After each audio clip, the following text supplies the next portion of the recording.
know about praying mantises.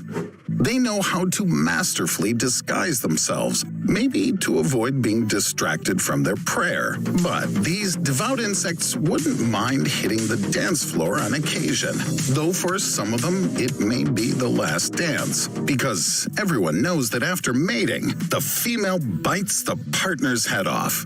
Everyone's afraid of getting eaten alive, but for male praying mantises, it's a tradition and an inevitable end of their lives. At least, that's what everybody thought for a long time. After a series of experiments this year, it's turned out that we don't know a lot about male praying mantises. Is the praying mantis ever scared? Why are even snakes afraid of it? And is it true that praying mantises have evolved? Praying mantis self-defense technique. Can you see the praying mantis? No, but it can see you. The praying mantis can see at 360 degrees because it can move its head by 180 degrees left or right. It makes it easier for it to find a prey. Without hesitation, the praying mantis attacks any opponent that can be defeated and eaten. Its favorite dishes are bees, ants, scolopendra, and hornets. I see you want some problems. Now, you won't be able to see at all.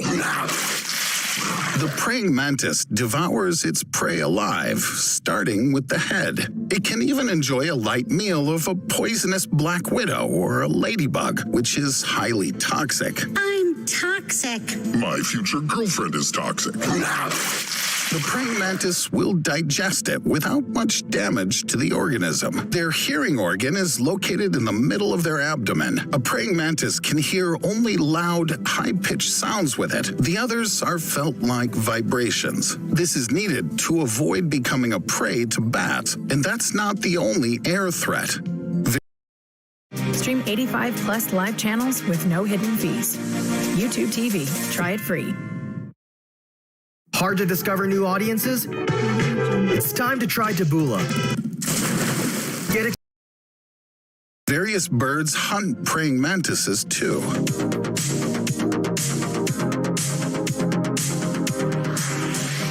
Its dancing is disgusting. Say it again, closer to my belly. Yes, it's not just your imagination. It was not self-defense. Wasn't that little praying mantis afraid to get into trouble first? It's not afraid of anything because of its special fighting technique.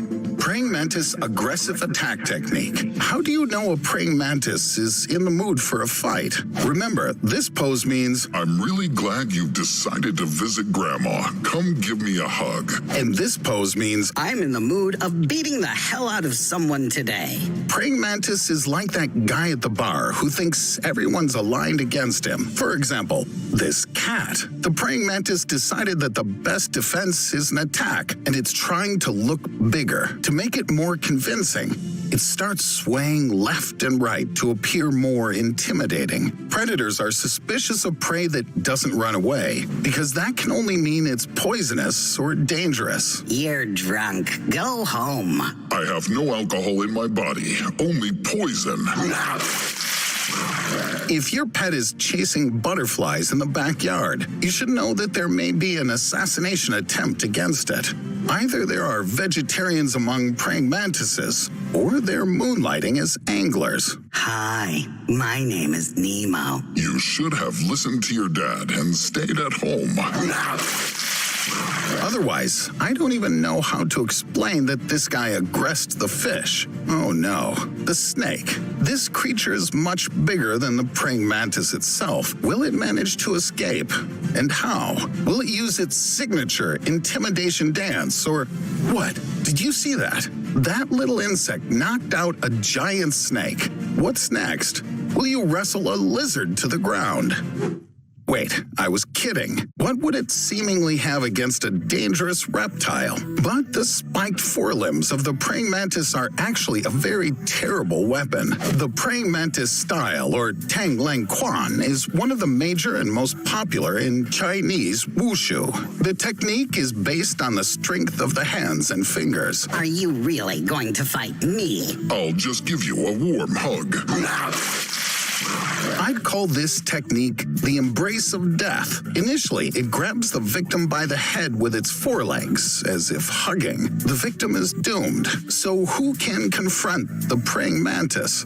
The female. She's much bigger and stronger than the male. Males play Russian roulette whenever they encounter cannibal females, explained Nathan Burke, an entomologist at the University of Auckland and an expert on mantis mating rituals. Yes, that's an actual job.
Let's get some butts in DC. Space Jam, a new legacy.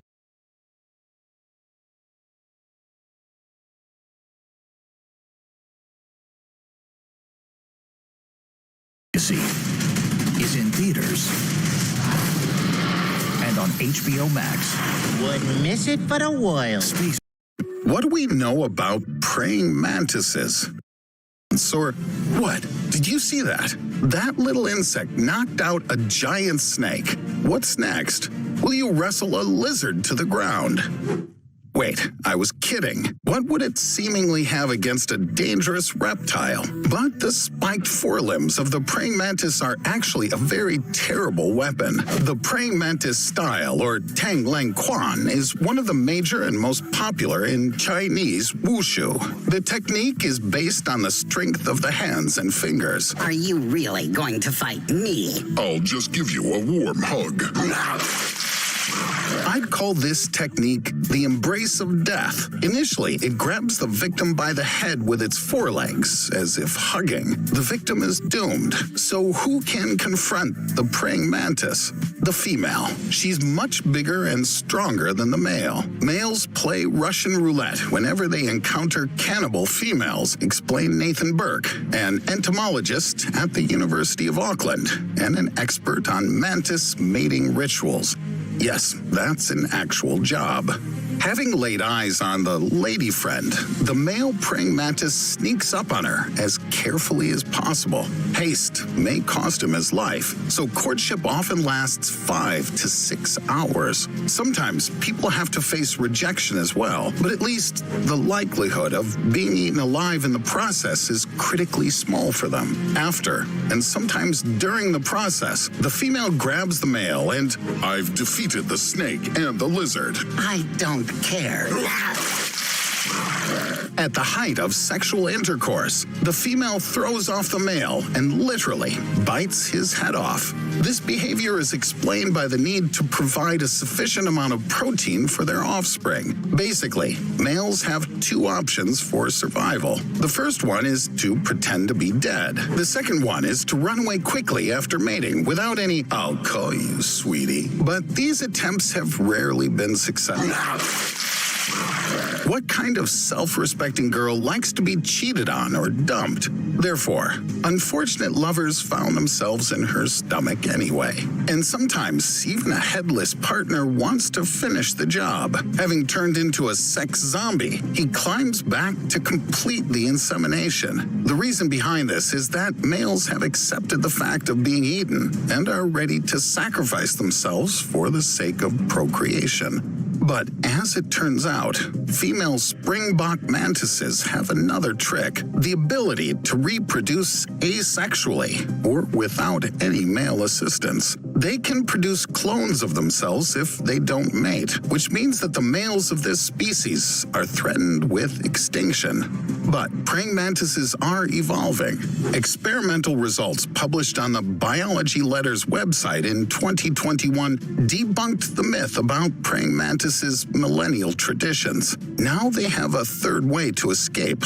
Under threat of cannibalistic attack, males try to subdue females by pinning them down in violent struggles, said Nathan Burke. And then praying mantises evolved and decided, We can't take this anymore. We want a normal relationship. They developed a special technique: how to avoid getting cannibalized by a lover. Initially, a praying mantis tries to be the first to grab the female with its serrated raptorial forelegs and inflict a wound to her abdomen, but not too hard, to hurt but not finish her. She's a lady after all. Then, after mating, the female no longer has the strength to eat his brains, and he remains alive. But if a female grabbing technique fails, she'll eat the male immediately, with no goodbye sex.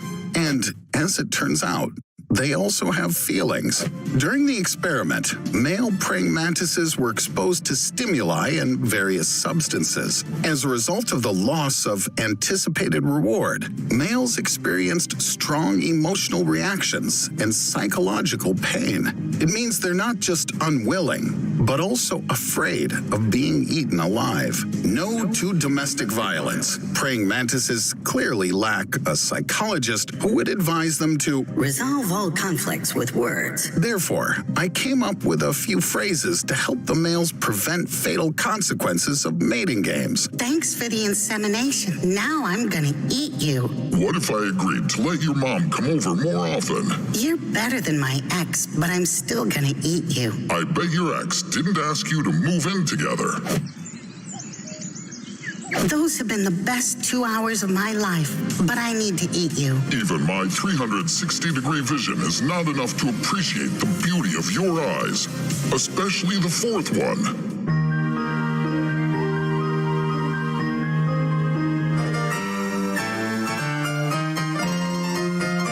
You too can help a praying mantis build a normal, healthy relationship. In the comments, offer your versions of what you have to say to a female so as not to be.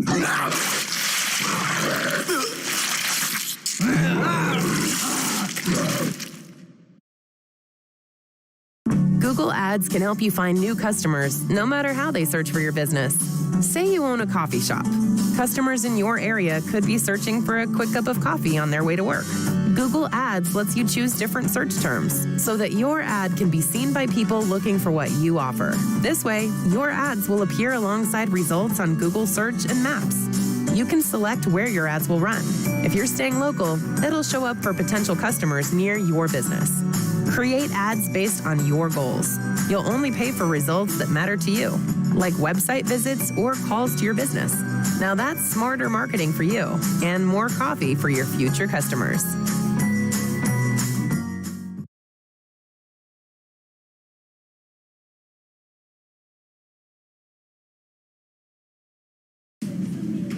This entrepreneur brand logo was done by a top freelancer on Fiverr is simply wow. Those stylized brand guidelines that your designers can easily follow, also Amazing. Now this guy's website with its lavish content, although it took 4 revision rounds to get the results he imagined, is nothing less than a work of freelance brilliance. Then this designer's new fashion line became the hottest thing on okay, that was a bit much, on many fashion blogs, thanks to Fiverr.com freelancers who managed and tracked her Instagram feed. And last, but under no circumstances least, this go-getter had her amazing all-new e-commerce site built. And while words cannot describe it, numbers can. And that feeling of success and taking your brand forward one step at a time makes you speechless.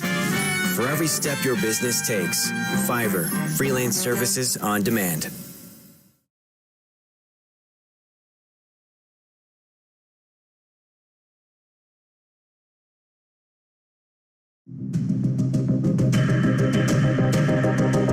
Sometimes it seems to us that if we weren't born, the world would be the same.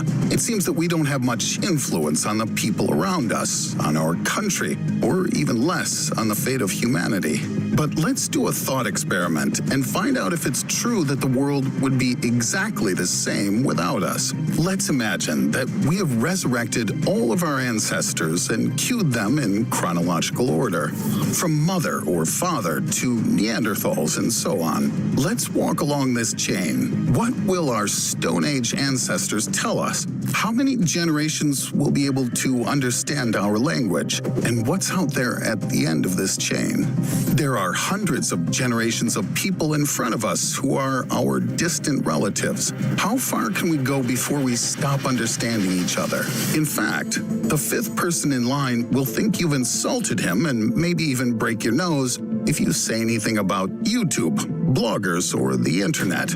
For an English-speaking person, the 30th relative in line would speak an incomprehensible mixture of Norman and English. And to communicate with the 50th number, you'd have to learn Anglo-Saxon. The 100th person in this chain will speak one of the extinct Celtic languages. If you speak classical, Arabic literary language, you'll be able to communicate with ancestors up to the 65th person in the chain without any problems.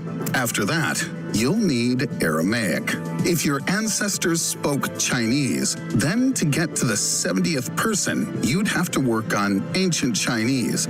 It sounds logical, but in practice, everything's far more complicated. For those whose native language is Spanish, I have bad news. You'll have to learn spoken Latin, Andalusian Arabic, and Sephardic. Good luck. If your ancestors speak Russian, then Save up to $500 a year compared to traditional services with YouTube TV. With Taboola native ads, your content fits in. Manage campaigns with full transparency. Increase your performance and ROI. Reach up to 1.5 billion users. Taboola. Start now.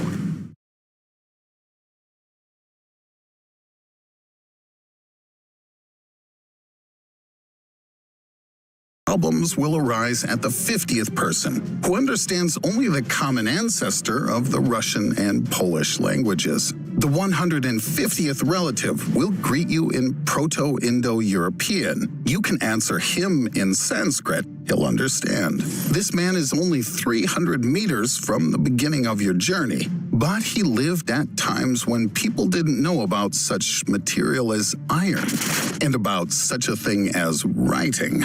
Moving on, I have bad news. You'll not be able to talk to your 240th relative. Science knows nothing about their language. But let's get to person number 2,500. This ancestor, completely different from you, is one of the few survivors of the ancient Toba volcano eruption. Most anthropologists believe that it was the volcanic winter 75,000 years ago. That was the reason for the human population decline to 2,000 people. It turns out that 7.5 billion grandchildren would come for the holidays to this 2,500th person in the chain, since he is the great-great-great-grandfather of all modern humanity.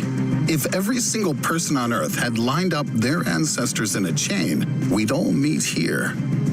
Or not.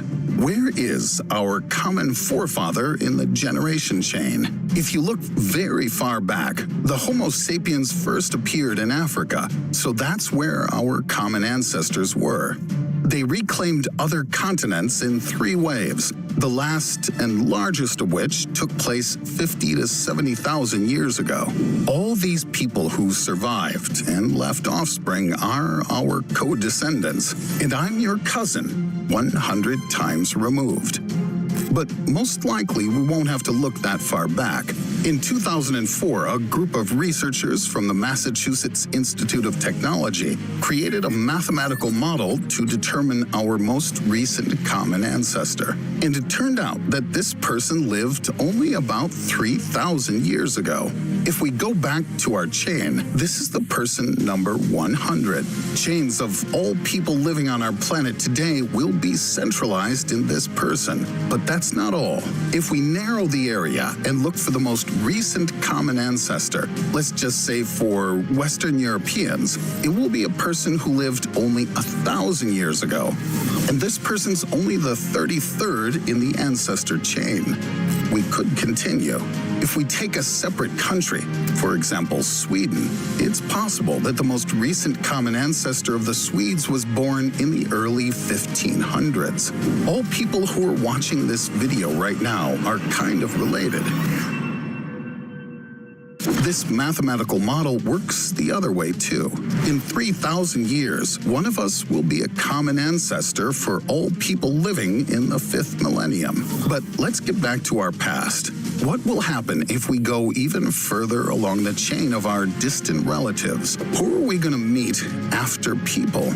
Let's start with the fact that ancestor number 7,000 will be of a different human species. This is Homo erectus, the upright walking human. Their brain is significantly larger than that of their ancestors, but it's still not enough to experience difficult emotions or, for example, worry about the fact that each day is similar to the previous one. Go ahead, you can shake hands with Grecopithecus, who's regarded as the last common ancestor of human and chimpanzee. Here we say goodbye to the monkeys from which we evolved. And let's see, who else is there among our progenitors? Behind the Grecopithecus, a chain of creatures which look less and less like you and me, goes on and on and on for miles. For example, this Archicebus weighed only 30 grams. They lived in the territory of modern China about 55 million years ago. Are you tired? Let's walk a few more kilometers and look at the Purgatorius, who is considered to be the ancestor of all primates. This species existed at the same time as dinosaurs. And while you were looking at the Purgatorius, we arrived. At the end of the ancestor chain on the seashore stands Tiktaalik. It's basically the first creature that could stand in our understanding of this word. The chain of our ancestors has traversed 380 million years, from a clumsy fish to the supreme creation, an office worker. But not everyone was so lucky. If you look around, you can see many neighboring chains that have been broken. Losers. Or not. For example, somewhere in front of your third relative, the chain gets broken. It's completed by Alan Turing. He's famous for being played by Benedict Cumberbatch. He was also one of the cryptographers who decoded messages encoded with the German Enigma machine. The information obtained by Turing and the British security forces helped the Allies win some military campaigns, saved thousands of lives, and probably changed the course of the Second World War. In addition to Turing, your family provided the survival of your kind. Those very aunts who you didn't like in your childhood, and the great-uncles you saw every few years. Many of our ancient relatives, even though they left no offspring, still helped this chain not to be broken and to get to you. What would happen if something went wrong in our ancestors' history? If anything stopped Tiktaalik from coming ashore, life would last only underwater for some time. Then evolution would have left us with, for example, gills. Just in case, what if the ancestor of all primates, the Purgatorius, hadn't survived in the world with dinosaurs? Then we'd have to evolve from pterodactyls, and a human would have a bonus in the form of wings. Or what if people had decided not to leave Africa? To fit on one continent, we would have to get smaller. What if Turing had chosen another university and didn't become a mathematician and cryptographer? How would the Second World War end in that case? No, this has gone too far. Subscribe to the channel and leave me a comment with your versions below. What could go wrong in human evolution?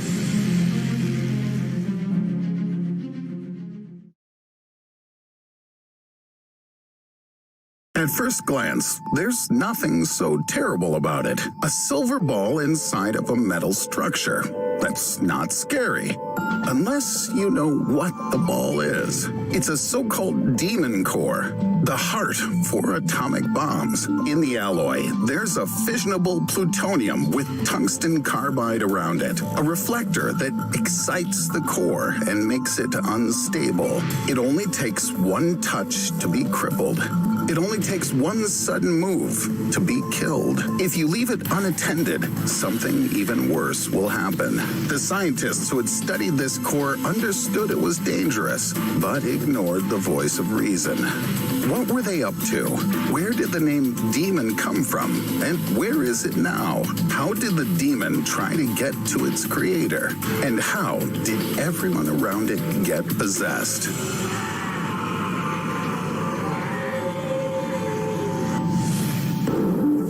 There were times when the periodic table stopped at the element number 92, uranium. And then she came, Lise Meitner, Austrian physicist and radiochemist, phenomenal scientist, the first woman professor in the history of the University of Berlin. She, of all people, could solve the riddle that tormented everyone, the process of nuclear fission. She explained how new elements could be obtained by attacking uranium with neutrons, and moreover, where the energy comes from.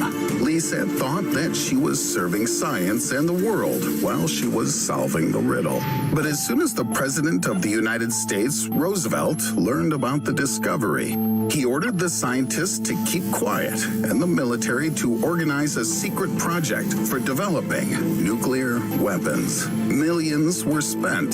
The best foreign scientists and engineers were taken to Los Alamos' closed laboratory in the New Mexico desert, the place where Lise's discovery was put into practice and where the demon obtained a vessel. But who woke it up? The hot evening of August 1945. A young scientist from Los Alamos, Harry Daghlian Jr., left his office after a working day. Having finished dinner around 9 o'clock, Harry decided to return. He passed the security guard, who was a little surprised, but let him in anyway. At that moment, the scientist decided to conduct an experiment with the demon core. But what made him do it? And why at such a late hour? He placed a ball between the tungsten carbide blocks, which served as a reflector for neutrons hurtling from the core. With the addition of each new block, the core was approaching a dangerous state. When neutrons have nowhere to go, an uncontrolled chain reaction is triggered. While attempting to install a new block, Daghlian dropped it right on the plutonium. And suddenly, a flow of blue light hit the ceiling. Daghlian tried to destroy the block construction and appease the core, but it was too late. It happened. The skin on his hand became covered with blisters and came off. Harry fell into a coma and died 25 days later from severe radiation sickness, becoming the first victim of the sinister core.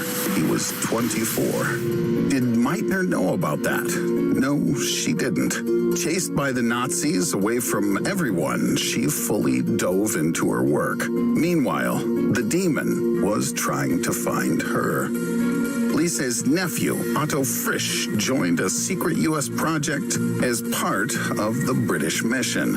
Anticipating a great job in Los Alamos, he asked Lise to join him and come with him. Lise loved Otto like the son she never had. Frisch was there when she discovered fission, but Lise responded to his offer the only way she could. I will have nothing to do with the bomb. But did the curse of the demon core end there? A year after Daghlian, the scientist Louis Slotin repeated the experiment with the core. He did it about a dozen times and felt very confident. On the 21st of May, 1946, Slotin decided to conduct an unscheduled experiment in the presence of several colleagues. The scientist placed the plutonium core between two hemispheres that functioned as reflectors. In order not to share the fate of Daghlian, Louis Slotin held the upper sphere, leaving the way out for the neutrons. That was smart, apart from the fact that he was doing it with an ordinary car screwdriver. No one stopped him, and at one point, the screwdriver just slipped. The spheres closed, and the room was filled with blue light. Slotin instantly pushed the hemispheres back, but 1 second was enough. This time, it wasn't just one death. Slotin died 9 days later in terrible agony at the age of 35. Others who were present eventually died of radiation-induced diseases. The rest began to take the power of the core seriously. The U.S. authorities decided to destroy the demon core by detonating it during nuclear testing, but they failed to do so. The core had already been too unstable. The core was subsequently melted down for the manufacture of other weapons. The demon hasn't disappeared, but in a way, it has taken new forms. 1966, an American B-52G aircraft is patrolling the area as usual, with 4 thermonuclear bombs on board. The fuel starts to run out rapidly. The B-52G is trying to refuel in the air and collides with a tanker aircraft. 2 of the bombs that fell ruptured, causing radiation land contamination. All members of the crew died. 1968, another incident. A bomber of the same type is conducting a combat patrol, also with 4 nuclear weapons. During the flight over Greenland, a fire inexplicably breaks out on board. The plane was doomed. It crashes, leaving a huge black spot on the ice. 3 munitions collapsed and caused an extensive land contamination. The 4th one, that fell into the water, was never found. But the list of tragic accidents with plutonium and uranium goes on. In 1978, the Soviet satellite under the name Cosmos 954 was carrying out radar reconnaissance. It was fueled by only 1 kilogram of uranium, identical to the one in the bomb dropped on Hiroshima. The satellite was completing its mission, flying over Canada, when its onboard equipment suddenly stopped functioning. It smashed into the ground, catching fire on the way. Over 100 bits of radioactive debris scattered throughout Canada's Northwest Territories, leading to land contamination and an international scandal. It may seem like these are just stories from the past, but no. Cases like this happen all the time, everywhere, as if the world is forever cursed. And all because of the initially innocuous and really important discovery of Lise Meitner. But how did her story end? Lise Meitner lived the remainder of her life in England. She received many awards and taught until her last day. All her life, she regretted that her discovery was used that way. She had no family, no children. She was possessed only by the spirit of exploration. The Demon Corps had been unable to get its hands on her. Lise Meitner died at the age of 89 in her sleep. Her headstone says, Lise Meitner, a physicist who never lost her humanity. And yet, do you think people mystically get possessed by the Demon Corps for real? Or is this all coincidence? Write your opinions in the comments. In early March, the year 2021, scientists first noticed a space hurricane with electron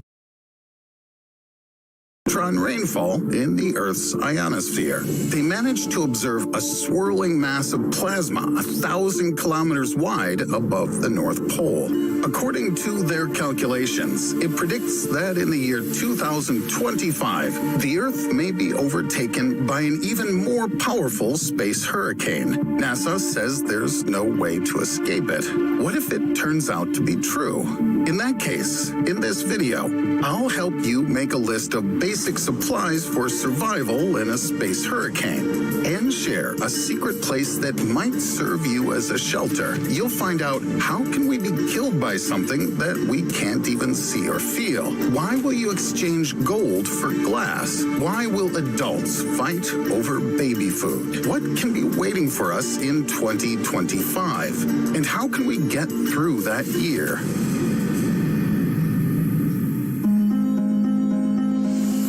Has mankind ever experienced anything like this? For the first time, scientists have discovered a space hurricane of plasma in the Earth's upper atmosphere on the 20th of August, 2014. By the way, the USA celebrates National Lemonade Day on that day.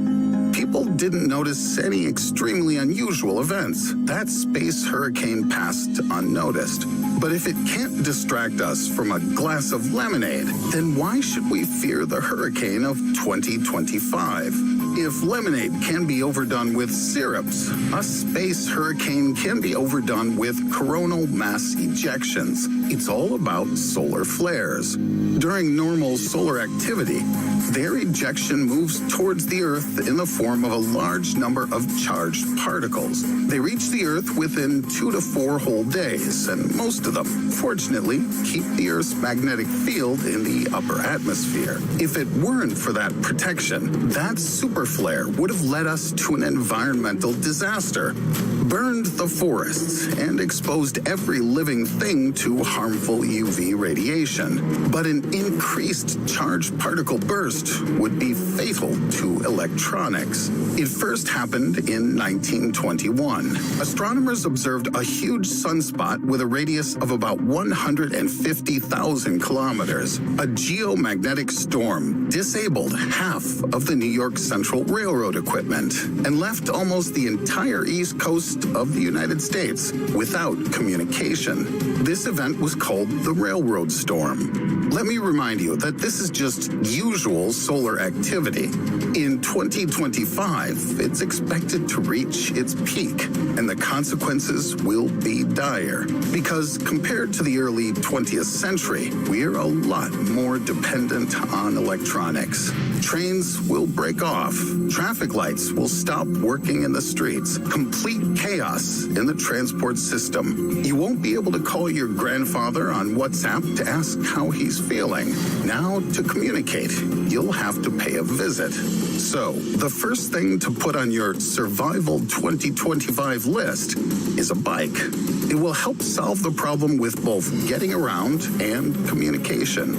How powerful can solar storms be? There's one thing in the solar ejection that even our planet's protective shield cannot always defend us from, and this is the electromagnetic field of charged particles. You'll not be able to finish cooking a soft-boiled egg, as the electric stove, light, and any other equipment will turn off.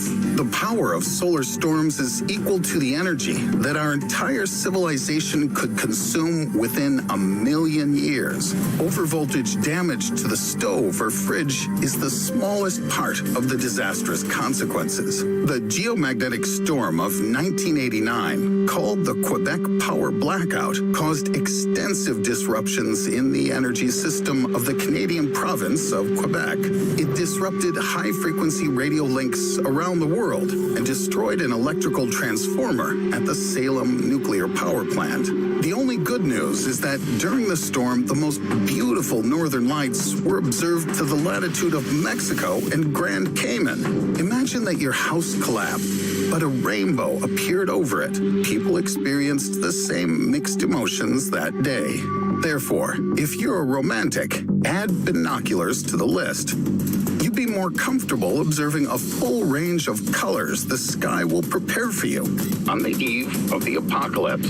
But first of all, think about what you'll eat so as not to die. You wouldn't be able to microwave a lasagna from the supermarket anymore. Without electricity, food will get spoiled in heated refrigerators very quickly. Add canned food and baby food to the survival list. Even if you don't have children, this highly nutritious product will help you out a lot. You'll need firewood and matches to make a fire. Now you have barbecue every day. But what is waiting for us in 2025? The problem is that nobody takes the global space threat warning seriously. And there's nothing weird about that. Scientists have repeatedly made mistakes with predictions for the end of the world, starting with the Elenin comet in 2011 to collision with Nibiru in 2012. Both never happened. Caitlin Durkovich, a special assistant to the U.S. president, is frustrated with people thinking space weather is Hollywood fiction. Most scientists agree that worrisome developments are inevitable. Only the magnitude of the implications fluctuates, which depends on the power of solar flares. Maybe the sun will spare us, and the flares won't be that violent. But in the worst case, a space hurricane will run the sequence of events on Earth that will look kind of like this. The year 2025. You're quietly watching Netflix on your laptop. Suddenly, the video stops. You're nervously refreshing the page, and you see just an annoying pixel dino. You're turning the switch on, but there's no light. You want to call the relevant services, but all communications stopped as well. Confused, you go outside like many other people. While you're standing with a cold slice of pizza in your hand, something much worse is happening in the world. Electricity and water pumping stations have stopped working. But the worst part is that Space Hurricane has disabled the satellites, which means that military, scientific, and meteorological personnel will actually go blind. Aircraft will crash, going down on residential areas and highways with monster traffic jams. No matter how much money you have on your card, you won't be able to cash it because ATMs will stop working. You could withdraw cash right away and keep it under a mattress, but all security systems will also be disabled. Your security will be put at risk. Robbery and looting will begin. Therefore, add a gun to your list so that you can stand up for yourself. What will the consequences be? The first month after electron rainfall, The power generated by solar panels and portable generators has been depleted. The energy of backup generators in health facilities has been spent on those most in need. The rest have to be treated with folk remedies. Before your smartphone is completely discharged, you've managed to redraw the last map you downloaded. 6 months after the event, the positioning accuracy of the GPS satellite network will start to drop, and soon it will be completely useless. You're taking a sketched map, a backpack with everything on the Survival 2025 list, a few bottles of water, and hit the road. It has become unsafe to remain in an unprotected house in a society where chaos reigns. 1 year after the event, to effectively explore the post-apocalyptic world, you'll need special equipment. There is one material that has become indispensable for science in the process of its development. It is glass. It's needed to create various lenses for microscopes and telescopes. Most likely, we'll draw from the experience of post-war reconstruction and recovery from natural disasters and cataclysms. How to make yourself as safe as possible. You may not believe all this because solar cycles are much more flexible than our Earth's time systems based on the sun, and scientists may not know about the next space hurricane until it happens. But if you take their warnings seriously, you hardly want to die from a plane crashing down on you. And you certainly don't want to experience all the chaos on a space hurricane day. Millionaires and politicians will definitely find a place to hide. And you won't have much luck finding a golden ticket in a chocolate bar to enter a secret government bunker. So what, if something happens, should we, ordinary people, do? I found a place that could serve as a refuge. And this is the underwater Öresund Bridge between Sweden and Denmark. Hidden underwater and with concrete columns, it's ideal for becoming a safe shelter. Also, there's plenty of space. Here are its coordinates. You may not need them, but if the end of the world scenario comes to pass, the world would need people to help recover technology, science, and society. If you're ready to undertake such a responsible mission, start packing your backpack. And tell us in the comments, what else can be added to the Survival 2025 selection?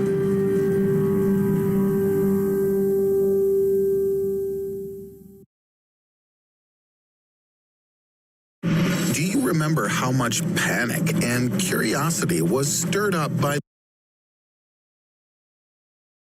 those mysterious crop circles appearing everywhere throughout the world? Well, this time, little green men are not the cause. The reasons given are of a more earthly origin. Termites, micro-tornadoes, the foundations of ancient underground structures, and crafty men using a stick and a rope. We barely had time to come down from this height when thousands of perfectly circular holes were found dotting the seabed. And this time, we can't suspect any of the previous possible culprits. So, where did these mysterious anomalies come from? And do they pose a threat to humanity?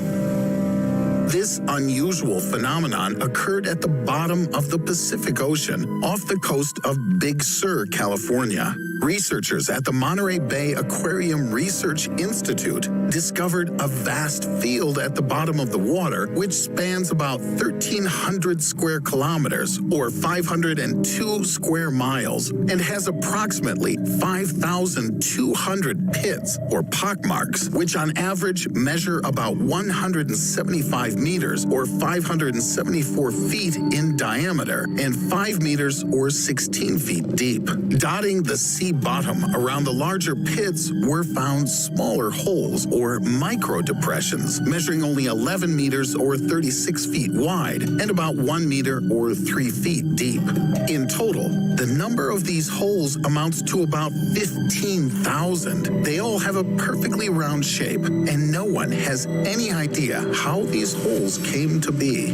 What we know exactly is the age of these holes. They were formed about 400,000 years ago. That is, they'd existed for 100,000 years before even the first Homo sapiens emerged. At least, that's the age according to carbon dating. According to research, the largest holes haven't changed for more than 50,000 years. That is, back when not a single human being inhabited the California shore, or for that matter, the whole of the Americas. People appeared around those parts only 13,000 years ago, and they've been living there to this day. Due to this, the pits in the seabed are filled with debris of anthropogenic origin. A third of the holes are full of plastic trash bags and 18.9-liter or 5-gallon buckets. And a fifth of the holes contain material of a natural origin, such as cobblestones and whale skulls. Perhaps these weird, perfect holes come about as a result of the release of methane. This gas could have bubbled up to create these depressions. However, analysis of the water chemistry showed no traces indicating the presence of methane. So there must be something else involved. Some researchers try to explain the emergence of the holes by citing underwater currents. Others believe that this phenomenon is somehow associated with animal activity. They hypothesize that these pits were much smaller originally, with the width and depth of the pits enhanced by underwater creatures hundreds of thousands of years ago. However, both of these hypotheses are still very much in doubt. However, there are many other holes in the oceans that can be attributed to animals. In 2018, a team of scientists from the National Oceanography Center, Southampton, using an underwater robot at a depth of 4 kilometers or 2.4 miles, discovered approximately 3,500 gigantic depressions across an area similar in size to that of central London. These depressions are found in the bottom of the Pacific Ocean, in an area between Hawaii and Mexico. The pits are 2.5 meters or 8.2 feet wide and approximately 13 centimeters or 5.1 inches deep. This discovery has failed to be explained in terms of geology, so the scientists agreed that they had to be footprints. But no known existing marine or terrestrial animals are capable of leaving such enormous footprints, especially at such depths where few living organisms can exist, let alone feel free to tread on the sea floor. Even a footprint made by the largest dinosaur ever known, which was discovered in Australia, is far smaller than this find, with a length of 1.75 meters or about 5.7 feet. The ocean depths never cease to amaze. After all, they're far less studied than even the most distant galaxies. Even black holes in space were discovered earlier than those in the ocean. And yes, you heard that right. Black holes in the ocean do exist. At least, you can call them such, mathematically speaking. Scientists from the Swiss Federal Institute of Technology in Zurich and the University of Miami used computer models and satellite data to reveal unusual funnels in the ocean, in almost all respects analogous to black holes in space. Nothing can escape a black hole, even light, and nothing very small in size is capable of escaping an ocean black hole, including living organisms and even particles of water or sand. Most of these holes are found in the southern part of the Atlantic Ocean. These holes do seem quite convenient for the planet, with their ability to suck all garbage into themselves, thus trafficking clean and warm waters from the southern to the northern part of the ocean. But being caught by such a hole means certain death, unless, of course, you're lucky enough to be of a larger size. In turn, some holes in the ocean, although they're not mathematical copies of black holes, act as a true marine cemetery. I bet many of you saw a photo of the Great Blue Hole, which was discovered by the famous French ocean explorer Jacques Cousteau. Back in 1972, he determined that the amount of oxygen in this hole was was too little for complex life to exist. And in 2019, his grandson, Fabian Cousteau, and billionaire Richard Branson descended to the bottom of the Great Blue Hole. It's 124 meters, or 406.8 feet deep, and 300 meters, or 984.2 feet wide. It's turned out that there's a real graveyard of mollusks in the seabed there. When mollusks get in there accidentally, they suffocate due to insufficient oxygen, and after that they die, their carcasses dotting the bottom of the Great Blue Hole. The ocean didn't escape changes in its relief resulting from human activity either, with a scar left by people more than 70 years ago. We're talking about the Bikini Atoll in the Marshall Islands. 23 nuclear bombs were detonated there between 1946 to 1958. Researchers mapped traces of the explosions at the bottom of the ocean. The signs of damage were twice the size of New York City's Central Park. The largest crater has an unusual oblong shape with a diameter of 2,000 meters or 6,560 feet and a depth of 76 meters or 250 feet. Based on these indicators, the researchers determined that the crater emerged from several blasts: the 15-megaton bomb Castle Bravo and the 11-megaton bomb called Castle Romeo, with the radioactive chemical elements remaining at the bottom of the crater after these blasts until now. But none of these holes poses such a threat to humanity and the entire planet as the fact that the bottom itself dissolves. It just disappears. For obtaining proof, you don't need to go to the bottom of the sea. Laboratory measurements will be sufficient. By mimicking the exact chemical composition of the seabed soil by adding seawater, you'll find the soil begin to dissolve. The seafloor is chalk white, since the majority of it is covered with calcite. On the surface, this is found as limestone and chalk. But at the bottom of the ocean, calcite is formed from the skeletons and shells of marine animals, as well as calcareous algae. This layer is a true airbag for the ocean. Calcite saves the oceans from carbon dioxide, which oxidizes its waters and destroys coral reefs. Too much CO2 creates a kind of vicious circle. The more acidic the ocean water is, the more intensively the protective layer at the bottom dissolves, leading to even greater acidification of the ocean.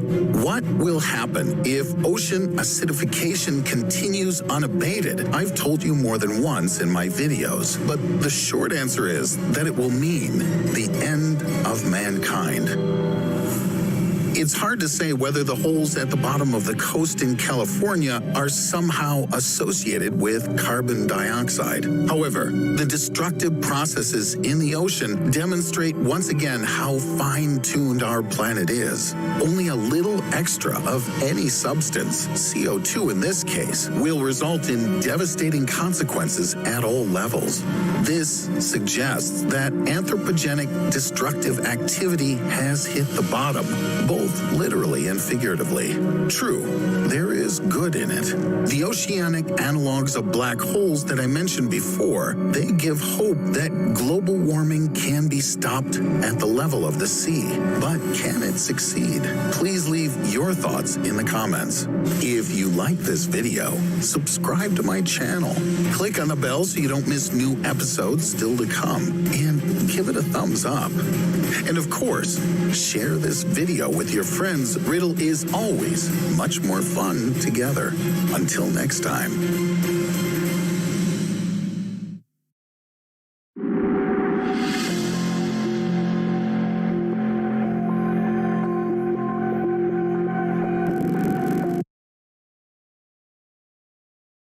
On the 29th of April 2019, the Parkes Radio Telescope in Australia captured a strange radio signal from the nearest neighbor of our solar system, the Proxima Centauri star. Every day, telescopes in different parts of the planet observe space in the hope of capturing a signal. The signal that astronomers dream of and fear so much. Hello,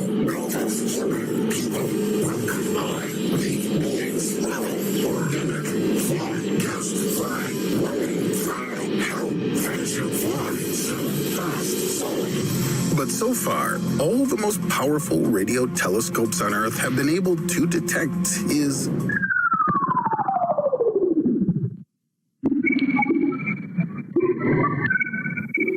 it possible that one of those signals is the message we're waiting for from extraterrestrial civilizations?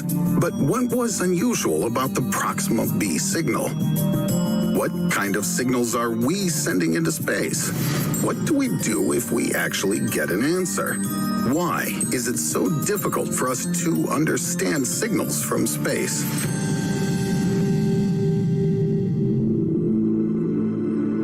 Let's start by figuring out the following thing. How do we even get signals from our galaxy and other galaxies? Is there really a huge radio receiver somewhere, and scientists are just turning the knob, hoping to catch an alien radio station? It's almost just like that. Only instead of the radio receiver, there are 42 satellite dishes with a diameter of 20 feet each.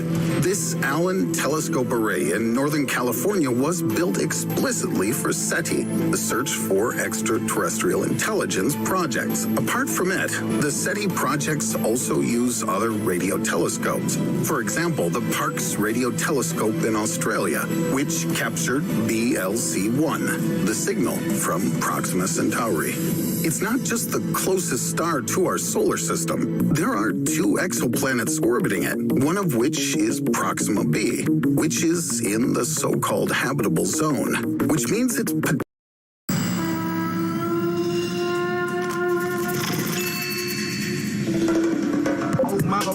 Now that's pretty flattering. They don't know nothing, roll my blunt, eat my, they don't know nothing, roll my. Potentially suitable for life. So we could get that radio signal from a technologically advanced civilization from a neighboring star system. Let's see what happened to the BLC-1 signal after Parkes Radio Telescope recorded it. How are signals from space decoded? Radio signals from Earth and other interference are eliminated from the received data. The recordings are then examined by researchers. BLC-1 has lain in the archive for over a year. It was only discovered in October 2020, and it looks like this. That's not how we imagined the alien message, is it? Of the 26 hours of data, researchers were able to single out 5 repetitive signals at a frequency of 980.2 thousandths of a megahertz. It's not enough to encrypt a full message, for example, with coordinates or information about extraterrestrial beings. If anyone tried to tell us anything, it was no more than hello. But what kind of signals from space are we responding to? Space seems absolutely quiet and lifeless to you and me. But radio telescopes record a huge amount of noises from quasars, pulsars, interstellar gas, and interference from Earth.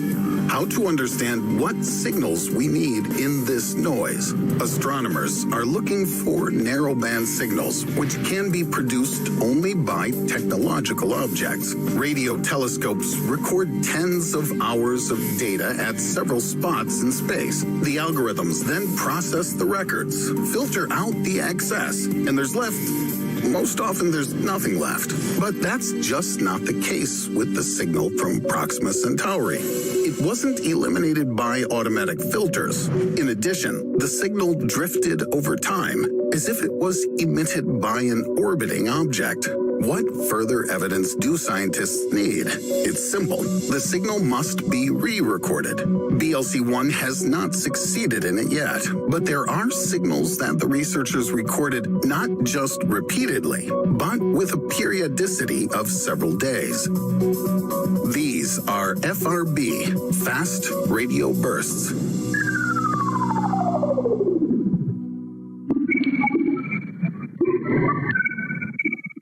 This signal was recorded by scientists in 2012. They've been watching its source for 5 years, and they've found out that this rapid radio burst has its own schedule. Its activity lasts 90 Earth days. Then for 67 days, it disappears from radar. If this is a broadcast from an extraterrestrial civilization, it's unlikely they're trying to communicate or waiting for an answer. It's more like a pointless message into space just to signal their existence. Despite the fact that a total of 700 FRB signals were recorded, don't know what could emit them. There's a theory that it's magnetars, neutron stars with a powerful magnetic field. But could it be the signal from extraterrestrial civilization we've been looking for so long? We get upset that we don't get from the space signals what we expect from them. But we also send very ambiguous and strange signals into interstellar space.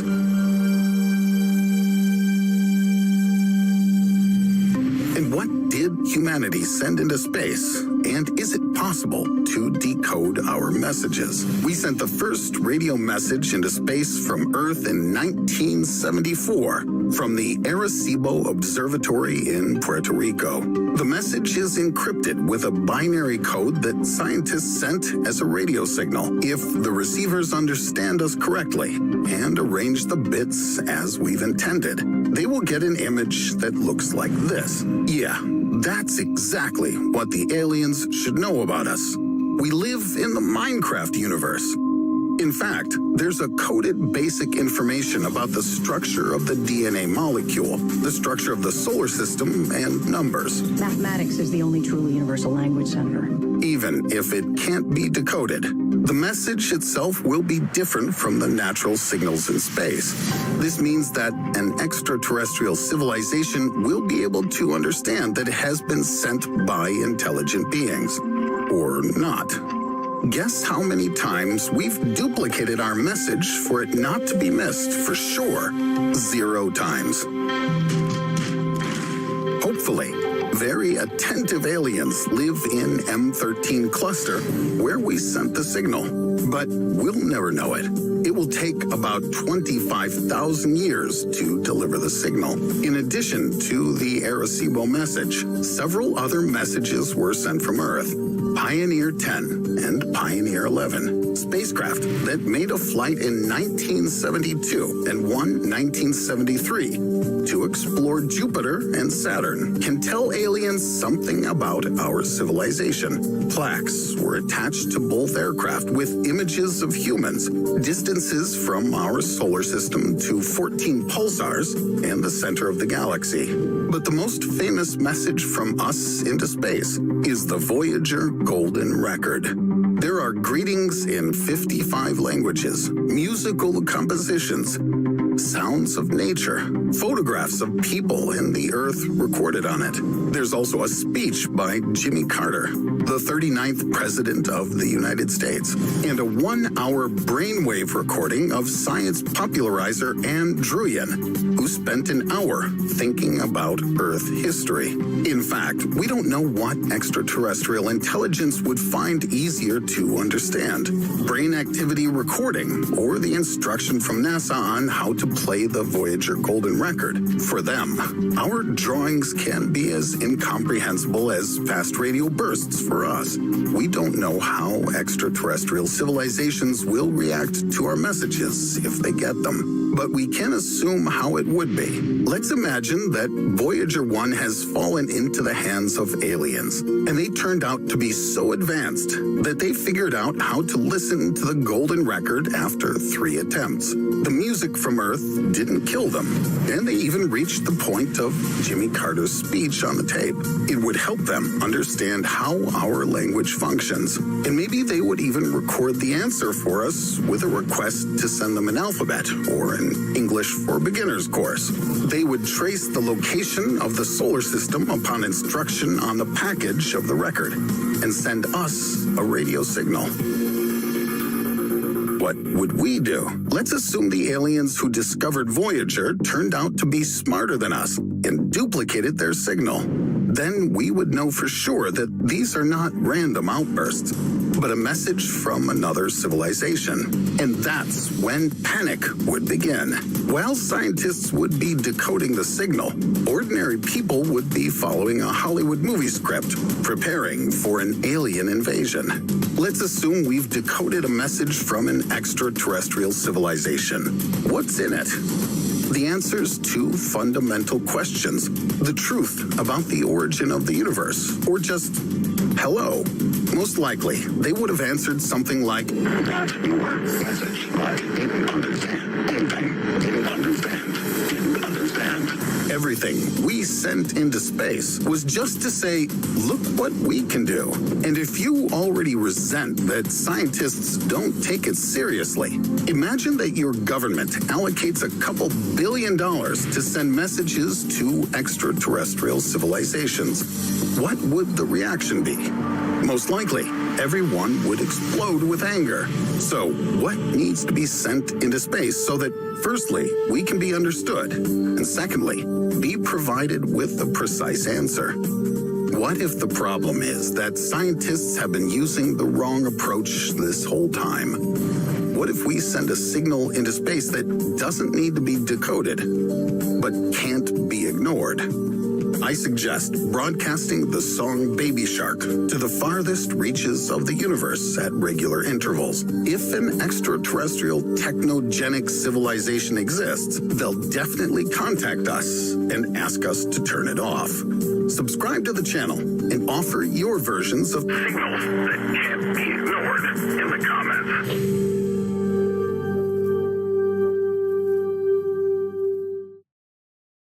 We are often annoyed by people who are either too cold or too hot, but everyone has their own threshold of tolerance. You might roll your eyes when an employee closes an office window in the middle of July because of the breeze.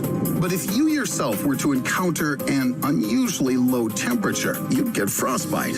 And the Eskimos, who are accustomed to the cold, would simply laugh at you, because for them, this is an ordinary chill. So how can you survive extreme cold or heat if you're just an ordinary, unprepared person and not the famous Dutch Iceman Wim Hof or the successful Mexican runner Lorena, who can withstand nearly any heat? For them, fighting the temperature, making records, and competing is a matter of life. But there was a case when an ordinary nomad, Tyson Steele, found himself caught between two elements, ice and fire. At one point, cold and heat suddenly also became the work of his life, or death. Can heat kill? The average body temperature of humans during the day ranges from 35.5 degrees to 37.2 Celsius. The highest mark on a conventional mercury thermometer is 42 degrees Celsius. Do you wonder why? The next higher mark of 43 degrees Celsius is certainly fatal for a person. Remember how disgusting you felt when the thermometer showed anything above 37 Celsius. Sometimes, even on a normal day of vacation, simply relaxing in the shade in your swimsuit, you already feel unwell. What if you need to run a marathon? Maria Lorena Ramirez is a young girl from the hot tropics of Mexico. Running became her addiction. It's very easy to recognize her in a crowd of marathon runners. Just look at the out-of-breath athletes in professional sneakers and shorts. Do you see the girl who overtakes them in sandals and a dress? This is Lorena. Despite the high temperature, she's also wearing shorts, but they're under massive skirts or dresses. Lorena never even wears a hat. Have you ever had heat stroke? It comes after 41 degrees Celsius. You begin to feel nausea, dizziness, weakness, then confusion and lack of coordination sets in. But Lorena continues to run and comes to the finish line first. Lorena never traveled by public transport to get between towns. She ran in the blazing sun, across the hot ground in shoes made from recycled tires, as she does now. What's so special about this girl? Why can her body be pushed in a way that's beyond the control of an ordinary person. Can the cold kill? Wim Hof threw his first challenge to the extreme cold at the age of 17. Walking in the park, the young guy was literally drawn to cold water. I went into the water for just a minute and realized this is what I need. After a couple of months, Wim was able to spend 7 whole minutes under the ice. If you find yourself in 10-degree water, you'll lose consciousness in 30 to 60 minutes, and in 1 or 2 hours, you'll die of hypothermia. But Wim Hof continued to test his body. The man spent 120 minutes in a transparent cube filled with cold water with ice. When your body temperature reaches 30 degrees, pre-convulsive muscle tone will begin. The muscles around your neck and shoulders will begin to contract, and your arms and legs will ache from the cold. Let's think about the thermometer. Its lowest mark is 35 degrees Celsius, the moment when you start to shake terribly. After 34, you'll lose your memory and reasoning. You'll no longer understand where you are, what you're doing. You'll even stop recognizing your loved ones. Your heart will pump only 2/3 of its total volume, and a lack of oxygen will cause hallucinations. Death will come at about 29.5 degrees.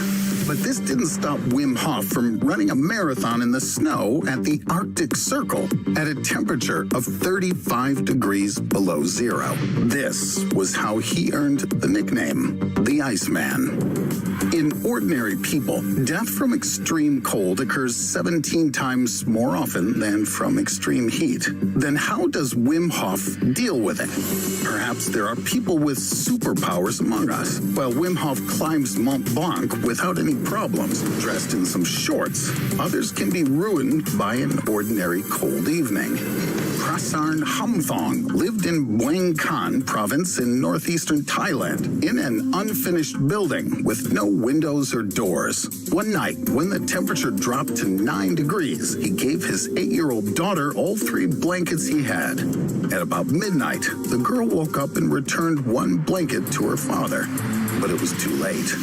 The temperature on Mont Blanc can be about 3 degrees. This is the temperature inside of a regular refrigerator. Why doesn't death from the cold take some people even in a freezer, while others die from the cold in their own home? How can one prepare for the reality that the cold or heat can catch you by surprise? And so it happened with Tyson Steele. A man with his dog Phil lived in an isolated area of the Matanuska-Susitna Borough in Alaska. The snow there is very deep and can be as high as up to your chest, while the temperature can drop to minus 40 degrees. And this is already a long way from 9 degrees Celsius. One night, Tyson was very cold and decided to light the stove with cardboard. With the slightest carelessness, the cardboard rose and caught fire inside the chimney. Steele saw a huge blazing hole in the ceiling. Soon the whole house was engulfed in fire. The man managed to take some things and run out, but then noticed that his dog did not follow him, but remained in the burning house. Forgetting about the instincts of self-preservation, Steele returned to the building to save the Labrador, but alas, he could not get to him. Hearing his horse howl, Tyson decided to save Phil from a painful death. He took a rifle and began to shoot at the sound, but never hit. This plaintive howl will remain in his head for a long time. Steele shouted, too. Escaping from the fire, the horse Steele collapsed into the snow. He had to take refuge in a snowdrift. When the temperature dropped below minus 30, he began to lose track of the days and already dreamed of dying in his sleep. And so he held out in the cold for 20 days until he was found by the word SOS, which he drew out in the snow. Tyson Steele is an ordinary person who conquered heat and cold. It turns out that any person, even you, can endure against these 2 deadly elements. So, how does it work? Wim Hof allowed himself to be experimented on in order to derive a formula for self-control. Wim had thought out a special breathing system, which he also teaches his followers. You all know that adrenaline is produced autonomously in the body. From sudden fright. You can't activate it on demand, but not Wim. He's proven to doctors and scientists that he can stimulate adrenaline levels by himself using cold and breathing. By being immobile, he could control his physiology and generate as much adrenaline as is produced in people who bungee jump from a bridge for the first time. Wim Hof's formula, how to deceive your body, is not so complicated. Inhale as deeply as possible and then exhale without effort. Repeat 30 times. Then release all the air and don't breathe for 1 or 2 minutes. Having felt the urge to inhale and hold your breath for 15 seconds. Repeat 3 times. Constant breathing training and hardening is the path to self-regulation. It's air and breath that are the first source of salvation. Hof also believes that modern people have lost touch with the cold, began to wear warm clothes, are accustomed to comfort. As Wim Hof said himself, we can go to the moon, Mars, anywhere, but we can't fully understand our own body. Wim Hof spends a lot of time in nature, and while away from it, feels that everything is crumbling inside him. Lorena is silent a lot and doesn't like to talk. She completely withdraws into herself when she goes to graze goats or take care of local owls. She sits on the hills for a long time, gazing at the light of the sun, like Tyson Steele. When he roamed, he was always close to nature and felt like part of it. This is the second component: meditation. In any incomprehensible situation, you should calm down and look deep inside yourself. You have to master your body with the help of what's going on in your head. Even if a fire is burning around or an avalanche is approaching, remember, you're part of nature, and the answer is within you. The third thing that will help you is your voice. What drives you? What is the motivation? What are you telling yourself or not telling yourself? Wim Hof tries to completely free himself from thoughts. During a marathon, Lorena also thinks of nothing but light. Lorena sings a calming old song about fireflies in her head. She has a goal. This is the light, and she runs towards it. Tyson Steele has a million thoughts in his head. What to do? What will happen to him? He lost everything, but all thoughts are drowned out by the howl of a beloved dog, which burns alive. I'm sorry, Phil. I'm so guilty. He hesitated between not fighting further or even immediately putting a bullet in his forehead. And in order to survive, to see loved ones, and to bury Phil with dignity. If you're ever on the verge of death from cold and heat, breathe and calm down so that you can hear the voice inside your head that tells you not to stop fighting. Look into these empty eyes. They saw blood and tears, terrified victims begging to be kept alive. This look belongs to Portugal's first serial killer, Diogo Alves. And you can look into the eyes of a cold-blooded criminal even today, because his severed head is still kept in a jar in the basement of the Lisbon hospital. But finding an answer to the questions, what exactly happened to him, have turned into a crazy detective story with very unexpected twists. And Alves is not only a killer in this story, but also a victim. And not the only one. In this video, you'll find out why heads continue to be cut and preserved to this day. Can a severed head come back to life many years later? And most importantly, how did Alves' head end up in a jar?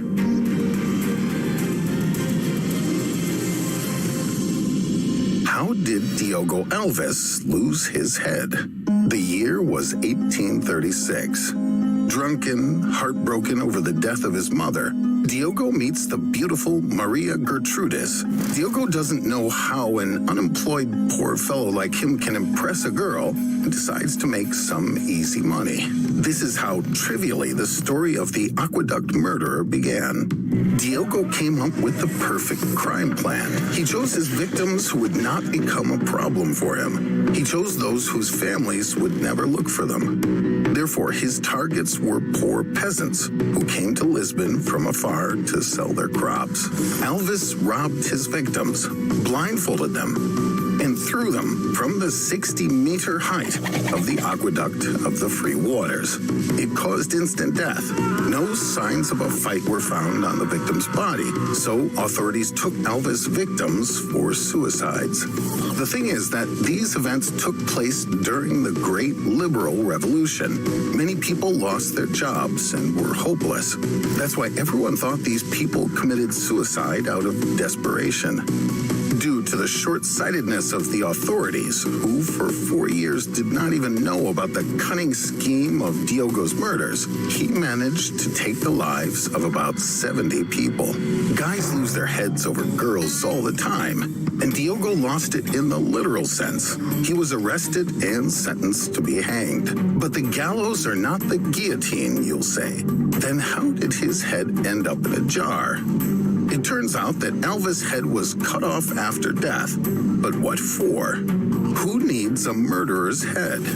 When the famous composer Joseph Haydn passed away, Austria was at war with Napoleon, and the composer's burial was considered only as a temporary measure. A few years after the war, Nikolaus II, Prince Esterhazy, ordered the composer's body to be reburied with honor. But then it was discovered that the composer's head had disappeared somewhere. As it turned out, someone dug up the graves of famous figures and cut off their heads, and then sold them. There were even entire markets of severed heads. The seller with the largest assortment was an executioner by the name of William Calcraft. He executed about 450 people throughout Britain. After the execution, he allowed to make casts of the heads of hanged people. But what's unusual is that the head market still exists. Nowadays, this is done by an organization called Alcor. Alcor is certainly not Calcraft at all, but thanks to good advertising, people are willing to pay to have Alcor cut their head off. Shut up and take my money. Why do people sign up for it? You'll ask. Kim Suozi was diagnosed with an aggressive form of brain tumor and used the website Reddit to successfully help collect $70,000. No, the woman didn't need them for the treatment because her illness was at a stage where there was no way to save Suozi. If you were surprised by Frank Gallagher's request in the last season of Shameless not to be resuscitated, poor Kim tried to hold on to her life by all means. The woman raised such a huge sum for fulfilling her last wish, placing her head in cryopreservation. After your death, Alcor immediately places your head in a storage container with liquid nitrogen in order to maintain the temperature to minus 320 degrees Fahrenheit, and then leaves the solution of the problem for the future. Alcor thinks its patients are not dead, but in limbo, and promises to its clients that all these procedures are done with the hope that in the future, scientific achievement will allow a new body to be created for the client using preserved DNA. Unfortunately, no one gives any specific guarantees. But on the other hand, for people like Kim Suozi, Alcor is the only thing that can save them. They provide an opportunity to follow the fate of Fry from Futurama. You'll continue to live, but in the future. In the 19th century, there was definitely no such opportunity. At the time of Diogo Alves, such actions were carried out clandestinely and with a completely different purpose. But this had also been done by scientists. So, what study needed a murderer's head The study was a highly unusual one. Phrenology. Scholars studying phrenology have drawn attention to the outer features of the skull, which they say are related to the human psyche. In the pursuit of the study of the head, followers of this discipline hunted interesting specimens. What could be more interesting than the head of a sophisticated killer? Through their scientific analyses, the phrenologists wanted to prove that certain people were predisposed to crime. They even developed a map of the points on the skull. They needed Alva's head just in order to confirm their teachings. Bulges and recesses in different areas of the skull may indicate a thirst for profit or a propensity for destruction. But Alva's skull remained untouched, you'll say. Why did the phrenologists preserve his head in a jar? You're right. The analysis can't last 3 centuries. The thing is, phrenologists screwed up. Their research results are very easy to debunk, and I'll show you how. If you describe phrenology in one sentence, it would sound like this. High forehead means you're smart. And now meet Franz Joseph Gall, the pioneer of phrenology, the designer of the map of points, and as it happens, the owner of the high forehead. As a child, he noticed that his classmates with bulbous, slightly bulging eyes had a good memory. And this is Emperor of Austria, Ferdinand I. He has both a very high forehead and bulging eyes. He only lacks governing talents. They say that his favorite words were, I am the Emperor. And I want pudding. Not high at all. And it didn't stop him from coming up with a tricky murder plan. Power. Diogo Alva's forehead is not high at all, and it didn't stop him from coming up with a tricky murder plan that went off without a hitch for 4 years. What do you say now, phrenologists? Inspired by this pseudoscience, the Italian forensic psychiatrist and criminalist Cesare Lombroso argued that a potential criminal could be identified by prominent eyebrow arches and mandible. We don't see that in Diogo. But do you know who fits that description? Mother Teresa, the kindest person in the world. As you can see, the conclusions of the phrenologists were not adequately justified.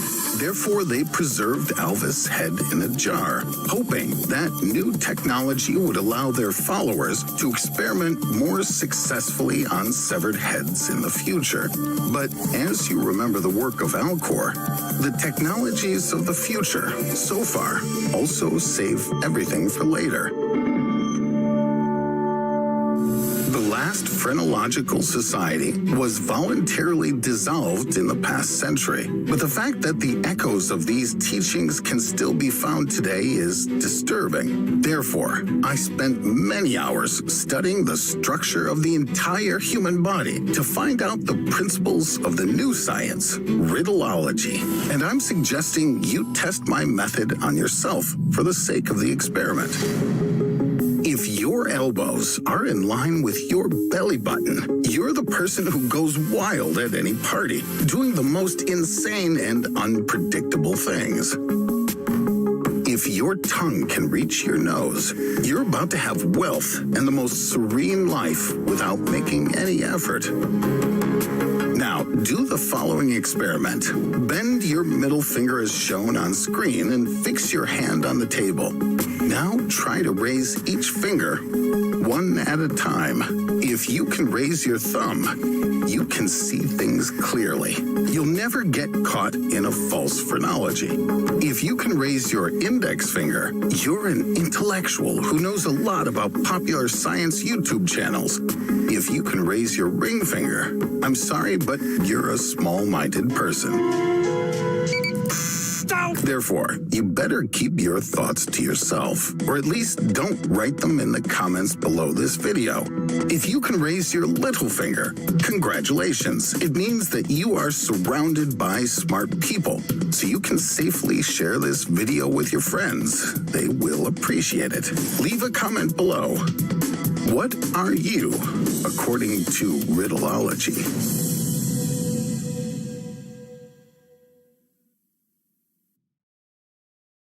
Today, I decided to share a story with you that's so crazy that it gave me goosebumps. This unique case happened to the father of one of our subscribers. This is a very strange and terrible disaster. An incredible story about what happened to a plane and its passengers after being struck by lightning with a current of 200,000 amps. In the entire history of aviation, there have been only 3 such cases. So, do you want to find out if our hero managed to escape? Watch to the end. Harry, the father of one of our subscribers, worked for a paper cup manufacturing company. In December 1963, the company released a special series with a Christmas print and sent Harry to the capital of Puerto Rico, the city of San Juan. There was a profitable contract for the supply of festive cups to a large local chain of coffee houses. Harry didn't want to travel so far from home as his pregnant wife was due to give birth very soon. But these arguments fell on deaf ears with the boss. Harry was understandably nervous and ready to return home all week.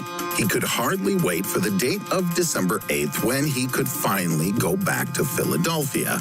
But it was on this last day that the signing of the final papers got delayed. At 3 p.m., Harry practically flew out of the main office. He had only 1 hour and 10 minutes before his flight was going to depart. This future father was in such a hurry that he gave the taxi driver all the cash he had just to get him to step on the gas. Fortunately, his investment paid off. Harry arrived at the airport at 16:05, 5 minutes before takeoff. Our hero, in a panic, ran through the building in search of his terminal. Harry had already lost all hope, but it was just at that moment that he saw the illegible inscription, San Juan, Delphi.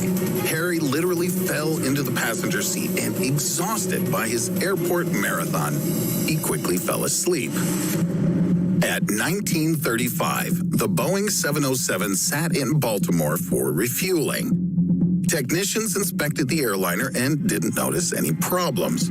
The captain received a report with information about the weather and the condition of the aircraft. Nothing indicated any reason for trouble.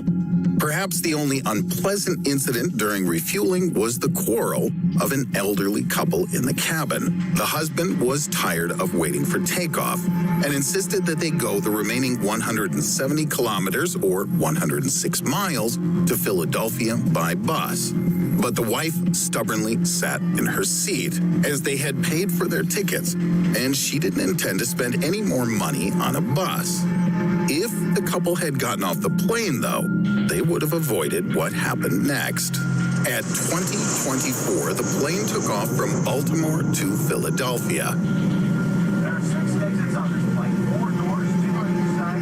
The flight was going just according to plan, and when the clock showed 20:42, the airliner was already on the way to its destination. The crew members made plans for the evening, and the instruments recorded that the liner was at an altitude of only 1.5 kilometers, or about 4,920 feet above the ground. The captain requested permission to land, but flight control gave the command to maintain altitude. Nobody knew that this refusal to land would be fatal for everyone aboard that Boeing 707. A few seconds after communication with the airport, a storm began outside the windows of the aircraft. At exactly 20 hours, 58 minutes, and 56 seconds, the ominous, sharp sound of thunder frightened all the passengers nearly to death, and a huge bolt of lightning flashed by the captain's window. The crew didn't immediately realize that the lightning had hit the wing of the plane. But the shout of an elderly gentleman, the one who wanted to go to Philadelphia by bus, made everyone shudder. The old man poked his finger at the window and frantically shouted, "Fire! Fire!" A few seconds were enough for all the passengers to realize this terrifying reality. Both wings of the aircraft were in flames. According to eyewitnesses, lightning struck the airliner directly. A few moments later, the nose lowered and the plane began to go down. The crews of the planes on approach to the airport, one after another, sent the control tower reports about this burning Boeing. The dispatchers desperately tried to get in touch with the pilots, but in response, all they heard was static. Nobody could take any measures to rescue the passengers and team members. Just a minute after the explosion at 20:59, the plane, engulfed in flames, crashed into a field. In a matter of seconds, this once powerful airliner was reduced to smoldering debris. Rescuers who arrived tried to pull bodies out from the wreckage and hoped to bring someone back to life. But sadly, all 8 crew members and 73 passengers perished. Later, the investigation determined that all of them could have survived if the plane had been equipped with electrical arresters, devices for absorbing electrical voltage. Since there were none, nothing prevented the lightning from getting directly into the fuel tanks located in the wings of the aircraft. Electrical arresters could soften this powerful electric shock, but in 1963, lightning wasn't considered a serious danger to aircraft. After this tragedy, the U.S. Federal Aviation Administration, the FAA, issued a series of recommendations to prevent such disasters. In particular, arresters and additional aluminum panels for lightning protection were to be installed on all passenger aircraft. But these precautions were too late to save the passengers of the Boeing 707 that was headed to Philadelphia on December 8, 1963. This tragedy quickly spread throughout the media. On the day of the disaster, word of this incident was all over the news. Harry's wife and her sister Jackie were at the hospital at that moment. Jackie saw the news story about the crash on TV. She knew that Harry had been on that flight. For about half an hour, Jackie stood at the door of the hospital room and searched for words. I didn't know how to tell my sister, who was about to give birth, that her husband was dead. Literally, a few minutes later, the nurse called her to the phone. Jackie guessed that they were probably calling about the catastrophe or identification of the body. But instead of the expected words of sympathy, she heard the following. Hi, this is Harry. This is a terrible airport here in San Juan. I accidentally got on a flight to Delphi in Indiana. I saw Delphi in a hurry and thought it was Philadelphia. Lucy is probably angry. Tell her I'll be home tomorrow. She hasn't given birth yet? Jackie dropped the phone from her hands and slid down the wall in shock and joy. The next morning, our future Riddle subscriber appeared, to whom his father told this story many years later. Before making a video about this incredible event, I, of course, checked all the facts. The disaster really happened in 1963. It was even entered into the Guinness Book of Records. Category, the case with the highest death toll from lightning. Only the airport in Delphi was open 6 years after the crash. So such a flight as San Juan Delphi could not have been at the time of the disaster. So where was Harry really on that fateful day? Had he lied to his pregnant wife and then his son? Or is this whole story no more than the fiction of a subscriber? Tell us what you think in the comments. I often meet people who are deathly afraid of airplanes. Such stories are one of the reasons for their phobia. In this regard, I thought, what are the real chances of dying from a lightning strike to a plane? If you are interested in this topic, I'll make a separate video in which I'll talk about all the dangers awaiting you on board modern aircraft. Give us a thumbs up if you want to see an episode about it. Tell us your stories in the comments and subscribe to the channel if for some unimaginable reason you haven't already done so. And click on the bell to receive notifications of new videos. Thank you, and see you soon.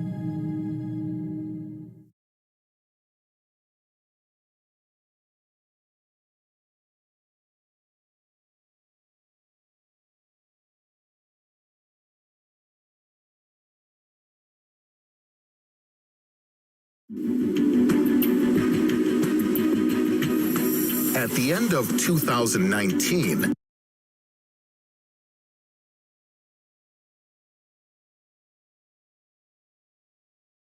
Swedish eco-activist Greta Thunberg amazed the whole world and sailed across the Atlantic Ocean on a yacht. In this, she expressed her protest against aircraft whose engines emit carbon dioxide into the atmosphere. The vessel, Malaysia 2, on which Greta sailed, runs on solar panels and, according to the activist, doesn't leave a carbon footprint. After returning to Europe, the girl took a train to get home. Let's study the composition of the Malaysia 2 ship, which can be found on Wikipedia. The yacht's lithium-ion batteries are difficult to recycle. Composite materials of the ship's hull need hundreds of years to decompose, and trains leave a much larger carbon footprint than planes. So, who's doing more damage to the environment? Your grandmother who's flying from the resort on a Boeing 737, or young Greta on a yacht? Myth number 1. Is it true that aircraft emissions will lead to global warming? There's no clear answer. To find out, in 1988, with the participation of the United Nations, an organization was created that studies global warming, which is provoked by greenhouse gases. According to its data, planes emit into the air 2.5% of all the carbon dioxide that people produce. By comparison, gasoline-powered cars generate 14% of the CO2. Their influence is much more destructive to the atmosphere. But carbon dioxide isn't the only problem. The so-called condensation trail, which appears when burning aviation kerosene, mainly consists of water vapor. This, for example, is also released by your kettle when it's boiling. Steam is involved in the formation of cirrus clouds that cover the Earth from the sun, thereby creating shade and lowering the temperature. The condensation steam of a passing plane may well protect you from heat stroke on a hot day. So, do planes heat up the atmosphere or do they cool it down? Scientists around the world are divided into 2 camps. The Intergovernmental Panel on Climate Change says carbon emissions generally raise the planet's temperature, but clouds also cool the Earth's surface because greenhouse gases increase its reflectivity. There's no exact answer, but all scientists agree that airplanes are not the most dangerous threat to the atmosphere. Cars, which there are 5,000 times more of than planes, worldwide are a real man-made threat. Their exhaust fumes, such as aldehydes, sulfur dioxide, and benzopyrene, can not only exacerbate the greenhouse effect, but also provoke the development of cancer in humans. Another non-ecological transport is trains. By themselves, they emit not so many greenhouse gases. But to provide the railway with electricity, you need power plants that usually run on coal. Power plant emissions are significantly higher than those from aircraft. According to the World Coal Association, the most modern power plant emits more than 5 kilotons of CO2 per day, serving a city with 200,000 homes. So, if you want to save the planet from global warming, you don't have to give up planes. It's better to give up cars and trains. Also, I advise you to switch from public transport to a bicycle. This way, you'll not only make a real contribution to the preservation of the environment, but also improve your physical fitness. Myth number 2. Is it true that electric cars are more environmentally friendly than gasoline cars? Imagine that the authorities of every country suddenly banned the use of cars with internal combustion engines and transitioned humanity over to electric cars. In cities, it would become much easier to breathe, but would it save nature? Well, in use, the electric car is much more environmentally friendly, but in the production process, everything is much more complicated. You need a lot of lithium-ion batteries. This battery is probably installed in your smartphone. Millions of batteries end up in landfills every year. but only 5% of them are recycled. 91% of all lithium on Earth is mined in Australia, Chile, and Argentina. This is the Atacama, the driest desert on Earth. There are huge pools the size of 20 football fields in which the cherished lithium carbonate is obtained under the scorching desert sun. The process uses a huge amount of fresh water. In the period from 2000 to 2015, 21% more liquid was pumped out of the Atacama than it received. Thus, the indigenous desert inhabitants are gradually being left without drinking water. Manufacturers of batteries for electric cars have almost doomed certain groups of the population to extinction from dehydration. If this isn't a convincing enough fact in favor of the non-ecological nature of cars running on batteries, don't forget that the batteries need to be charged. And they're charged from the energy of power plants, which in turn run on coal, oil, or natural gas. The European Environment Agency recently published the results of research that shows that electric cars do lead to less pollution of the surrounding world, but their harm, in comparison with gasoline cars, is only 20% less. Therefore, electric cars cannot be called an eco-friendly replacement for usual transport. However, scientists are looking for alternative fuels. If a new source of energy is found in the coming decades, the problem of automobile pollution will disappear by itself. We can only hope for science. Myth number 3. Is it true that paper cups are more environmentally friendly than plastic ones? It's a paradox, but paper cups are much more dangerous than plastic ones, and here's why. First of all, paper tableware is not exactly paper. If disposable coffee mugs were made from paper alone, in a few minutes, all your morning coffee would be under your feet. Each glass uses a cellophane layer so that the drink doesn't soften the paper. Such containers are practically not recycled. After all, for processing, you need to separate the plastic from the cardboard. This cannot be automated. But even this isn't the main problem. Coffee cup paper isn't brown because it's been recycled. To achieve waterproofness of the cup, especially strong cellulose fibers are used. Remember this when you drink your morning coffee. After all, for the production of the vessel in your hands, a tree was cut down somewhere on the planet. That's why many people come to coffee shops with their mugs. This is not only eco-friendly, but also pleasant.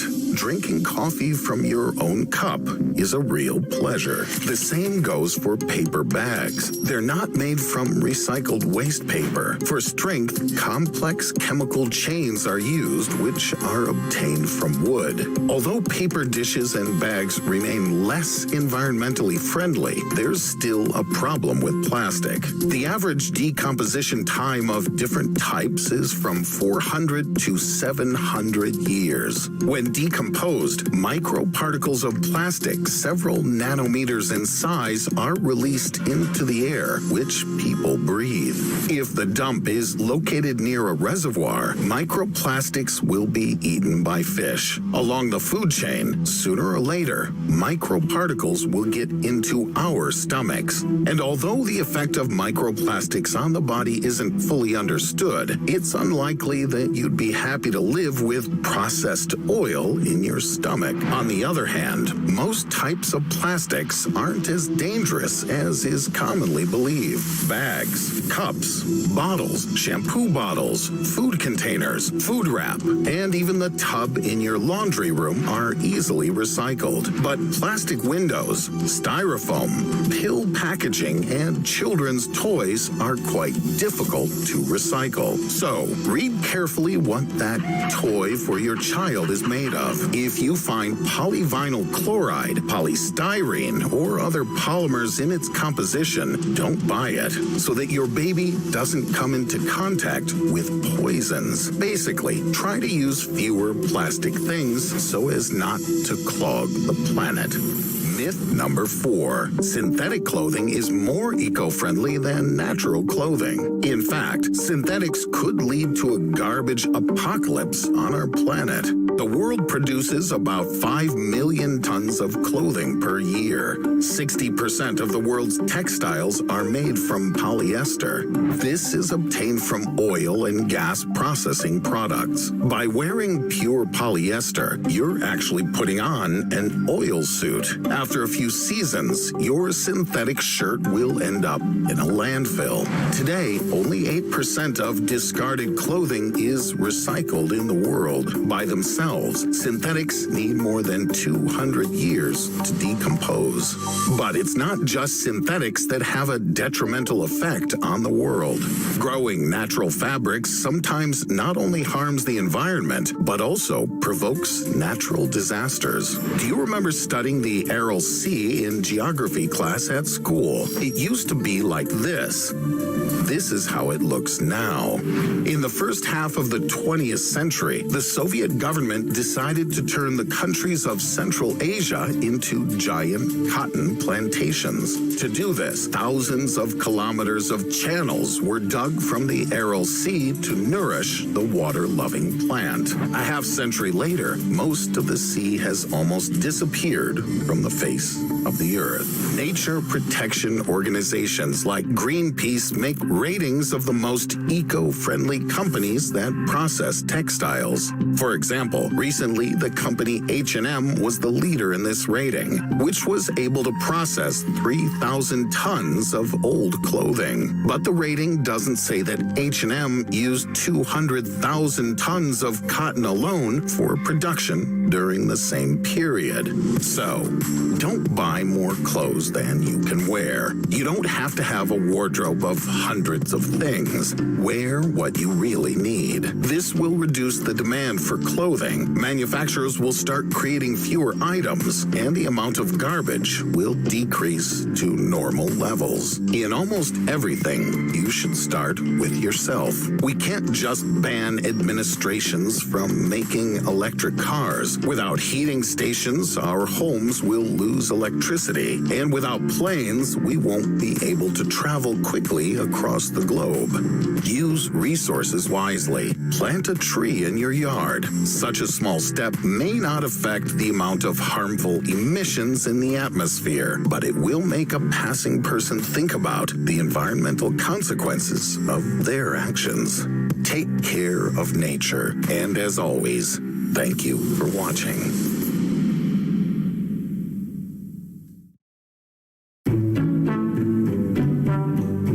It's a cold morning when you wake up and say, "Hey," in a low voice. The usual morning ritual. "Hey," echoes from the walls of the cave. After a few seconds, you hear another, "Hey." It's your neighbors who've made it clear that they've also woken up and are ready for a new day. All of the items in your room are soft and rounded. They're all unbreakable. It's impossible to injure yourself by bumping into them. A stone tunnel several meters long separates you from the outside world. Over the years, you've learned to navigate it without problems. After all, you spent your childhood in this house. Earlier, you clicked your tongue so that the sound bouncing off the walls of the cave indicated the way out. But over the years, you've learned to listen to the wind. It will show you the way. Your typical morning would go something like this if everyone in the world were blind. The writer Stephen King wrote, "A child who is born blind is unaware of its blindness until someone tells him about it." If all of humanity didn't have sight, there simply wouldn't be such a problem. Think about how moles, earthworms, jellyfish, mollusks, some species of small rodents and snakes, as well as ticks, parasites, and inhabitants of the deepest oceans live. They all lack the ability to see. But in their habitat, this isn't necessary. For example, immersed in water deeper than 600 meters, all you can see is pitch darkness. You will notice about the same picture when living in another organism, if you're representative of tape parasites, or underground if you are a mole. Therefore, we can assume that people without eyesight could live in dense, dark forests or deep, safe caves. Our world would be radically different. There would be no cities as we're used to seeing them. There wouldn't be any tall buildings, no trains, and no planes. People most likely would spread evenly around the planet and would not be able to travel long distances. On the other hand, humankind would probably live in small communities as in prehistoric times. In the community, each person would perform a specific function to provide the others with their needs for survival. For example, someone would pick berries, someone would take care of housing, and someone would raise the children. Hunting, fishing, and animal husbandry probably would not exist, or these activities would be less common. It's hard to catch prey that you can't see, although perhaps a person would have come up with clever traps, and we wouldn't have to become vegetarians. If you lived in such a community, you would notice that it's very quiet.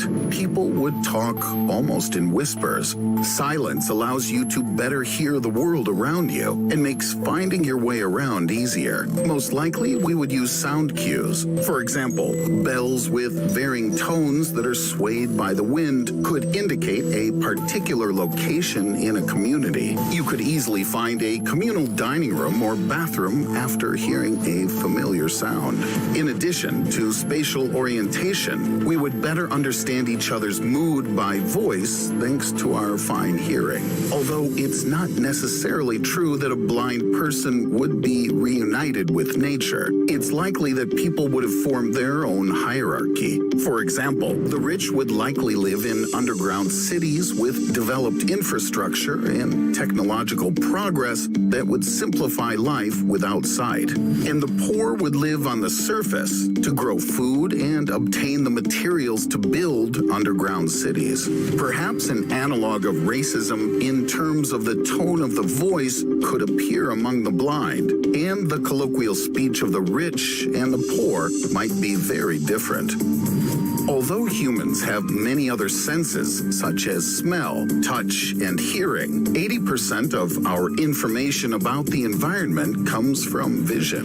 The visual cortex takes up half of the entire cerebral cortex. Therefore, if people were blind from the moment they appeared on Earth, our brain would develop differently. What would we be like now if evolution created a substitute sensory mechanism for us? Most likely, instead of seeing, we would develop an acute sense of smell and echolocation like bats. It's generally accepted that bats are blind, but this is not the case. They see normally during the day, but at night their vision is not enough to navigate with. Therefore, they emit short ultrasonic signals that are inaudible to humans. Sound is reflected from surfaces and detected by the bats, after which they create a picture of the surrounding world in their brain. The echolocation of bats is so precise that they can detect a wire with a diameter of 0.4 of a millimeter at a distance of up to 4 meters. If people could do the same, we would not need eyes to find our way around. But blind people are not completely blind. Almost all blind people on Earth are able to distinguish light from darkness with the help of their eyes. Back in 1923, Harvard University graduate student Clyde Keeler discovered that the pupils of people who can't see anything react to bright light. And only in the 1980s, scientists discovered a special type of ganglion cells on the retina called iPRGC. These cells are only 1% of the total number of visual receptors, but this is enough to detect bright light. Therefore, even if you were blind, you would still understand when it's daytime outside and when it's time to go to bed. Another thing is the inability to distinguish color. American Tommy Edison has been blind since birth. His YouTube channel is quite unique. On it, he describes what it's like to be blind. In one of the videos, he says that the very concept of color for him remains abstract and incomprehensible to this day. After all, if you've never seen a color, how can you even imagine it in your head? Color, one of the so-called qualia, is a philosophical phenomenon that cannot be described in words.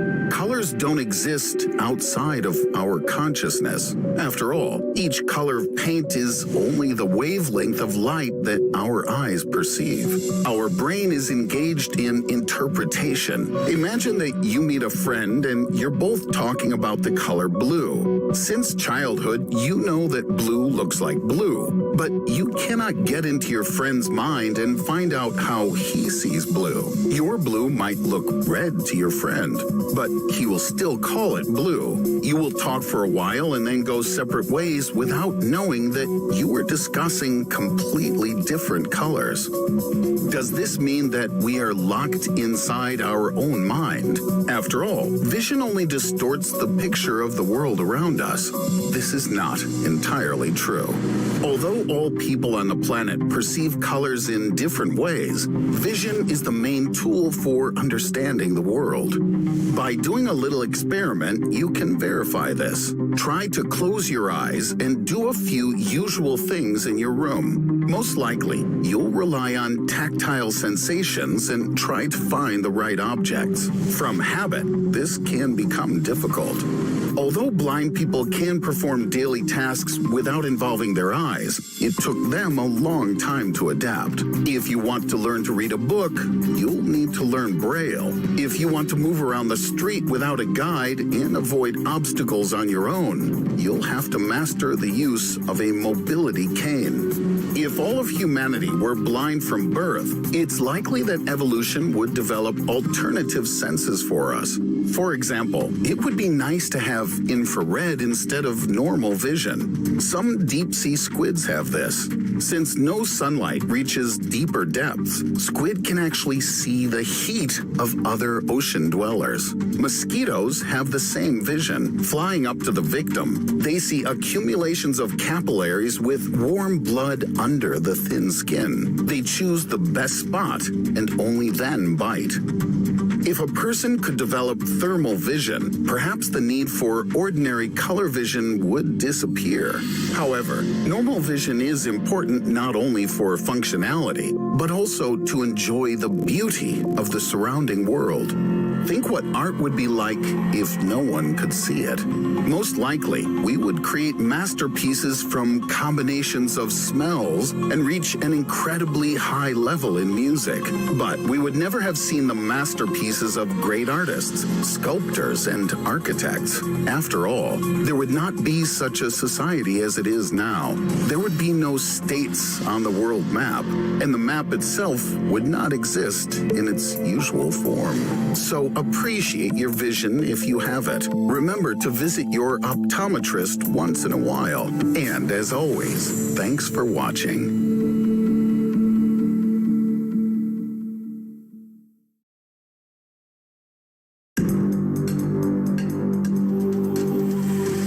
Lord Carnarvon was the first to die, just 4 months after the opening of the tomb.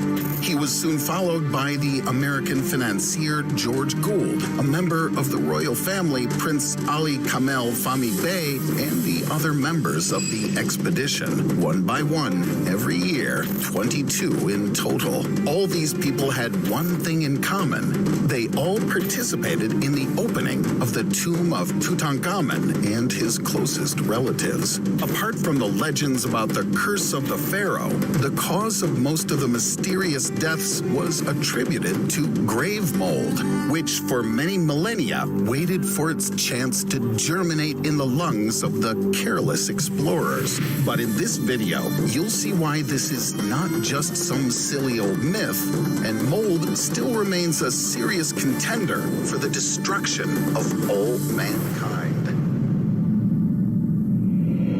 Before you is a Vicerum polycephalum, or more simply, slime mold. Formally, all this is just one cell with many nuclei. It extends its thin, scouting tentacles in search of food, and then moves its mass closer to the food in order to grow and develop. It claims living space, organizes the construction of colonies, creates highways, connects resource depots.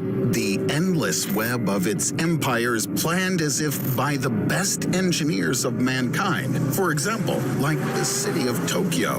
In laboratory conditions, it shows the ability to learn, memorize, and even transmit information to other still inexperienced relatives. This substance is able to independently find a way out of a labyrinth and move toward food, choosing the shortest possible path in doing so. The most frightening thing is that this type of mold simply does not have a brain, and we don't understand at all how it makes decisions and plans its actions. And if tomorrow Vicerum decides that the laboratory assistants themselves are more nutritious than their oatmeal, a real apocalypse on our entire planet may not be far behind. And possibly in the entire solar system. Marta Cortesau of the German Aerospace Center in Cologne irradiated the fungus Aspergillus niger with large doses of radiation. During the experiment, it was confirmed that the fungus is able to survive in space, receiving a dose of radiation 200 times greater than the lethal level for humans.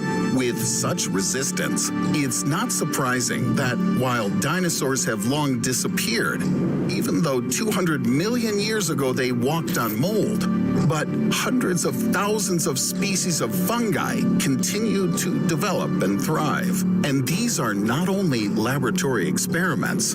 What you see here is one of the control units of the Mir space station. The mold just gobbled up all the insulation of its wiring. It caused the unit to fail and disrupted the space station's communications with Earth.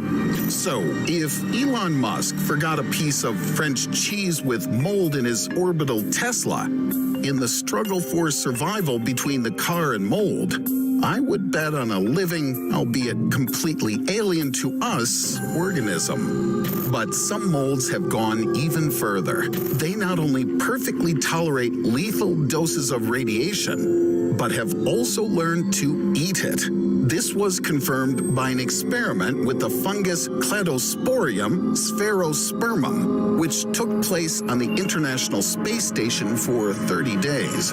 It turned out that this species is capable of performing radiosynthesis and converting gamma radiation into chemical energy for its nutrition and reproduction. And researchers from the universities of Stanford and North Carolina said that a new type of fungus that appeared in Chernobyl blocks radiation and may become a solution to protect astronauts from radiation doses during interplanetary travel. A mold layer of just 1.7 millimeters reduces the dose rate of gamma radiation by 5%. So, fungi can crawl, learn, feed on doses of radiation that are lethal for all living things, survive in a complete vacuum at zero humidity, and move around in spaceships. Perhaps, having long seized our home planet, they're just waiting for a chance to colonize the solar system, and the first mold on spaceships will just act as scouts, researchers who pave the way for the coming expansion. Mold has learned to live on bare stone, on metal and concrete, in plastic and diesel. But today, fungi still need organic acids, protein compounds, sugar, sugar or cellulose to feed them, and one can imagine that they are not yet going to the moon or Mars. But as soon as mankind begins to truly colonize near space and create space bases, there's no doubt that we will be doing this together with mold. And it's unlikely that it's going to do little more than cover cheese and salami there. No, it will destroy building structures and poison the air with spores. The problem is, whether you like it or not, mold is already everywhere in your everyday life. For example, all of you are familiar with Aspergillus fumigatus, which is found on fruits and vegetables or on damp building structures. In these places, the surface quickly becomes covered with a fluffy, dark bloom. The spores of this fungus can grow on any nutrient medium, including your lungs. You inhale up to 1 billion mold spores every day, but this does not lead to the development of any disease if your immune system is working in your body's defense. However, if your immune system is weakened, spores will grow in your lungs, leading to the development of invasive aspergillosis. A growing fungus in search of food forms into a whole network of mycelium in your body. Thin filaments spread that overtake internal cavities and organs. Aspergillosis progresses rapidly, causing shortness of breath, cough, chest pain. An infectious process that begins in the lungs spreads to neighboring organs. The fungus captures them one by one and takes them over for its needs, obtaining resources for its further growth. The toxins released by many types of mold act at the level of your body's DNA, stimulating the activity of cancer cells. It's no coincidence that in countries such as Kenya and Ethiopia, liver cancer is 3 times more common than in France. But even if you live in a developed country, be aware that even the main types of common apartment mold emit about 100 toxic compounds that provoke and develop cancer. And with regular ingestion, even in small quantities, there's a high probability that aflatoxin exposure will sooner or later lead to liver cancer. And in fact, this is not all.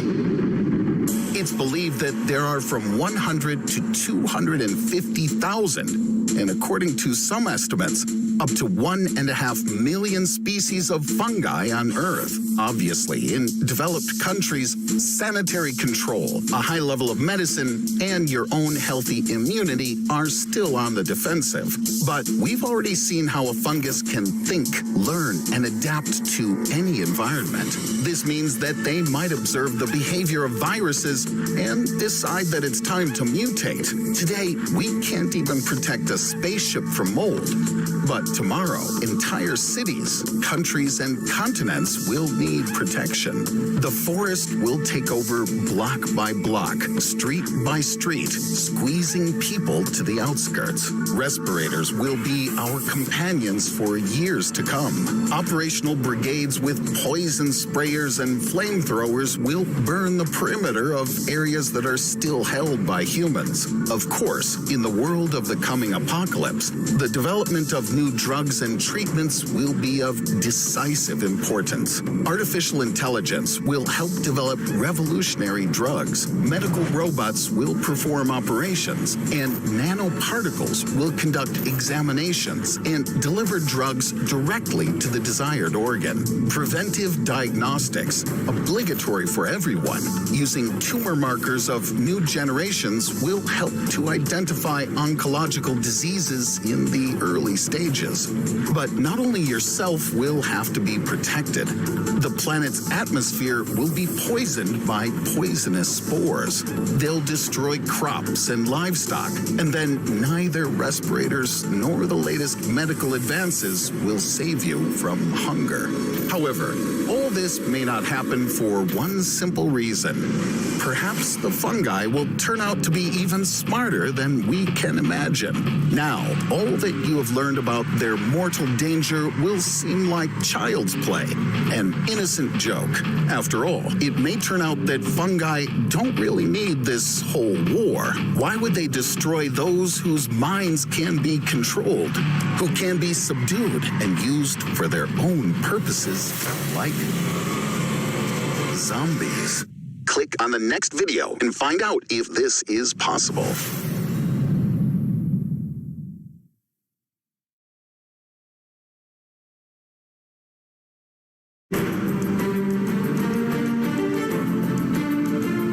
A planet called Theia, covered in seas and rivers, full of exotic gardens and wondrous creatures, flies out of its orbit. Dun, dun, dun, dun, and travels in the direction of our solar system. Dum, dum, dum, dum. Hitting everything in its path, Theia makes Venus rotate in the other direction, breaks off a piece of the Earth, and apparently, by the law of bartender's tricks, shares some water with it, splashing a little on the Martians. Then it grabs at Jupiter so that it starts spinning faster. This causes Theia to crumble into small pieces so that fragments reach Saturn and form its rings together with cosmic dust. The remnants become moons of Uranus, and after this game of cosmic billiards, the universe makes every effort to stop us knowing about Theia. After all, it just wants to forget about it, like a bad dream. Dum dum dum dum. Dum dum dum dum. No, this isn't a new Marvel movie plot. It's quite possible that this is what the hypothesis for the creation of the solar system will look like from the point of view of scientists who love Greek mythology just as much as they love getting research money from investors. Now, they're closing off any gaps when it comes to so-called Theia. In March 2021, scientists announced that they had found fragments of the alien world in the Earth's mantle. In this video, we'll go through their logic in detail and annihilate every unfounded theory. But most importantly, we'll find out for sure. So, where is the evidence for Theia's existence?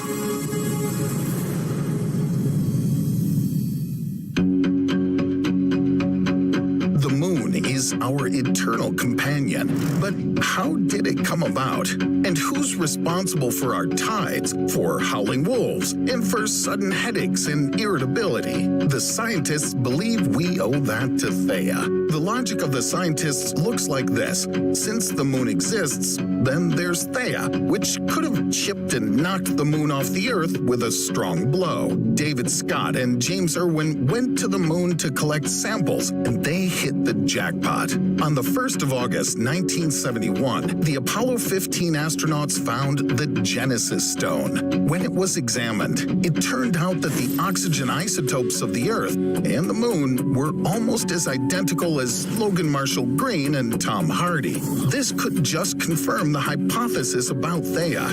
It's believed that the moment Theia hit the Earth, about 100 million times more energy was released than when the dinosaurs became extinct. Some of the outer layers of the Earth evaporated, and both celestial bodies melted, and part of the mantle was thrown into orbit around the Earth. This hypothesis explains why the moon has an unusual composition and has no metallic materials. The ejected material condensed into a single body, and under the influence of its own gravity, took a spherical shape. And now, DreamWorks has a unique opening screen. You're probably saying, every school child knows about the meteorite that fell on us, luckily ensuring that we don't have T-Rexes roaming our streets now. But why is it that no one has any idea about Theia's fascinating story?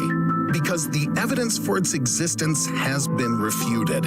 When the stones from the moon were checked over time using improved methods of analysis, it turned out that the isotopic composition of the deeper rocks of the moon was not similar to that of the Earth. And Thea returned to the club of fictional characters again, to Ultron and Vision. Sorry for the spoiler in case you haven't watched it yet. And now to the actual logical answer. The moon was formed of debris, cosmic debris. The Earth and the moon formed nearby and together from the same dust ball.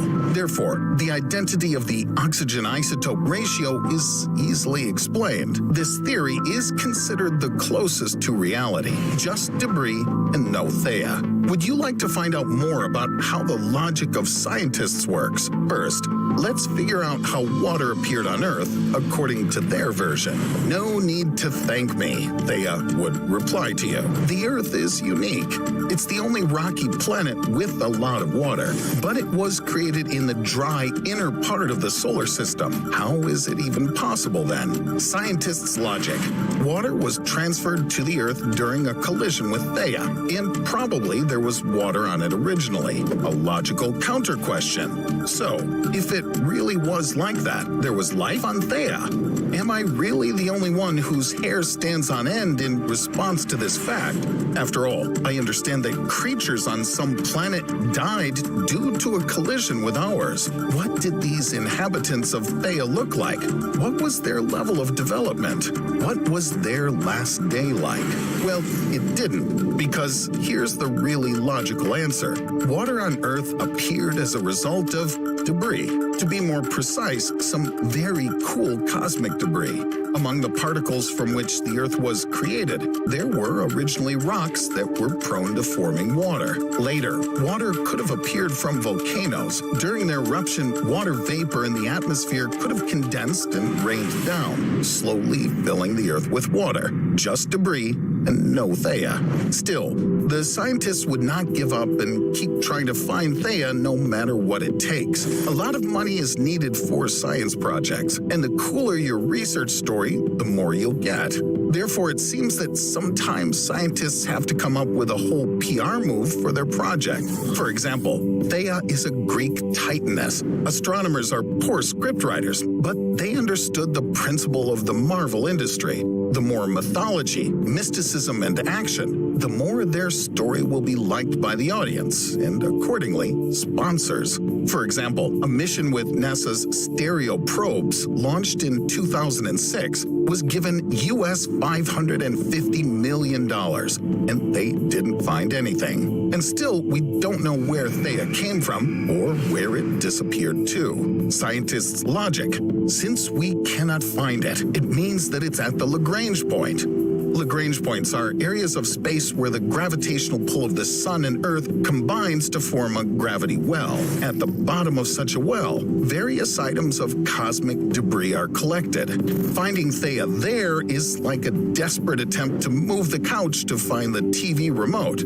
After all, the sofa is not even the Lagrange point. It's the black hole of your house. But apart from the clouds of dust, there's nothing there. Just as there are no remains of Thea at the Lagrange point.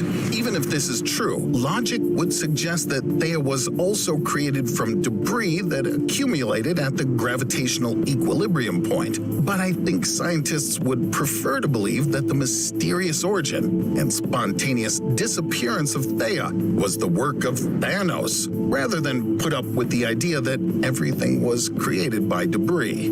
Was there no Thea at all? After many failed attempts to find Thea, scientists were in such a hopeless state that they came to what they viewed as a logical conclusion. Earth is a star. What? There's no way you expected to hear this. Scientists believe that at the time, the Earth was in a white dwarf state. Therefore, when Thea hit it and knocked it out of orbit, the Earth became a satellite of the Sun and acquired the status of a planet. And most importantly, Thea melted into the Earth, so we can never find it. Incredible. It would be incredible if there was at least some evidence for this. But a doctor of philosophy, geodynamics student at Arizona State University, Qian Yuan, found them, while the others were flying to the moon, sending out probes, Qian Yuan was the first to think of looking under his feet. The student recalls how he was struck by this information in planetary geochemistry class. He thought that after the impact, Theia could have gone underground and formed large areas with a low shear rate. Using seismic imaging technology, scientists have traced magma plumes deep in the bowels of the Earth. Its core is surrounded by a pair of mysterious structures in the form of huge bubbles. One is under the African continent and the other is under the Pacific Ocean. In its shape, this anomaly resembles giant headphones. Research suggests that Theia's mantle contained more iron oxide than Earth. This means that it was denser, so when the two planets collided, Theia's mantle sank and was preserved within the Earth's mantle. Qian Yuan demonstrated his arguments with an illustration of a beer bottle. I definitely like this kind of astronomy. Qian Yuan himself is glad that his work has become famous, but asks that we should not forget that this is just a hypothesis. The research is based on the observation of mantle waves. They're found as a result of reflections from various materials, just as a doctor uses X-rays to look inside your body. Yet, unlike the doctor, we cannot cut open the Earth to see if this interpretation is correct. Our technology is not yet perfect enough to study such complex cosmic phenomena. The same was true in the search for exoplanets, which astronomers could have confused with ordinary dust and debris. In case you haven't seen my video about this yet, I advise you to watch it in order to realize the full scale of inaccuracies in space exploration in our time. It's a shame that scientists have to come up with fantastic stories to get funding. Because of this, as in the case of Theia, the line between science and mythology is blurred.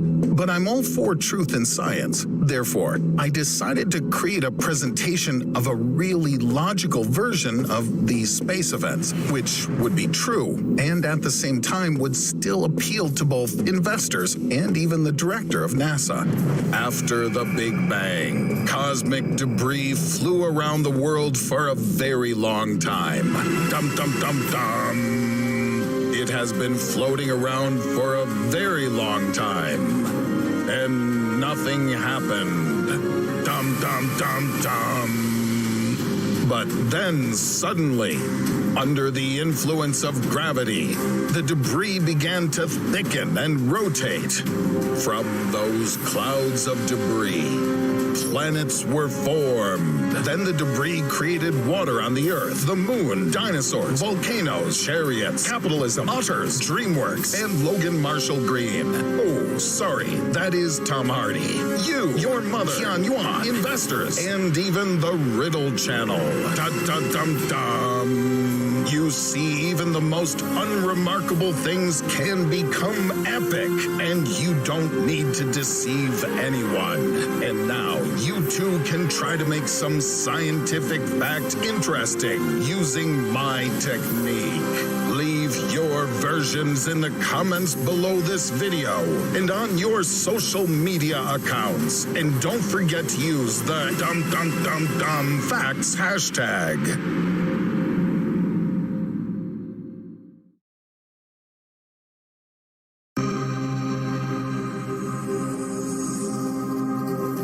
Our planet is facing the greatest extinction of animals since the time of the dinosaurs.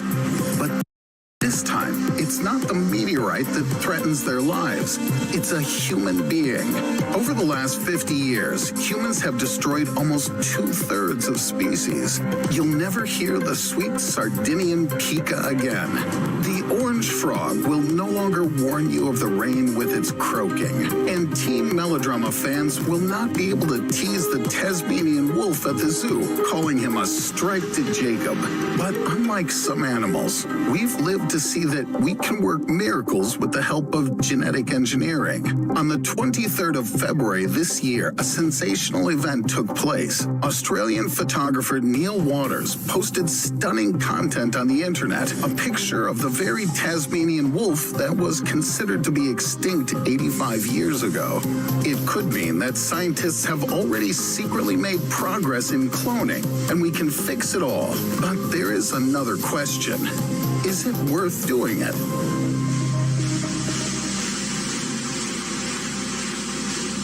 Before you answer, there's someone I'd like you to meet. In order to do this, you need to raise your head up. This is Haast's eagle, the largest bird of prey of historical era. Haast's eagle is very similar to the world's largest eagle, the harpy eagle, only it was twice as heavy, and its wingspan was 40% larger. It lived on New Zealand's South Island until people ruthlessly exterminated the majestic bird. Legends say after the Maori people exterminated the moa, the main source of food for Haast's eagle, the mega bird began to take revenge on people, hunting their young children. Therefore, the Maori people had to kill a terrifying bird. On the basis of an excuse of self-defense, the human being has become the most dangerous predator and killer of all time. But New Zealand kids play in the yard without fear of being dragged away by a giant bird. Perhaps you'd like to clone some other animal from the recently extinct ones. How do you like this guy? Giant short-faced bear. It's heavier than the modern rhinoceros, 50% bigger than the biggest polar bears, and as you can see, twice your height. To survive, it must eat at least 35 pounds of meat per day. That means at least one corgi. Now look who's standing on your right. Megalania is the largest land lizard known to science. It was as long as a 2-story building and weighed as much as the heart of a blue whale. But neither it nor the ancient grizzly were able to escape from a human being. In the food chain, humans became their rivals, having destroyed everything that the bear and Megalania ate. It's quite possible that people just killed these predators when they met them. Do you think you wouldn't have done it? First, get to know them. But where are they? You won't see Megalania right away. No, it's not shy. It's just that lizard hunts in an ambush. It will instantly immobilize you by cutting the tendons with its razor-sharp teeth. Have you seen these videos of how to open chips properly by making a cut in the middle of the bag? No one even knows that Megalania has figured it all out a long time ago. It will immediately rip open your belly and start eating you alive. It's a pity that such a unique species has become extinct. But don't worry, at the end of the 90s, there was a lot of speculation that Megalania had been seen in Australia or New Guinea. Maybe it's still alive without any cloning. And here comes the short-faced bear. It has no trouble finding you because of its distinctive, super-sensitive nose. Look into its chaps. Its fangs are pointed in different directions, similar to a tiger. Unlike Megalania, a bear's lateral teeth will effectively cut not only your tendons, but also your bones. The extermination of such monsters was a necessity for the survival of ancient people. But what wrongs did the much-vaunted internet star, Tasmanian wolf, do to us? Thylacine, as it's also called, became extinct in 1936, which means it was around when the camera was invented and we can see its real pictures. Don't be afraid to get closer to it. It's like a big cat with an interesting striped coloring. Look how lovely it yawns. Its mouth opens at 90 degrees. It turns out that this striped cat isn't so harmless, and who knows what a human can expect from it. I bet you shouldn't put your finger in its mouth. In the year 2005, the Australian magazine The Bulletin offered 1.25 million Australian dollars reward to anyone who catches a live thylacine. And Neil Waters, president of Thylacine Evernos, can become a billionaire thanks to the photo of a whole family of thylacines, including a cub. Maybe the thylacine we found is the result of successful experiments by scientists in the field of cloning. And soon we'll be able to recover the other recently extinct animals I introduced you to. By the way, people who were the first to think about it are the scientists from the Lazarus Project of the University of New South Wales. They took tissue of a frog that had been dead and frozen since the 1970s. Scientists successfully implanted it into an egg of a closely related species of frogs. Although none of the embryos have survived more than a few days, this may be the first step towards turning Jurassic Park scenario into reality. Because I think we're forgetting the real heroes, the mega animals that went extinct a long time ago, and you haven't even heard of them or their superpowers. What would be really interesting to renew and place in the park with the resurgent ancient inhabitants is Helicoprion. This predatory fish is the least favorite Tooth Fairy's character. Its teeth had an unusual ability. They didn't fall out, but instead turned into a wheel on the lower jaw, similar to a pattern. With this deadly spiral, Helicoprion used to arrange Paleozoic chainsaw massacre. Watching Helicoprion through the glass of a large aquarium, one visitor of the park would be very interested in it. That would be Steven Spielberg. He would certainly be inspired to make the next Jaws with this character in the lead role, unless, of course, Helicoprion gets beaten in this audition by Aquilolamna millarcae. It has much more chances because on the 18th of March, scientists released the news about a preserved fossil of this Cretaceous shark found in the Gulf of Mexico. Its special feature, pectoral fins that resemble wings, and it resembles a funny stingray trapped in the body of a ruthless shark. It would be interesting to keep other extinct animals at home instead of the park, because now it's very fashionable to have a mini piggy pet instead of a kitten. But what about Entelodont, the behemoth-sized cannibal boar? This pet is definitely not for the faint-hearted. With its 8-inch fangs, the Lecter pig was not averse to eating its own kind. If your dog is not doing its job well, you should know that robbers would surely fit the taste of Entelodont. Hopefully, it will spare the owner. It's amazing that the only thing that can save these super animals is cloning. For all their power, they've all failed to avoid extinction and extermination. All but one invincible creature. Honey badger. Here it is, lying there, itching. The menace of the wild kingdom. Do you feel like stroking that cute badge? I wouldn't advise this. This guy's a real maniac. The honey badger is listed in the Guinness Book of Records as the most fearless animal. Not only does it defend itself with its thick, elastic skin that's hard to bite through, it also gets into fights and scrapes first. The internet's star honey badger Stoffel has more than once escaped from its enclosure. And no, it hasn't escaped into the wild, but went to beat other zoo animals. The honey badger is the Chris Brown of the animal kingdom. Everyone probably has a friend like that who went rogue at a party and couldn't be stopped. Since honey badger is not a member of the Fight Club, there are no rules for it to fight. It uses forbidden techniques.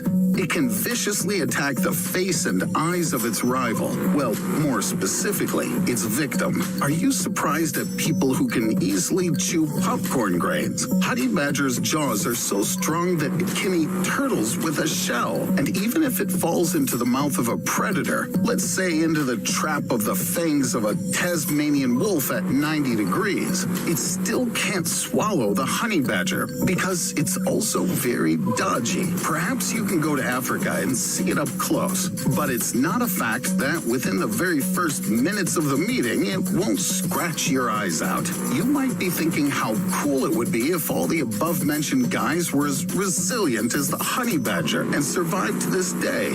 Well, scientists have been trying to clone the Tasmanian wolf since 1999. 3 years later, its DNA was extracted, but it was found to be unusable. And after 6 years, scientists managed to make some of the genes of thylacine work in the mouse embryo, but none of the developing embryos have turned into a wolf.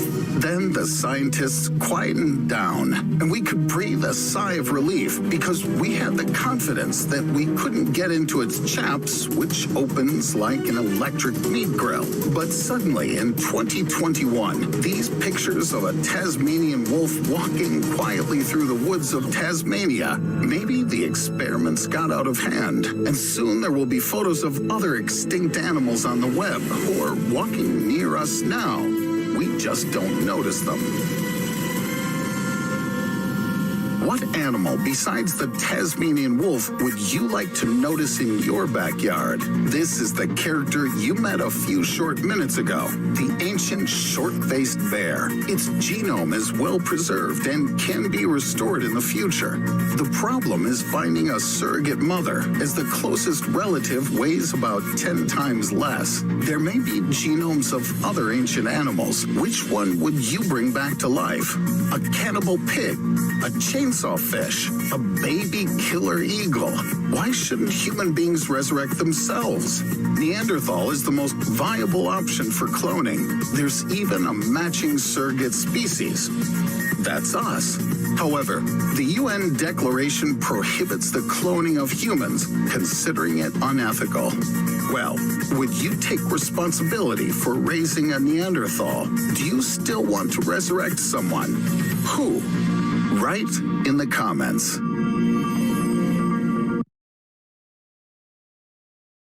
Would you have enjoyed taking a cruise on the Titanic? The legendary ship could well have served for a century and become a magnificent museum exhibit at the Port of Southampton if it really had been made unsinkable. Unfortunately, when creating the ship in 1908, chief designer Thomas Andrews didn't have fantastic technologies of the future at his disposal and could not assume that such a thing was even possible. Nowadays, modern scientists are fundamentally changing our understanding of the properties of metal. They've developed a metal that refuses to sink. A piece of this metal literally jumps out of the water like a float. What's most interesting is that any metal can become unsinkable. Chun-Lei Guo, the professor of the Institute of Optics at the University of Rochester, and his colleagues have been working towards this result for more than 10 years. During their experiments, they made a number of important technological discoveries, exposing the metal to a femtosecond laser, that is, ultra-short laser pulses. A femtosecond laser pulse acts like a machine gun. It fires at its target with a series of strikes, each lasting for just a femtosecond. Each pulse lasts only about 1/quadrillionth of a second, but during this short pulse, it reaches a maximum power equivalent to the power of the entire North American power system. A comparison of the femtosecond with an ordinary second shows us that a femtosecond is to 1 second as 1 second is to 32 million years. In 1 femtosecond, light travels a distance of just 0.3 microns. Such an ultra-short laser pulse duration allows you to create a very localized, high-intensity light radiation exposure, making a forceful impact on the target material. As a result, the solid target material is being gradually destroyed. However, during this time, the target material collapses only slightly, and the destruction process itself is actually playing a creative role, building the conditions for the formation of new properties in the irradiated substance.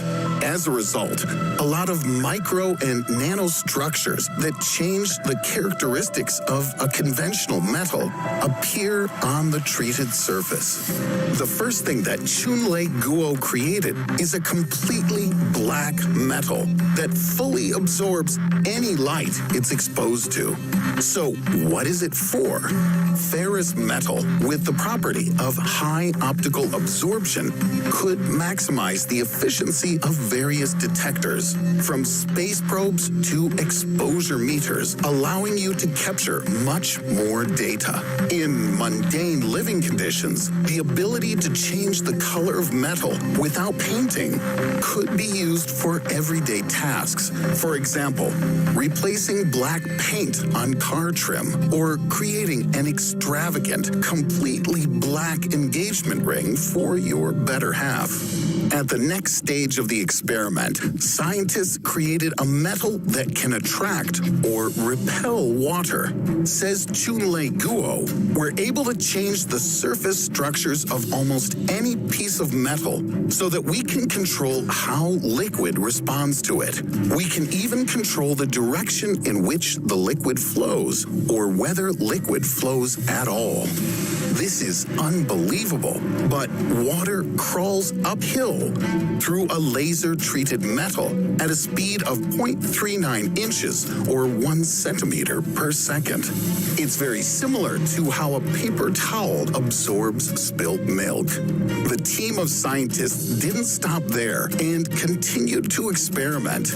In addition to the excitement of their initial research success, they also got support from the Bill and Melinda Gates Foundation and the U.S. Air Force Office of Scientific Research. And this time, at the high-intensity femtosecond laser laboratory, the metal became super hydrophobic, but without any additional coating or chemical treatment.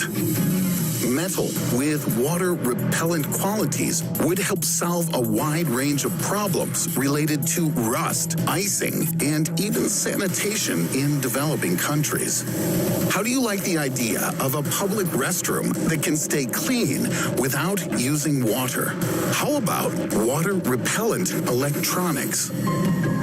The metals developed in the laboratory are much slipperier than Teflon, which you probably know is a hydrophobic coating that is often applied to nonstick pans. In order for the water to slide off the Teflon surface, it must be tilted by almost 70 degrees before the water begins to slip. With metal treated with a femtosecond laser, water will slide off even when tilted by less than 5 degrees. The material is so strongly water repellent, the water actually gets bounced off. Then it lands on the surface again, gets bounced off again, and then it will just roll off from the surface, said Guo, professor of optics at the university's Hajim School of Engineering and Applied Sciences. The whole process takes less than a second. One of the great advantages of this new product is that the structures created by the laser on metals are an integral part of the surface of the material, which means that they are permanent. In fact, the secret of such a surface structure is very simple and widely used in nature when you need to get out of the water dry, literally. For instance, some plants are an example of an ideal water-repellent surface, known in science as the lotus effect. The microstructure of the leaf surface of this flower contains peculiar spikes, several micrometers in size, consisting of hydrophobic substances. Thanks to such an amazing surface structure, the water falling on the leaves doesn't spread, but sits on the spikes. The contact area of the water with the surface of the leaf is less than 1% of the total area of the drop. As a result, at the slightest tilt, the water rolls off the leaf. If the leaf is forcibly immersed in water, it will quickly re-emerge, since air particles stuck between the spikes will lift it back up. About the same result was obtained by Chunlei Guo on a metal plate. Laser manipulations with the structure led to the formation of nanoscale patterns on the surface, which trap air and hold it, preventing the metal from sinking. But the researchers found that the effect doesn't last long. Over time, the material lost its air reserves. Then, the spiders came to the rescue. scientists drew attention to the diving bell spider, also called the water spider, which weaves an underwater domed nest, an underwater air bell of sorts, and fills it with air brought from the surface on its abdomen. In the same way, fire ants falling into water are able to form an air shell, holding air bubbles on the surface of the body. This helps them to not drown. As a result, the team of scientists created a design in which two metal plates were covered with tiny patterns, just like in the previous experiment, and then they were placed on top of each other with the pattern on the inside. There was enough space between the plates to capture and hold air, which prevented the metal from sinking. Even after spending 2 months underwater, the structure instantly jumped to the surface as soon as the weight was removed from it. At the same time, the super hydrophobic structure remains afloat even after significant damage. As part of the experiment, scientists made 6 holes in the plates with a diameter of 0.11 inches, or about 3 millimeters, and 1 hole with a diameter of 0.24 inches, or 6 millimeters. The plates still continued to float on the surface of the water. Unsinkable metal can push shipbuilding and electronics far ahead into the future. The only problem is that the laser etching process itself takes an extremely long time. When Guo's laboratory first demonstrated it, it took an hour to apply a pattern on a surface measuring just 1 square inch, or 6.5 square centimeters. Now, thanks to the use of lasers that are 7 times more powerful than the original ones, the laboratory has been able to accelerate the process, making it more suitable for expanding to commercial uses. The good news is that the femtosecond laser, despite all its strength, can be powered from a conventional outlet, which means that when the process improves, its implementation will be quite simple. Perhaps soon humanity will build a truly unsinkable ship that will never suffer the fate of the Titanic. All electronics, such as smartphones and laptops, will cease to be in danger from water. And what are your ideas for the use of non-sinking metal? Did you like the video? Then give it a thumbs up. Subscribe to the channel if you haven't already done so. And click on the bell to receive notification on the release of new, interesting, mind-blowing videos right away. Until next time.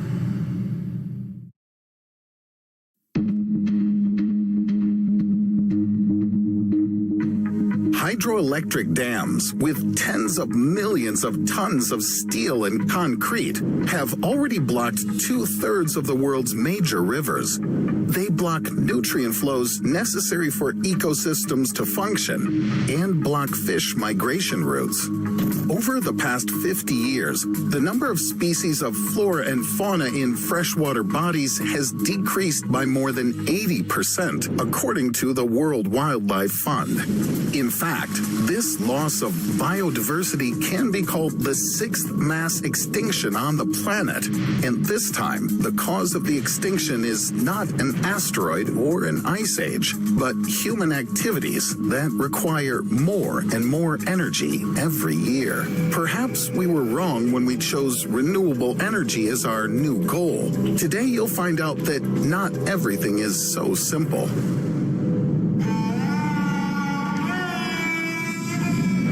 Before you is the world's largest solar power plant, Benban Solar Park, Egypt, on the outskirts of the Sahara Desert, the world's first energy park visible from space. The capacity of this power plant is 1,800 megawatts, which is 80% more than the power of the reactor that exploded at the Chernobyl nuclear power plant and released a monstrous amount of radioactive substances into the planet's atmosphere. atmosphere. I think that this comparison alone should convince you in favor of solar energy, because Benban's solar park will never explode. An area of 37 square kilometers is completely covered by 6 million PV modules. But think about it. The area of the hot Sahara is 9 million square kilometers. It's almost the territory of countries such as the United States or China. It can easily accommodate 240,000 such parks. Amin Al-Habebe, professor at Nottingham Trent University, is confident that the Sahara Desert alone is capable of providing an amount of environmentally friendly electricity that is 7,000 times greater than the needs of all of Europe and easily compensates for the energy consumption of all of mankind with plenty of extra capacity. In addition, some calculations show that the Sahara Desert can turn into a green and blooming valley. After all, some of the energy of the hot, scorching sun will not reach the surface. But now I have to point out the fly in the ointment here. There are not so many places like the Sahara on our planet. Transmitting electricity over long distances by wire to Europe or America can make it several times more expensive. To deliver energy not only during the day, but also at night, an incredible number of giant batteries would be needed, which makes the project even more expensive. The problems of recycling a huge number of panels and batteries containing lead, cadmium, gallium, arsenic will raise the price of this environmental friendliness to completely unacceptable figures. After all, the volumes of such decommissioned equipment will be comparable to Everest. Solar energy fanatics simply refuse to economically calculate these threats. In addition, a sandstorm in the desert is capable of causing an energy collapse for naive consumers at any moment, covering the panels from the sun with a layer of sand. Yes, with an energy park the size of the Sahara, not everything is as simple as it seems. But I'm sure that stations like Benban's solar park will still be developed, even if only in hot countries. The next candidate for inexhaustible energy is wind. The generation of wind energy doesn't require large areas, can be used in places other than deserts, and doesn't require transportation costs. This is the Jiuquan Power Base in Gansu Province, China, the largest onshore wind farm in the world. Its capacity is 8 gigawatts, but according to the plans of the Chinese government, in the near future it will grow to 20 gigawatts, which will be generated by 7,000 towers with giant blades. This is more than 4 times the total capacity of 6 blocks of the Fukushima 1 nuclear power plant. It's nice to know that such power no longer belongs only to traditional power generation using coal, gas, and uranium. But this is not the limit. Every year, the power of the projected installations and stations will only increase, and I hope that the planet's atmosphere will also become cleaner every year. But of course, you already guessed that wind energy is also not such a simple solution. Wind doesn't blow everywhere, and so the opportunity to build gigantic installations everywhere doesn't exist. And so the same question of the unpredictability of power generation remains. In the calm, the blades of the giant installations will be motionless. We'll have to not only turn off and defrost refrigerators in our apartments, but also shut down metallurgical plants, which require a continuous cycle of metal smelting. Wind power still can't provide an answer to all of our problems. Now, let's try to approach renewable energy sources from the other side. This is a tidal power plant located off the coast of the Yellow Sea in Siwa Artificial Bay, South Korea. It uses the ebb and flow of the ocean, the energy of hundreds of trillions of tons of water, which moves under the influence of the moon's gravity. The station's capacity is relatively low, only about 250 megawatts. Even so, the tidal power plant is already capable of fully meeting the needs of a city with a population of 500,000 people. There are only about a dozen tidal power plants on the planet today, including experimental ones, but many countries are already preparing projects for such tidal power plants. Only one of these projects, the Penjinskaya tidal power plant in the Sea of Okhotsk, Russia, has the incredible capacity of 87 gigawatts, and this is more than 1/3 of the electricity generation of all modern Russia. But as you might guess, there's a surprise for environmental optimists too. The construction cost is estimated at an equally incredible amount, more than $250 billion. Of course, like wind and solar power plants, hydro power plants can also cause skepticism. They're very expensive to build and can only generate energy twice a day for several hours. But they have trump cards that more than make up for all the shortcomings.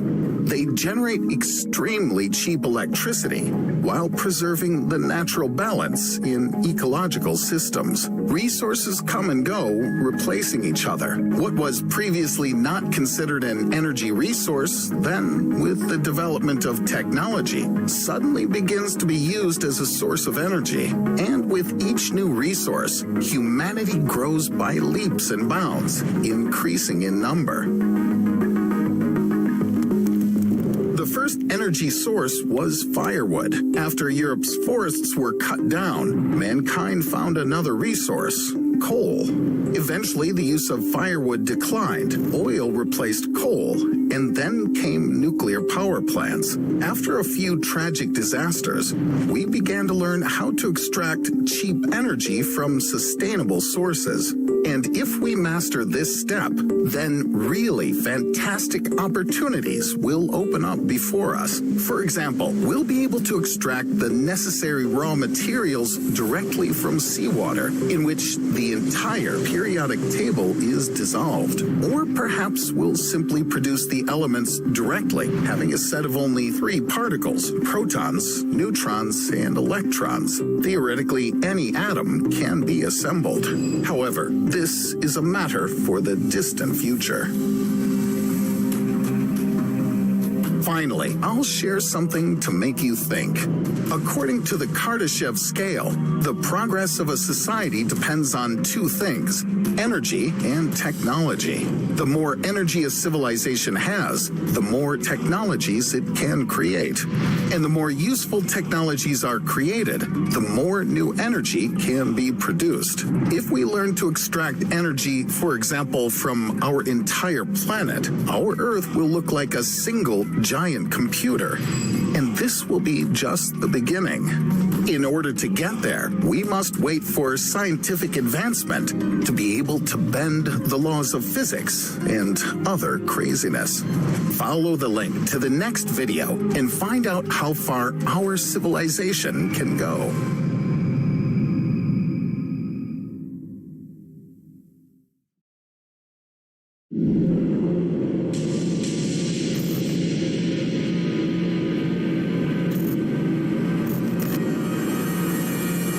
For centuries, humans have used animals in their countless wars. Horses, camels, and war elephants were forced as necessary participants in the successful military campaigns of ancient times. But with the beginning of the 20th century, the mockery of animals for military purposes not only didn't stop, but became more sophisticated.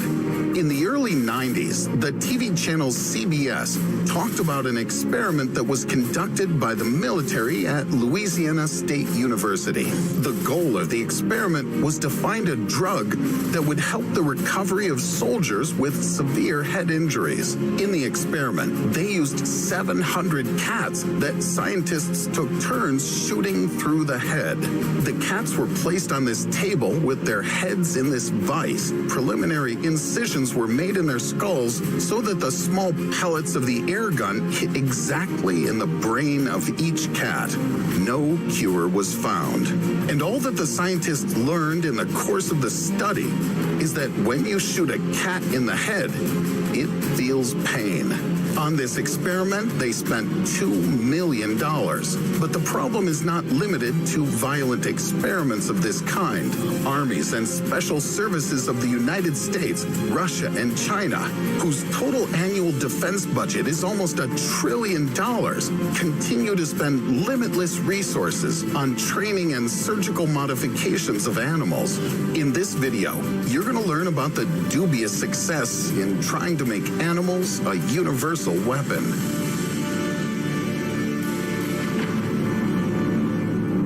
During World War II, the Soviet Union used specially trained dogs against Nazi Germany's tanks. The training process was simple. At first, the dog was deprived of food. Then they made her believe that food could only be found under the tank.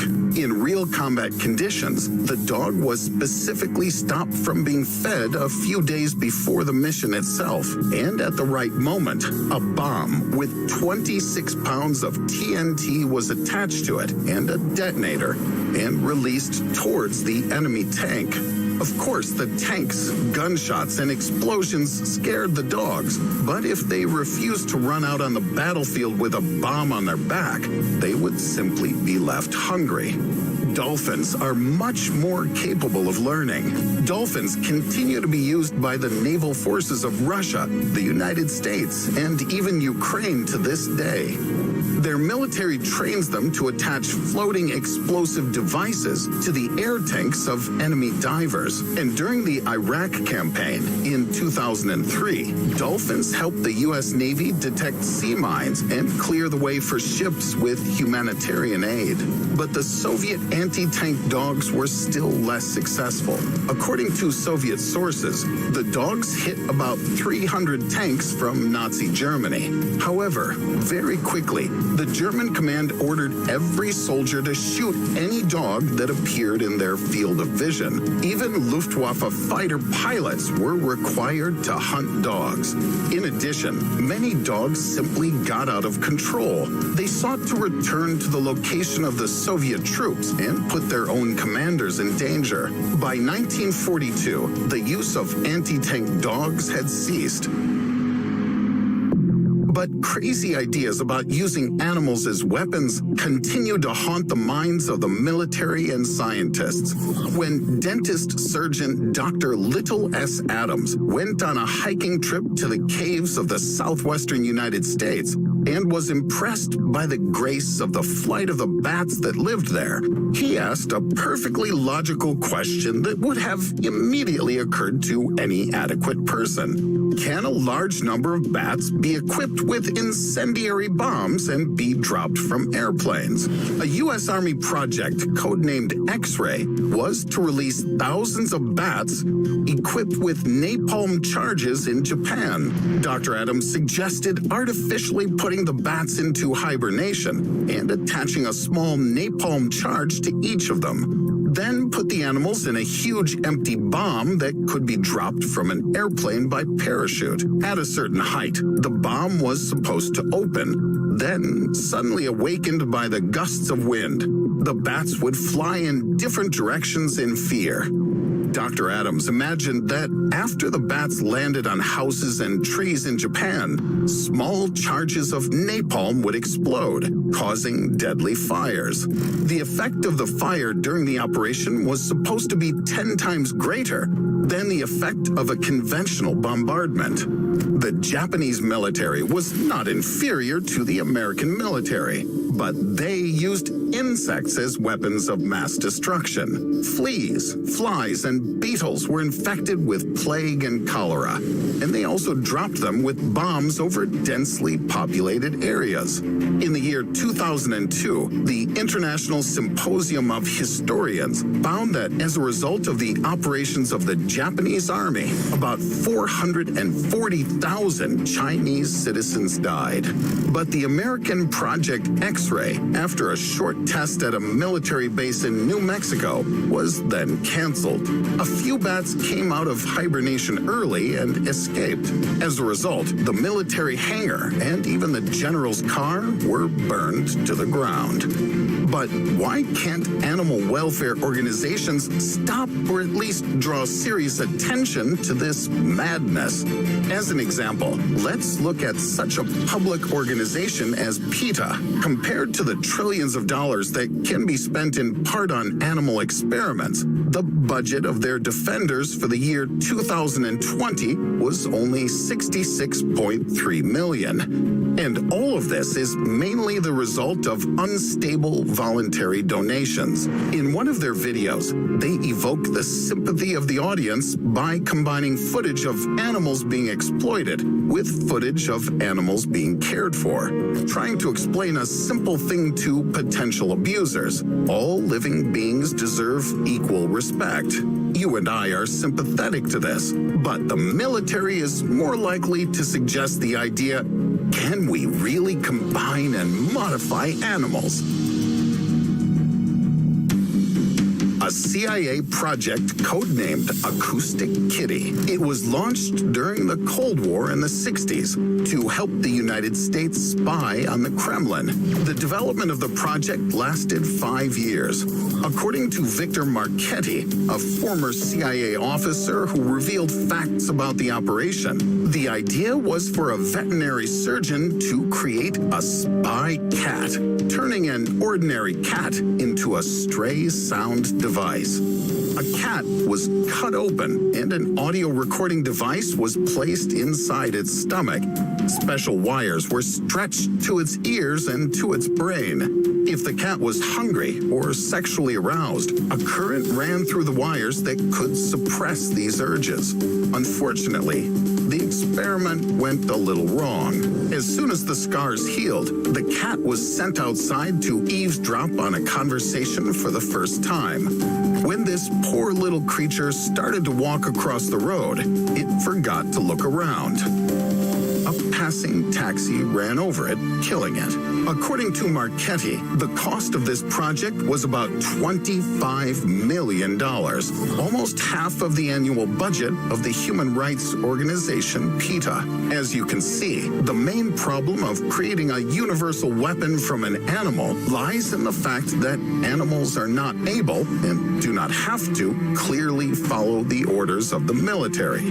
However, the People's Liberation Army of China and scientists from Germany and Japan may be on the way to solving this problem. In the year 2014, China supplemented its air force with a detachment of military macaques. According to Chinese state media reports, the macaques are meant to protect military bases from birds. Migrating birds have settled in nests in the trees around the bases, and very often they fly into the engines of aircraft that are landing and taking off.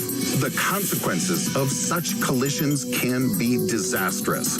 According to the Chinese military, they managed to teach macaques to find and destroy bird nests and also scare away and attack birds on command.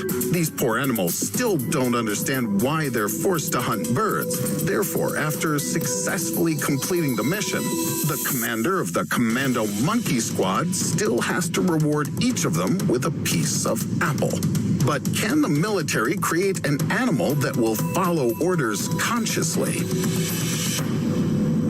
Scientists from Germany and Japan, under the leadership of Wieland Huttner from the Max Planck Institute for Molecular Cell Biology and Genetics, enlarged the brains of apes by combining them with human genes in an experiment reminiscent of the Planet of the Apes. Experts took a gene that controls stem cells in the human brain and placed it in the brains of ordinary monkeys. The modified monkey brain doubled in size in about 101 days of pregnancy. As a result, the ape fetus already had a larger, more developed, and more human-like brain. However, the experiment was abruptly suspended. According to Veland Hutner, in light of the possible unintended consequences, scientists considered it necessary from an ethical point of view, first to determine how exactly the crossing of genes affects the postpartum development of the monkey fetus. Humanoid intelligence is the only obstacle in the way of the military to creating a universal weapon from an animal. And while scientists working in the public sector have been stopped by ethics issues, the military, with their secret laboratories in Moscow, Beijing, and Langley, won't be stopped by anything. And they certainly won't be deterred by attempts to push for pity. But what if we could still send the military a message that they would definitely receive, understand, and accept? For example, something like this. How can we determine which animals will die during an experiment and which will survive and become excellent spies? Which kind of animals should we send against tanks? And what kind should we send against birds? What kind of crazy military experiments can you spend millions of dollars for? And on which ones can you spend billions? The answer has been found. The military needs a project that is both super absurd and super expensive. You need an animal that is both super dangerous and almost immortal. To create it, you'd need to use the best minds in both the field of cloning and in the field of crossbreeding. If you still don't know what I'm talking about, I have two words for you: T-Rex and Megalodon. This hybrid would be able to walk on land and run underwater. And if you added a human brain gene to it, then he himself would learn to shoot and eavesdrop on other people's conversations. Yes, not only would he not follow orders, but he would surely kill his creators. But when has common sense stopped the military? Share this video on social networks and spread the hashtag. The military is very smart on YouTube, Facebook, and Twitter. You can be sure that no one's ever used such a hashtag before. Therefore, by clicking on it, people will find only this video. And representatives of military organizations certainly won't resist the temptation to click it, especially if, thanks to you, they see this hashtag in the comments on their official pages. And don't forget to write to me. Do you agree that all living beings deserve equal respect?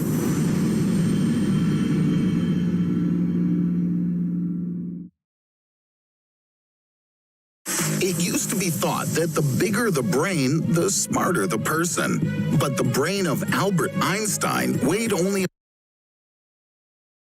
about 1.2 kilograms or 2.6 pounds, which is less than average.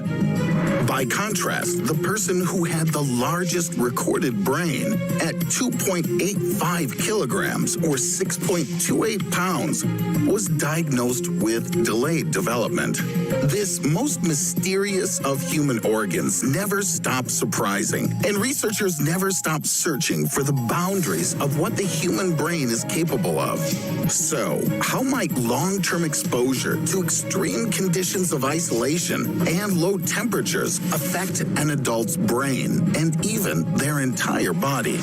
8 scientists and 1 cook who participated in an Antarctic expedition have first-hand knowledge of these effects. 5 men and 4 women spent 14 months at a German research station called Neumayer III. They went almost completely without personal space and contacts with the outside world.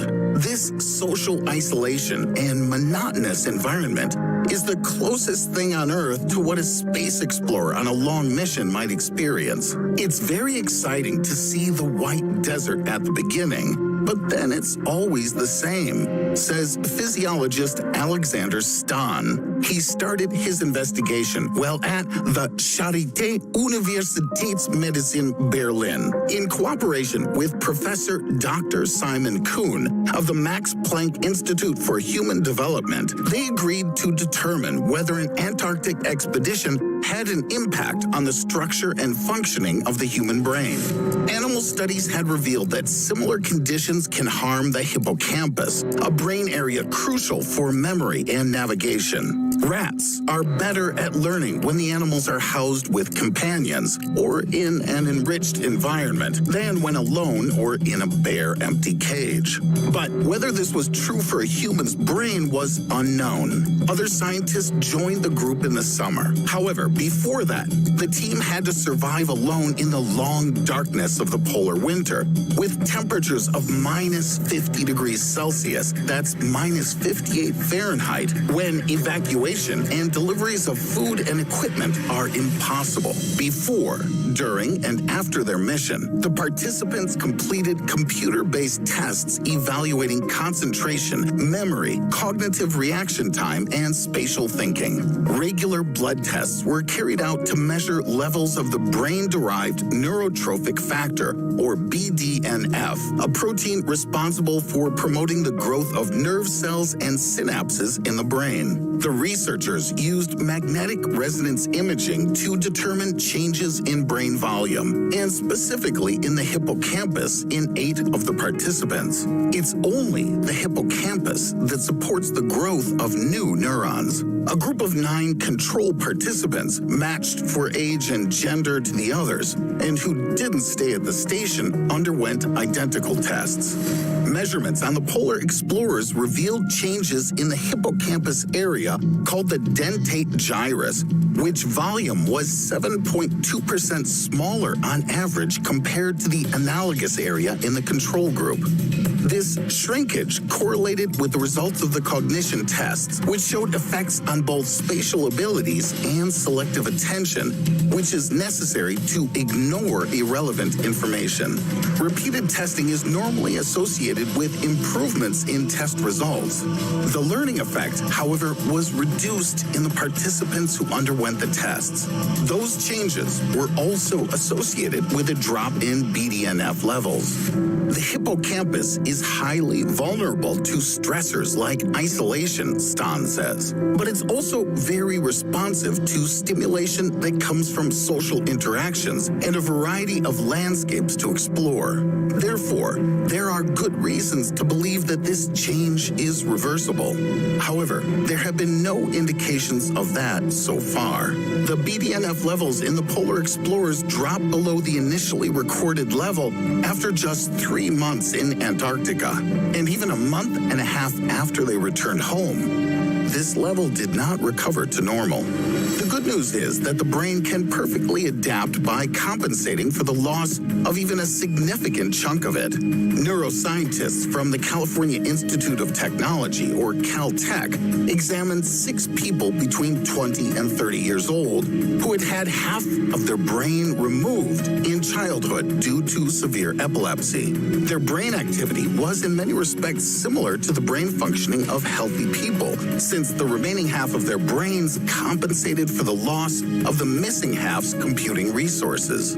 Given the small number of participants, these results should be viewed with caution. Still, it may be concluded, and this is supported by initial findings in rodents, that extreme environmental conditions can have an adverse effect on the brain. As a next step, the researchers plan to study whether or not physical exercise might be able to help protect against the observed changes in the brain. And what about adaptation effects to extreme conditions on the human body and psyche? The organizers of another Antarctic expedition from Kazakhstan addressed this problem. True, this expedition lasted only 11 days. Assessments of physical condition were carried out only every 3 days. That is, 4 times, in the participants whose average age was 29 years old. On day 1 of the expedition, the polar explorers demonstrated a high level of interest and tension due to their expectations and first experience in Antarctica. Then, their interest dropped due to the monotonous landscape and repetitious daytime activities. But the tension contributed to their being mobile, thus helping to quickly involve their bodies in adapting to the environment. The peak of adaptation occurred on day 4, when there was a jump in blood pressure due to adaptation of their cardiovascular systems and their psycho-emotional state. From the next day, these indicators steadily declined. Their heart rates decreased sharply and remained at that level for the rest of the period of their stay, with the frequency of their breaths decreasing at a constant and consistent rate. Their emotional state began to improve upon that turning point, and towards the end of the expedition, it approached the previous maximum value that had been recorded on day 1. From day 5, when cold, wind, physical activities for 8 to 10 hours a day, and 2 meals per day became routine, the crew members' indicators stabilized. It was crucial during this critical period to establish a favorable atmosphere within the group between the people who didn't know each other. But this task turned out to be the most difficult. Relative comfort in communication was achieved only on the last day of the expedition, when the team reached the South Pole. And if the mission had continued, the psychological indicators could have gotten even worse. And what are the effects of cold and loneliness? Animal tests demonstrated that rodents became aggressive. Exposed to a constant fear, they showed an inadequate response to threats if isolated for at least 2 weeks. This state is accompanied by accumulation of tachykinine peptides in the rodent's brain. When experimenters blocked these peptides, no negative effect of isolation on the rodent's psyche could be detected.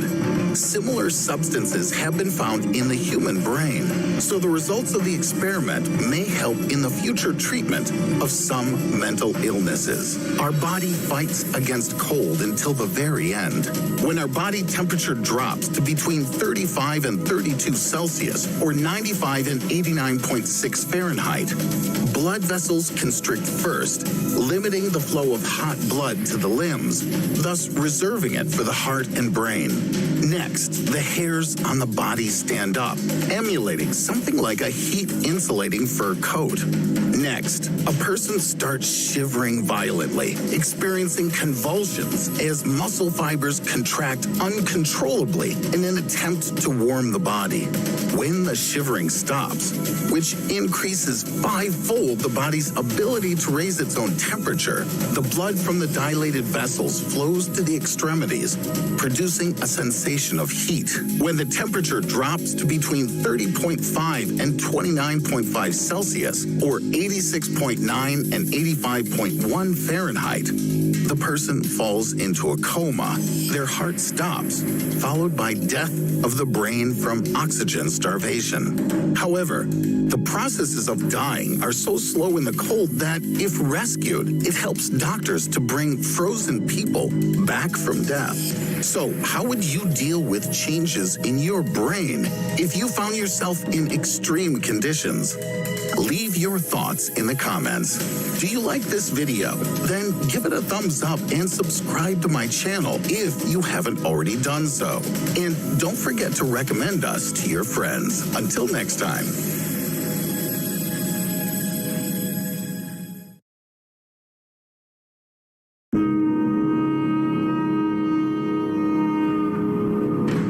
How did life come about?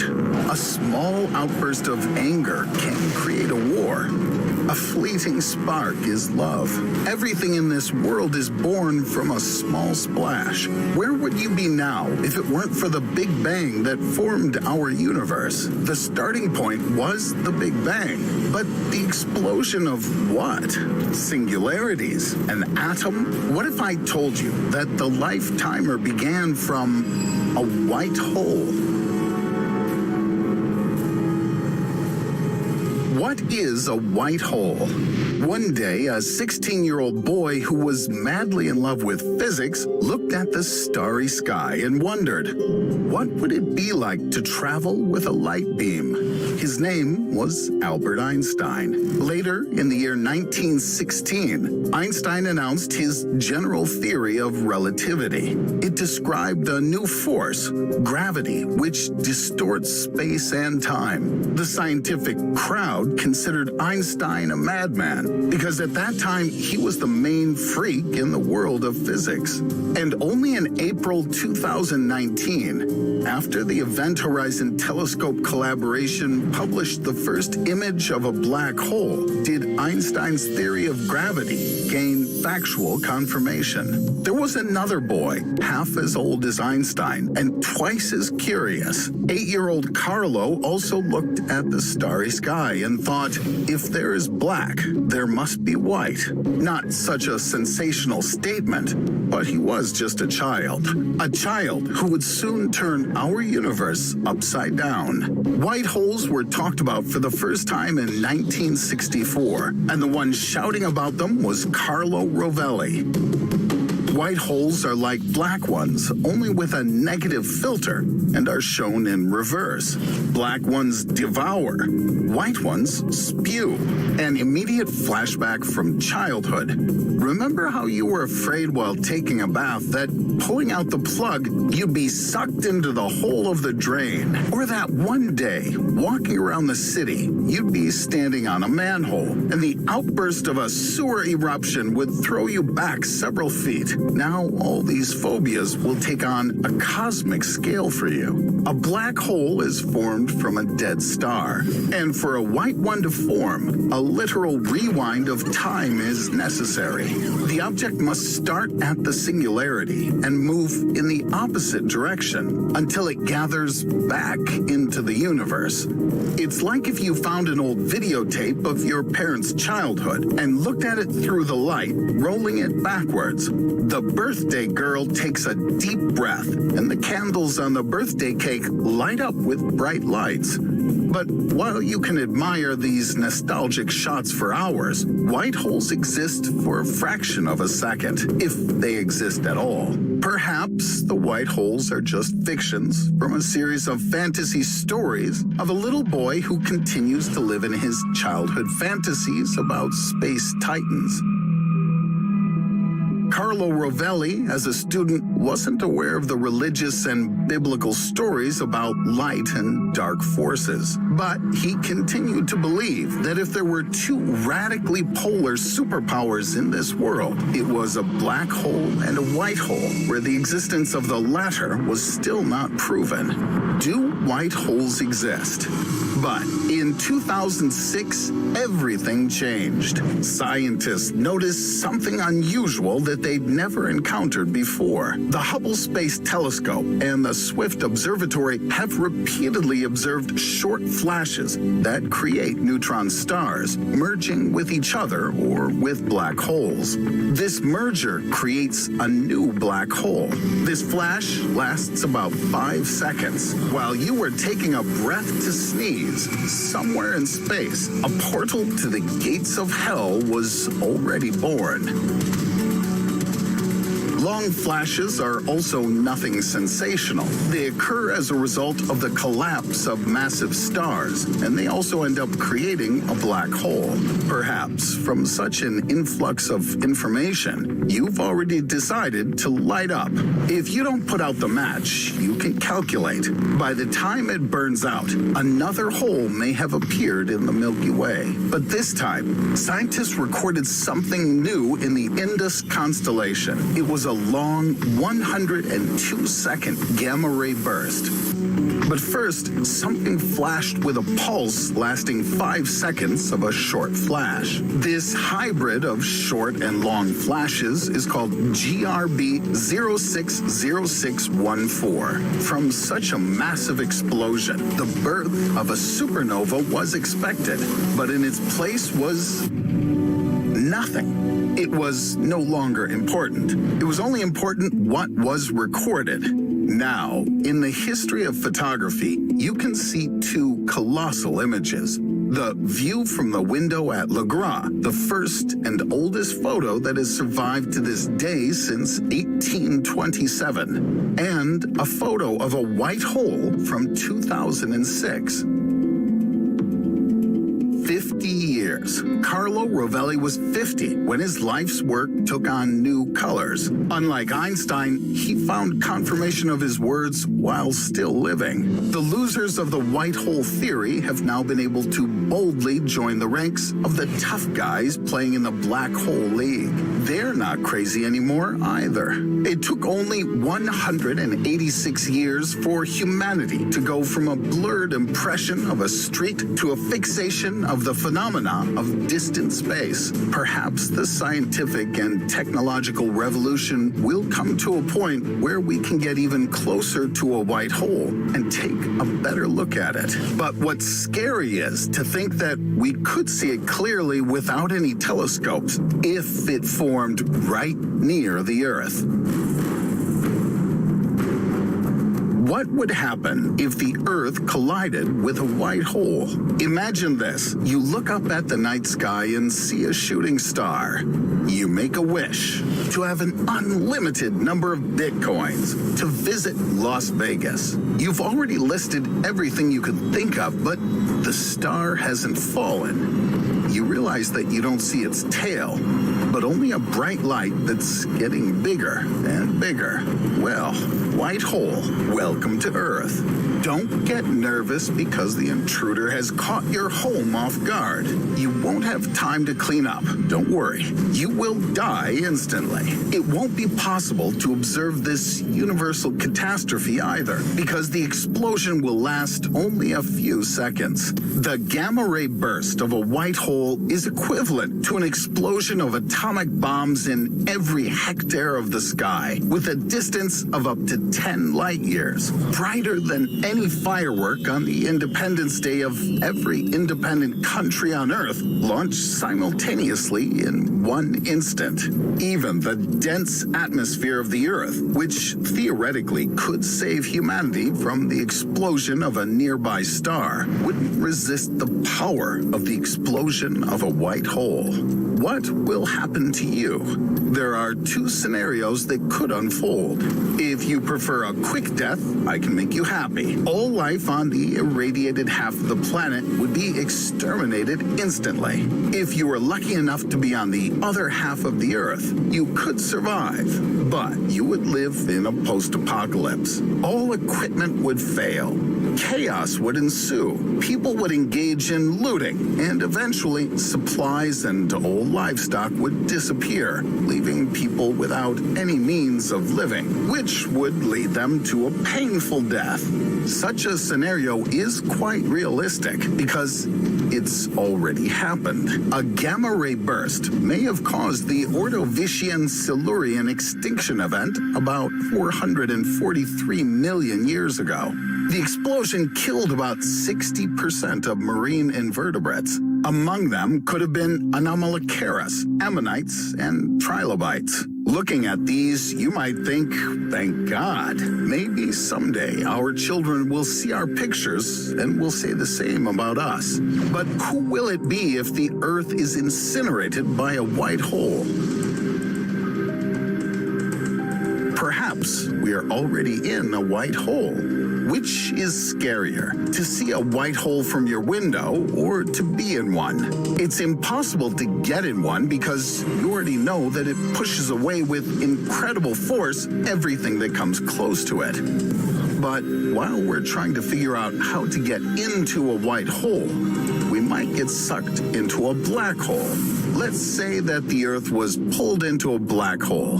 Scientists assume that the laws of physics don't apply inside these.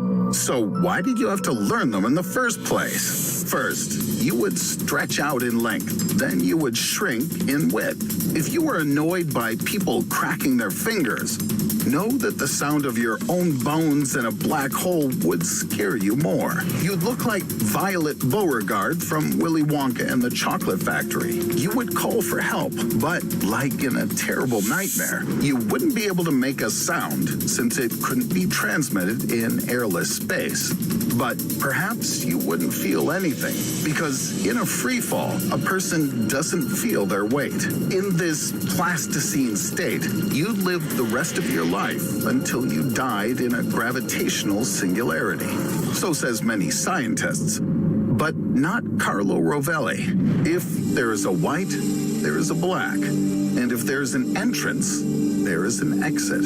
All this time, you were in a hole that leads to a white hole. A white hole is a door that only works as an exit. The entrance is the black hole. Rejoice, descendants, our ancestors survived. Nothing comes from nowhere and goes nowhere. The law of conservation of energy. We weren't very well received, but how would the world meet us on the other side? You're alive, but where are you? Do other worlds exist? Stephen Hawking argued that the Big Bang most likely created not one universe, but an infinite number of them.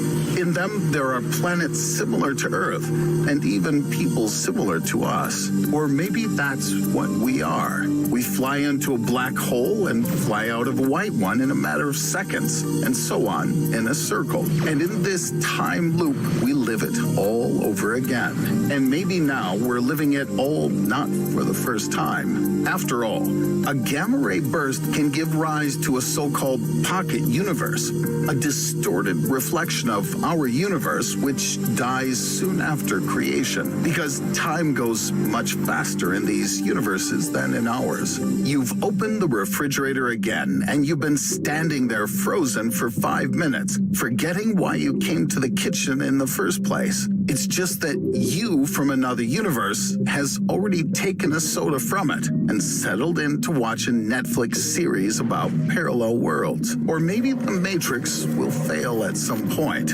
You'll look out the window at the starry sky, and the moon will seem strange to you. If you look closely, you'll see the Earth. Its second copy that didn't have time to complete its round in the path between the black and white holes. And what's happening on it? You're on it. You're looking out the window, and you're seeing in the skies your own planet in horror.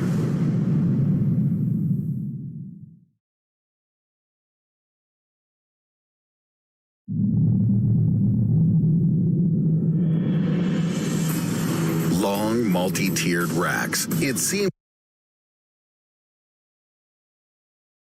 they'll never end. Down the shelves, your daily route is tens of kilometers long. Tens of kilometers of mushrooms. Mushrooms for breakfast. Mushrooms for lunch. Mushrooms for dinner. Occasionally, if there are any left. But you know that complaining is meaningless. You need to work and feed a group of warriors. Otherwise, next time you won't be able to fight off the exhausted people, mad with hunger, attacking your farm. But if you're lucky, you're alive only thanks to the farm of mushrooms that can grow without sunlight. At the beginning of the eternal twilight, many people believed that canned food in the still undisturbed markets would last for a long time. And then everything would go back as it always was. A warm office, a comfortable chair, a medium fried steak and a beer on Friday. A lot has changed since then. First, ammunition ran out. Then the supply of diesel fuel for the generator came to an end. Darkness was coming closer, along with hungry, emaciated cannibals who had recently been office clerks, sales managers, and YouTubers.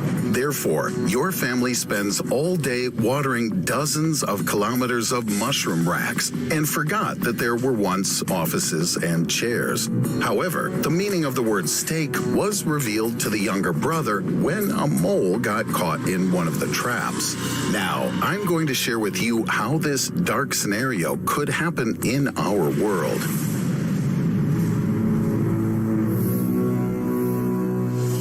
This This is Chicxulub, an ancient impact crater. Its size is amazing, a diameter of 180 kilometers and an original depth of up to 20 kilometers. It was formed almost 67 million years ago when an asteroid with a diameter of more than 10 kilometers crashed into what is known to us as the Yucatan Peninsula at great speed.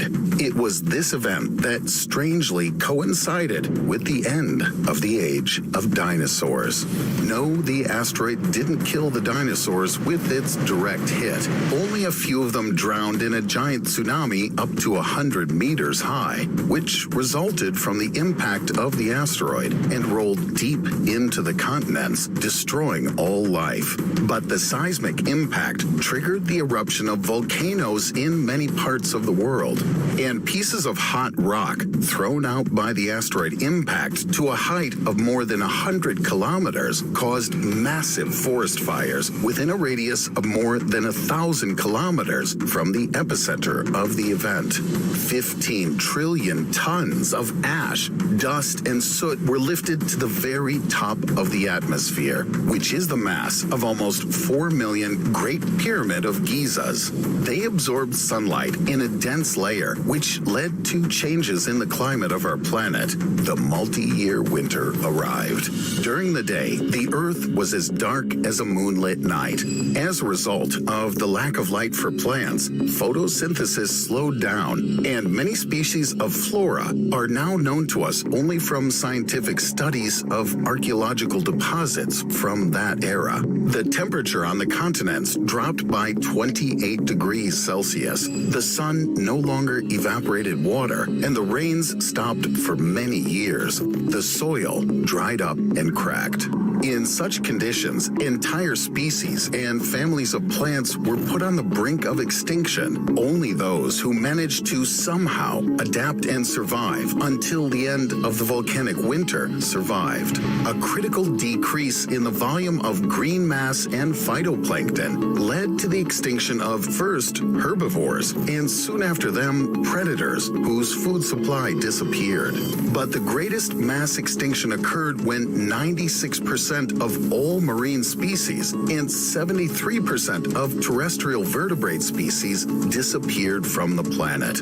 This happened about 250 million years ago and is known as the Permian-Triassic extinction event. Even 83% of the insect species that are known for their ability to adapt to any cataclysms died out.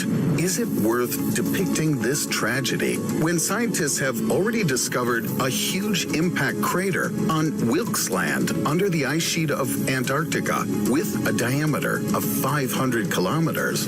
The impact of this asteroid in time miraculously coincides with the Permian-Triassic extinction event.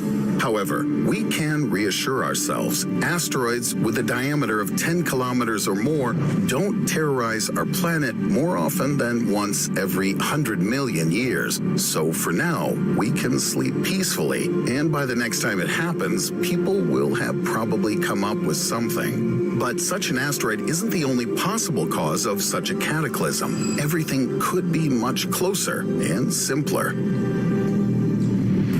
This is Laki, a volcano in Iceland. In 1783, its eruption lasted 8 months and threw 15 cubic kilometers of hot lava on the ground, and in the upper atmosphere, ash, soot, and clouds of toxic compounds of sulfur dioxide and fluorine covered the sky over most of Eurasia. In the first year, more than half of Iceland's livestock died, followed by starvation and the death of 20% of the country's population. Too long ago? Are those days long gone? Well, let's ask the experts what could happen today.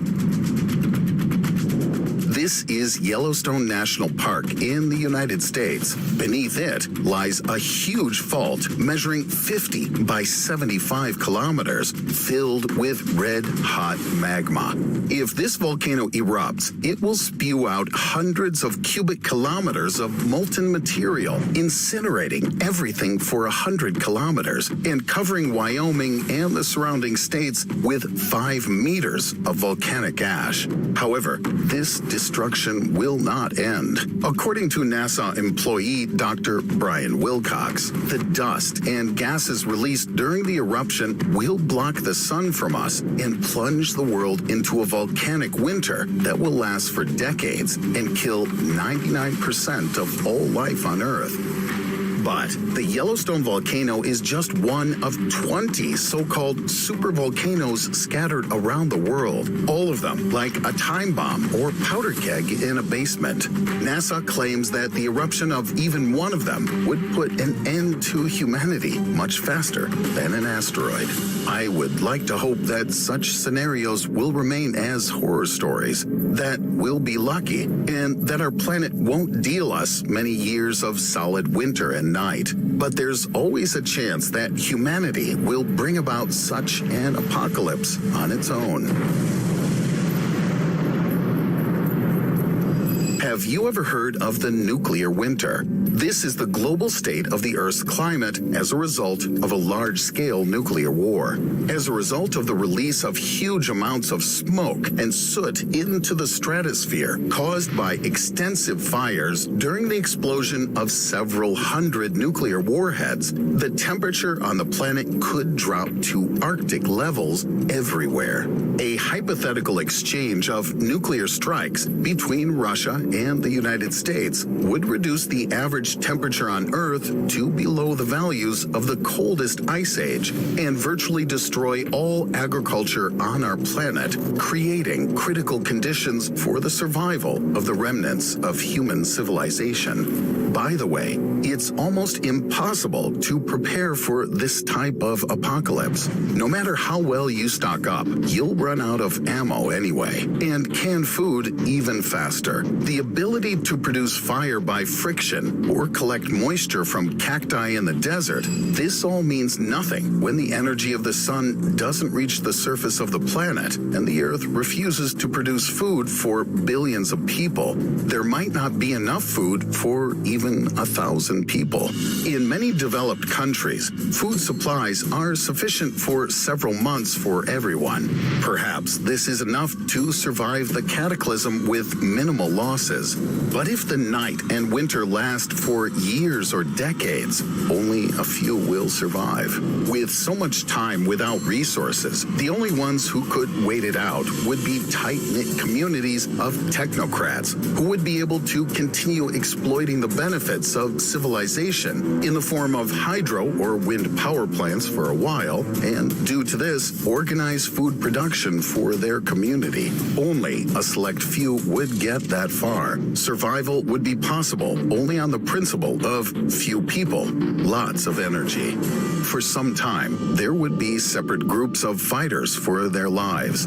They would be able to survive, grow mushrooms, catch algae, collect worms, set traps for the last animals that somehow, in turn, hadn't died out. But it wouldn't last. Those who remained outside these organized communities would be left to die powerlessly, to starve, to die at the cannibal's stake, to die on the hunter's spear for the cannibals. Is there any difference? I've always wondered how the primate species Homo sapiens became the dominant species on the planet as a result of anthropogenesis. Scientists have studied ancient people who, for many generations, fed on sparse vegetation and survived, or people whose tribes lived near the migration routes of ungulates and ate only horse meat and left numerous offspring, and those who lived in the equatorial desert and those who lived in the Arctic tundra. Someone ancient crossed the Bering Strait and entered North America. Someone crossed the ocean on a fragile boat and sailed south.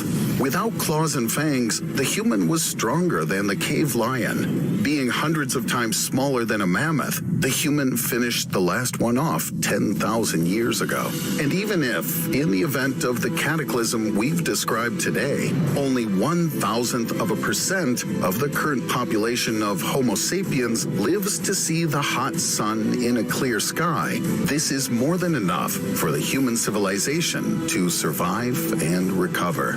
The human is the most resilient, most intelligent, and most developed creature on the planet. And if at least some species on Earth survive, be sure we will be among them.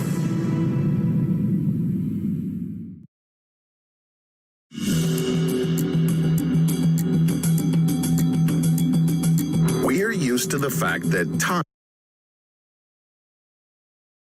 continuously flies forward. For many of us, it's taken for granted when we stare at our smartphone screen and write in our work chat thread, "I'll send the report in 15 minutes." But what if time were variable? Suppose it could slow down, speed up, and even go in reverse. Newton believed that the flow of time is like an arrow that moves steadily in one direction only. However, Einstein crushed this theory and proved that time can change for different observers. In this video, we'll travel at the speed of light to test Einstein's famous theory in action. Imagine yourself in the expanse of open space. The police are chasing you, and you need to get away quickly. By some miracle, there's one empty seat in a rocket flying by. You have absolutely no time to think about where it's flying or why. By the way, what about time? You wish the cops a journey of no return into a black hole and look at your watch. And this is when the strangest thing begins. You fly at a speed of 99.999% the speed of light, but the hand of the clock slows down and time seems to stretch out like jelly. Is this really possible? While you watch with fascination as time stops in a rocket, we return to the early 1900s when Albert Einstein was taking a tram. While riding in the tram, the scientist looked at the street clock and suddenly realized that if the tram accelerated to the speed of light, in his perception, this clock would stop and there would be no time at all. This led him to formulate one of the central themes of relativity. Everything is relative. For example, if Einstein's neighbor were to drop her glasses on a tram, then for her, they will drop straight down, while to an observer on the street, they will fly along a parabola trajectory because the tram is in motion. Einstein also suggested that there's no single standard frame of reference. Everything is relative, even time. To begin with, let's understand that even if you're sitting in one place, you still continue to move. And this is movement in time. If you sit for a minute without moving, you'll find yourself in the future 1 minute in relation to the starting point. If you didn't move in time, then you'd be frozen in this moment forever, which is worse than being dead. But what happens if you get up and take a step forward? You've now moved in space, just a little bit while still moving in time. And then, strange things start to happen. When you start to move in space, your speed is changing, and you experience slightly slower movement in time, while your speed through space increases slightly. It's similar to a system of communicating vessels. If you take from one, it will arrive from the other, and vice versa. Thus, an increase in speed can distort events. Imagine a person standing on a platform with two lightning bolts striking on either side of them. Since this person is in the middle of these 2 points, the rays of light reach them simultaneously from both sides. But the paradox begins when another person who's on the train, traveling at the speed of light, looks at it. First, they'll see the light from the lightning closer to the train, and then the second lightning strike. Thus, time for a person at high speed slows down and events are distorted. In fact, by approaching the speed of light, we create a time machine. Unfortunately, humanity is still too far from such a possibility. The highest speed at which a person has ever traveled is only 39,897 kilometers per hour. This is just 3/100th of the speed of light. But let's imagine that anything is possible on our journey and return to the rocket, which is about to reach the speed of light. You are still looking at your watch while you ask the pilot to speed up. The sound of the engine echoes in your ears as you watch in fascination at the stars from the window, which rush by and appear red due to acceleration. But the time on your watch remains like a thick jelly, which seems to have begun to freeze. The clock seems to have stopped forever. In fact, increasing the speed of the spacecraft was not a good idea. Already at 10% of the speed of light, an increase in mass and a slowdown in time can be observed. If an object moves at 90% of the speed of light, then its mass doubles, and 20 minutes will be like 10. When an object reaches the speed of light, then its mass becomes almost infinite. This means that an infinite mass requires an infinite amount of energy, which is not found in any of the most powerful rockets. Therefore, in principle, it's impossible to speed up and surpass the speed of light. Let's imagine that we did manage to access infinite energy and see what happens next. You feel doomed as you look through the porthole. The stars are no longer visible. The space around the spacecraft becomes a solid dark tunnel because the light waves no longer reach your eyes. Your speed is 270,000 kilometers per second, 90% of light speed. The red light in the cockpit spreads out into a multitude of reflections. The clock has completely stopped. Now you're almost sure you must be asleep. Suddenly, a hail of bullets pierces the ship's hull. The cops have surely caught up with us. We have no time. Let's go to light speed. The bullets stop in midair, like in the Matrix, and then start flying in the opposite direction. However, these aren't bullets. The fact is that at the speed of light, any speck of dust, from atomized hydrogen atoms to micrometeorites, inevitably become capable of piercing the ship's hull through and through. As you dodged these dust bullets, the ship managed to exceed the speed of light. Yes, from the point of view of science, this is impossible. And yet, we've gone too far in terms of capabilities of modern technology. So let's imagine what will happen next. When the speed of light is exceeded, cause and effect relationships begin to break, and events unfold in the reverse order. Now we will gradually catch up with the light emitted by sources at all earlier times. First, we would catch up with the photons emitted 10 minutes ago, then go back an hour, and so on. We could see, for example, an old man who gradually turns into a middle-aged man, then into a young boy, and lastly into a child. That is, time has turned back, and we're moving from the present to the past. The causes and effects have been reversed. Don't even try to imagine it in your head. The speed of light exceeds even the speed of thought, which moves only 250 kilometers per hour. Logically, you are returning to the moment when the flight just started. You just boarded the rocket, and you already know how this journey will end. So, we return to the beginning, and this time, you will act differently. Why accelerate to the speed of light when you can teleport away from the cops? I'll make a story about this in the next video. And as always, thanks for watching.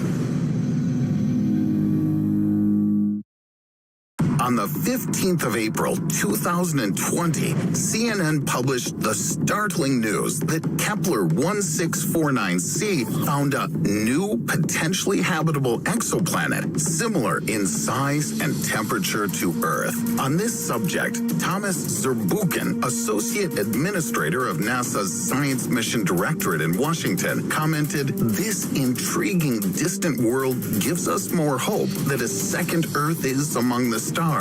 and waiting to be found. This might have impressed us if the media weren't feeding us news of the new home even more frequently than Joe Biden falls up the stairs of Air Force One. Nevertheless, each time, the CNN anchors can barely contain their excitement. If finding a new Earth-like planet not cool enough for you, NASA says there could be some others out there, Chad. NASA just announced the discovery of 500 new planets. They're all orbiting other stars, not our sun, but one of them shares some similarities with Earth. Well, for years, scientists have been searching the universe for a planet similar to ours. And guess what? They say they found it. Guess what? The media stirs hype around unconfirmed exoplanet research all the time. So if you've already packed your suitcases for moving to another planetary system, you're gonna have to unpack them.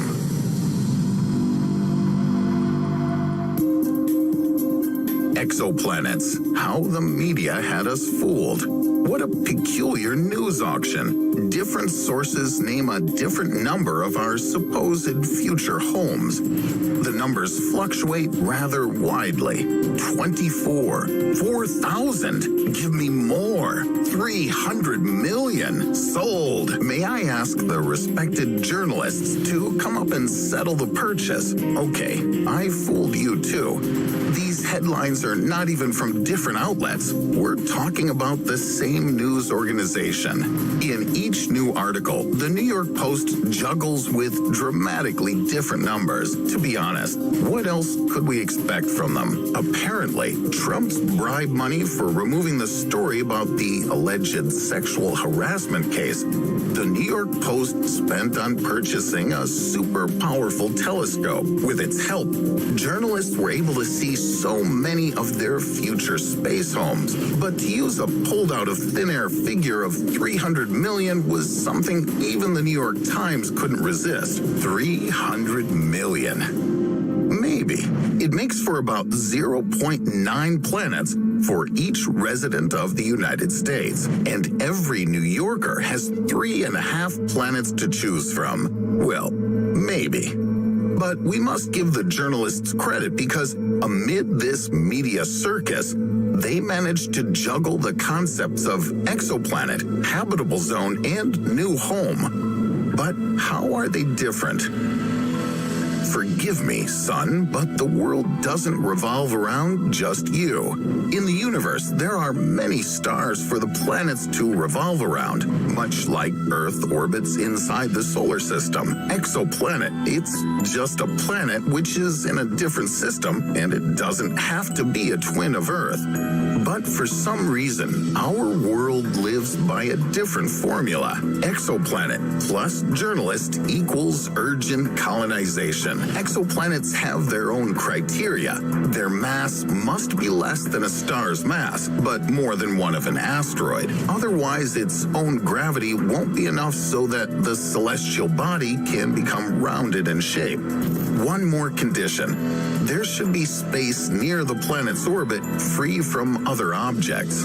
For this reason, in 2006, Pluto was kicked out of the League of Classical Planets and sent to the dwarf category. It turns out that there are many similar bodies near Pluto's orbit, and Pluto just turned out to be the largest of the lot. Some of the most well-known exoplanets are POI 700d, Kepler 186f, and the notorious Kepler 1649c. The habitable zone is an obscure area in space. The characteristics of planets inside the area are relatively similar to those on Earth regarding merely the supposed presence of water in liquid form. For example, after the discovery of such an exoplanet as K218b, it was noted its gas shell is so thick that it's too difficult to call this exoplanet a real Earth lookalike.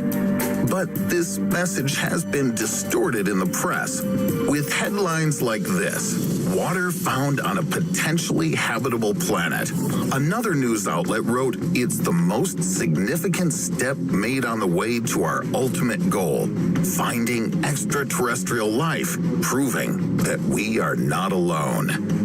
I'm sure if I were more persistent, I could even find an article like a new water park planet found. We are taking off tomorrow. Get a pool float and hop in. A compilation of such ridiculous statements was made by an astronomer, Laura Kraidberg. She was quite amused that in most news articles dedicated to the discovery of exoplanets, the reporters didn't even bother to interview any scientists outside the research teams who could have offered a critical point of view. So, by the new home to replace Earth, the media mean... Guess what?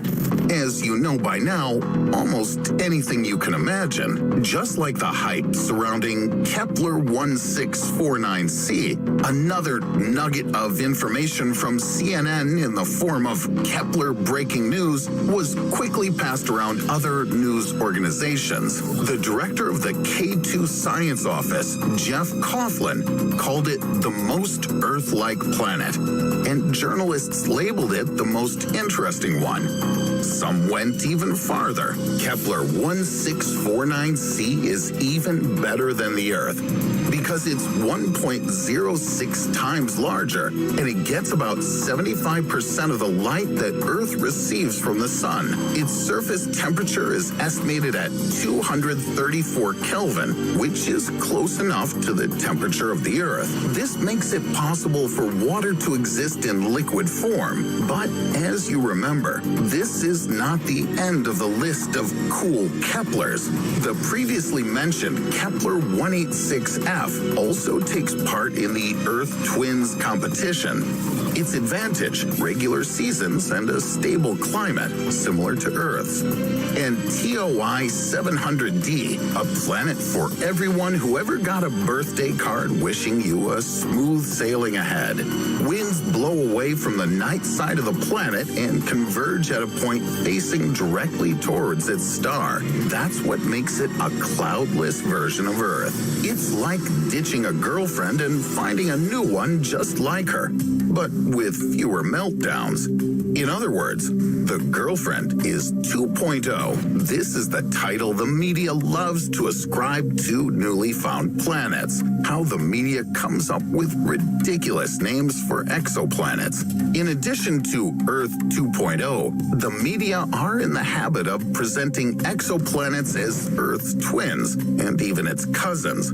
When it comes to updating a game, 2.0 means that the content is the same, only better, and it has new features. But why are the exoplanets referred to this way? For example, is Kepler 1649c really so much better than Earth? No, it's actually worse. In fact, this highly acclaimed new home can really put you through hell. The comparison made is an apples to oranges one. Simply because Kepler 1649s revolves around a red dwarf star, which is much smaller and cooler than our sun. Besides, its radiation flare-ups would threaten any possibility for a viable life form to occur.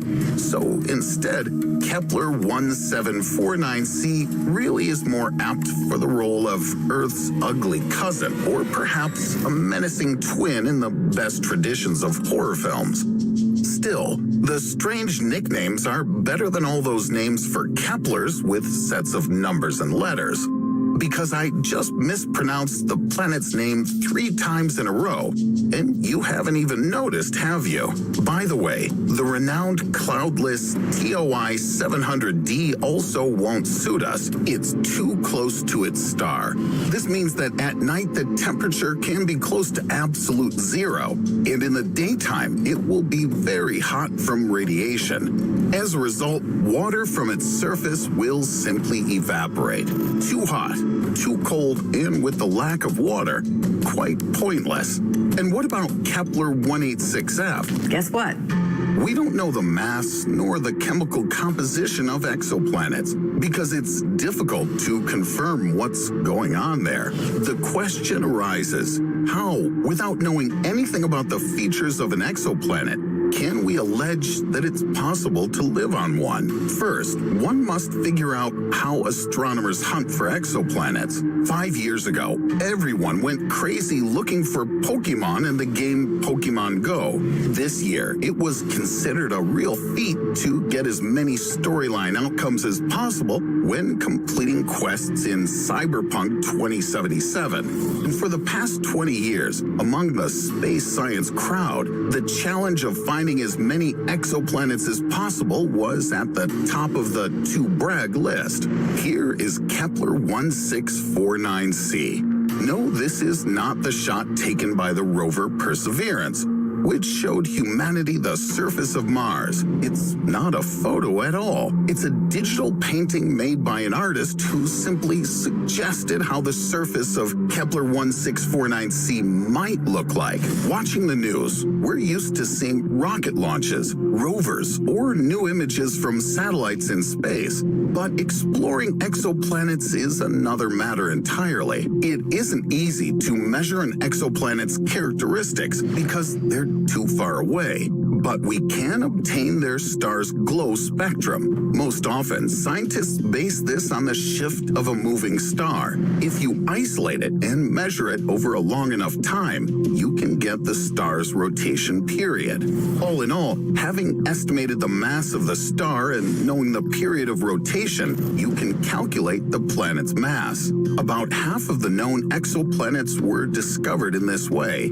And the drop in the luminosity of the star during the passage of the planet in front of its disk will make it possible to determine its radius. As you can see, often the scientists build upon eclipses data, rotations, and a great desire to find at least something they can hang on to. An interesting incident happened with another planet found outside our solar system. It's called Fomalhaut B, or so it was called.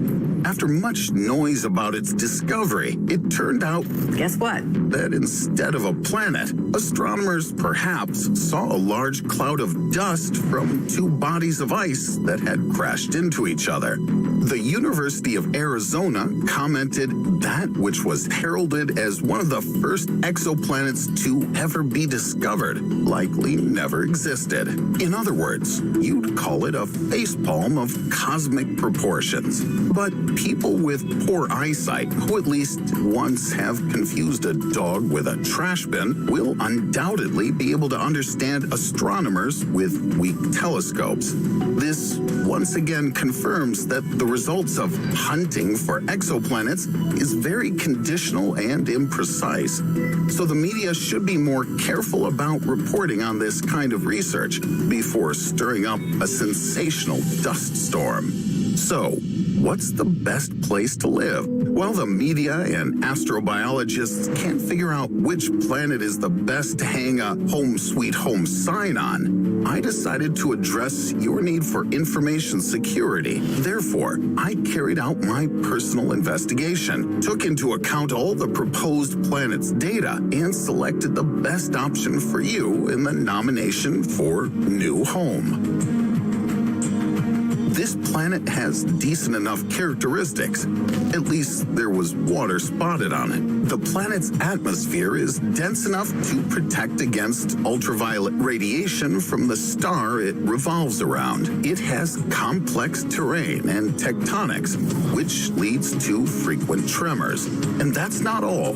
Dangerous active volcanoes have been discovered on its surface.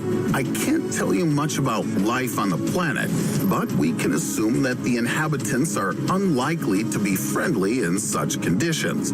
But in general, after all this fake news and so-called new space homes, this planet looks bearable. I think after this episode, you'll know how to accurately distinguish fake news from valid content that's really worth your attention. This planet is the most feasible option to go with.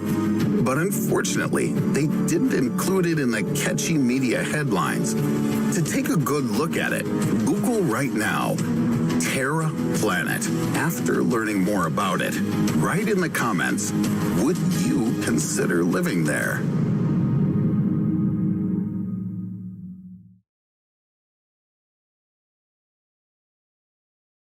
In 2007, Canadian wrestler Chris Benoit was supposed to get his third world heavyweight title. The decisive battle was scheduled for the 24th of June, but it wasn't to be. 2 days before the event, Chris killed his wife and son in his own home and then committed suicide. As the investigation found out, the cause of the tragedy was not a banal outburst of rage. Scientists call the wrestler's disorder steroid rage. Chris had been using too much testosterone over the years to convert his body mass into muscle faster. In the world of wrestling, this was considered commonplace. In the end, the abuse of steroids led to Chris's recklessness and brought death to his family and himself. But testosterone is already in our bodies. Can a person with an abnormal level of this hormone pose a danger to others? And on the contrary, what happens if its levels become too low? Now, we're going to talk not only about testosterone, but also about other hormones and neurotransmitters that radically change the work of the body and can make you a completely different person. Long-term steroid use negatively affected the psyche of Benoit. In addition, his brain looked like an old man's due to constant concussions received during fights. However, without testosterone, there would be no life on Earth. It is this hormone that's responsible for sexual desire, gives energy, and allows you to build up your muscles. Women also produce testosterone, but in much smaller amounts. If you thought that by increasing the amount of this hormone in an artificial manner, you'd be able to seduce all the girls around you, you are wrong. If you multiplied your amount of testosterone by 3 times, you would become irritable and may lose control of your emotions. You would gain a lot of weight, and if you didn't exercise, you would become obese. Another danger is a lack of testosterone. If you use steroids for a long time, the body gets used to the artificial hormone and stops producing it naturally. Men who have abruptly stopped taking steroids have shrunken genitals, breast growth, decreased attraction to women, muscle weakness, baldness, and constant stress. Testosterone is not the only substance that affects our physiology and psyche. It's commonly believed that, for example, dopamine is a pleasure hormone, serotonin gives us happiness, and oxytocin gives us love. But this is a very stereotypical misconception. After all, these neurotransmitters are involved in a variety of different processes and radically change a person's consciousness. Imagine 2 elderly people. One of them can't hold a spoon in his trembling hands and moves around in a wheelchair. The second claims that he is Napoleon, and you won't convince him otherwise. The only cardinal difference between them is that the former has a dopamine deficiency, which led to Parkinson's disease, and the latter has an excess, which made him schizophrenic. Dopamine makes people act, especially if there's a reward for the action. Therefore, it's wrong to call it a pleasure hormone. Rather, it's a desire hormone. Without dopamine, you wouldn't get up in the morning for a job you don't like, but with it, you will rise. After all, at work, they pay money that you can use to buy something nice. The level of dopamine in our bodies increases from delicious food, vivid memories, pleasant touches, and making love. The effect of the hormone is comparable to cocaine. You feel pleasure, but not euphoria. In this, you may focus too much on your thoughts and lose the motivation to do anything. That's why people who suffer from schizophrenia go crazy. They're so focused on their fantasies that they begin to perceive them as reality. That's why you shouldn't take cocaine. If you use it often, you can become psychotic and go off the rails. And when the effects of the drug are over, you feel crushed because of the dopamine drop and won't be able to perform the simplest physical tasks. But there are other drugs that affect our brains differently. Take LSD, for example. Let's assume that you have 250 micrograms of this substance in your body. It's a warm summer morning. You get on your bike and drive down a familiar street, as the creator of the substance, Albert Hofmann, did on April 19th, 1943. You're flying through the city at a speed of 40 kilometers per hour, but it seems to you that you're actually crawling along the road at the speed of a turtle. The world around you becomes like an impressionist painting. Ripples appear on buildings. You begin to see clear geometric patterns in front of your eyes. At some point, a huge rabbit starts chasing you. You feel very anxious. This psychedelic effect is achieved by serotonin. LSD interferes with the normal functioning of serotonin receptors in the brain, and the neurotransmitter itself begins activating the receptors in a chaotic manner. Therefore, complete chaos and hallucinations are created before the eyes. People who experience panic attacks, anxiety, and social phobia tend to suffer from a serotonin imbalance. It's still unknown whether a lack or excess of serotonin triggers anxiety. On the one hand, a strong excess of serotonin can lead to a coma. On the other hand, research from Columbia University and the New York Psychiatric Institute has shown that people who commit suicide, on average, have 20% fewer serotonin neurons than the average person. In any case, we can thank serotonin for giving us normal sleep, a good appetite, and a good mood. But there's still someone to thank: your mother. More specifically, the oxytocin in her head. Thanks to this hormone, the mother doesn't eat her child immediately after birth, but protects and educates it. Oxytocin causes a sense of trust and security and reduces the level of fear and anxiety. The more oxytocin your brain releases, the stronger your intuition. And this is a key factor in communicating with people. If you're able to easily find a common language with strangers, then there's nothing wrong with your oxytocin levels. Those who suffer from a lack of oxytocin tend to be withdrawn and depressed people. It's difficult for them to understand the meaning of love. They often quarrel with their partner. The saddest sight is a mother who's ready to give up her own child due to low oxytocin levels. So the next time you get offended by your significant other over a minor detail, think about whether your oxytocin levels are okay. On the other hand, there are people who are prone to constant depression and try to increase it in every possible way. If you want to know the very bottom of the psychological state, welcome to the world of heavy drugs. Morphine, heroin, and codeine are the worst drugs on earth. After all, they pull the opioid receptors in your brain. These same receptors are also affected by endorphins, another neurotransmitter in your nervous system. Endorphins create the body's natural defense mechanism. If you're in pain, endorphins relieve this pain. If you're under stress, endorphins normalize the functioning of the heart and lungs. Thanks to endorphins, the immune system is activated and damaged tissues heal faster. And endorphins activate the state of joy and euphoria when we reach a goal.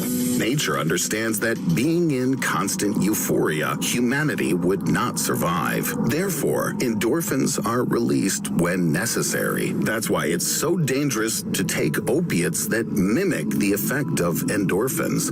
A person feels euphoric, no pain or panic. You're in complete bliss for a few minutes. In a few hours, the worst begins. When the effects of opiates end, all the pain that endorphins normally dampen is now unmuted by anything.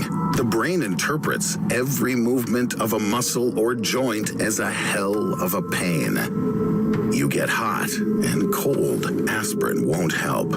This condition can only be corrected by endorphins, but they won't be released into your blood soon. You have to go through the strongest withdrawal and go through the most hopeless depression in your life. Many people can't stand it and rush to take the next dose. This is how physiological dependence is formed. The body stops activating opioid receptors on its own, and all that remains for the rest of your life is to take medications. We've talked a lot about drugs today. If you value your physical and psychological health, don't use them. Your brain knows exactly what hormone to release and at what point. By taking drugs, you destroy the system that's inherent in you by nature and risk going crazy ahead of time. If you think materialistically, your personality is your brain. The neural connections that you've formed throughout your life and the neurotransmitters that affect brain receptors and shape your mood, this all makes you an individual. Think about it the next time you want to show other people that you're different. After all, there are no two people in the world with identical brains. Even twins are different. Share your thoughts about this in the comments.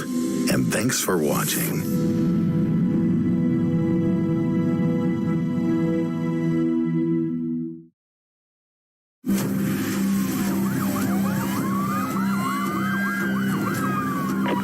A truck has overturned.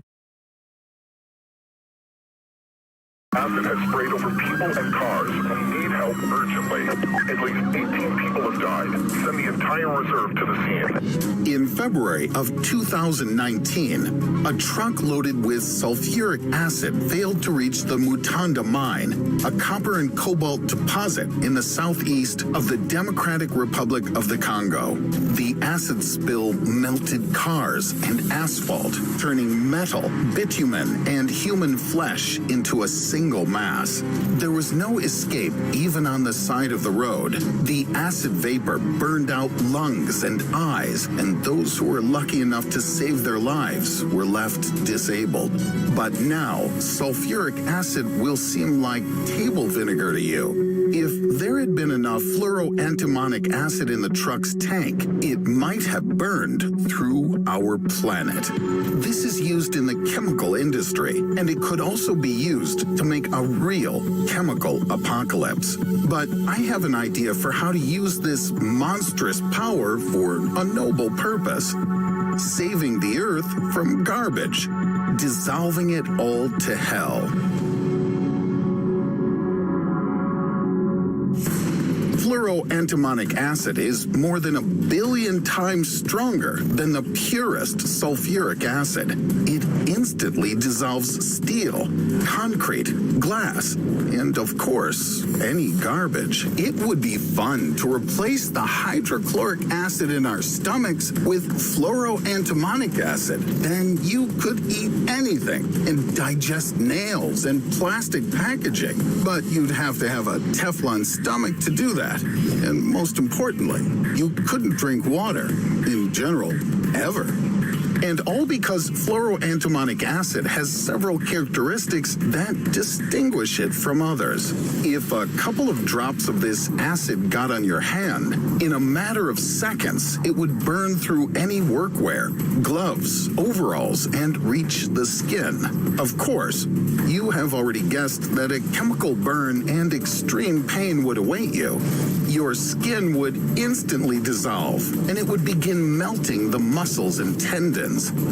But then something unexpected would happen. In addition to all of this, the acid would begin to boil, steam rising from your skin. First, you would smell the cooked meat, and then the toxic gas would hit your nostrils. From the pain shock, your brain would shut down in a minute. Now you know that fluoroantimonic acid, unlike others, doesn't just dissolve all materials, but also reacts violently with water with the release of heat and gaseous fluorine. Since your body's tissues are made up of 2/3 water, the acid would first boil all the moisture in them before dissolving them, and then release the toxic fluoride under pressure as a product of a chemical reaction. If there was more acid, your hand would completely dissolve in just 6 minutes. The skin would disappear almost instantly, followed by the muscles and bones. But a guaranteed fatal outcome within the first minute would prevent you from enjoying this spectacle. And even if you didn't lose consciousness in the first few seconds, the toxic fluoride would kill you as soon as the air in your lungs ran out and you had to inhale the poisoned atmosphere. If the acid was a whole pool, it would take only 15 minutes to boil and dissolve your body completely. Skin, muscles, internal organs, and bones. Fortunately, death would come almost instantly as soon as you made the plunge.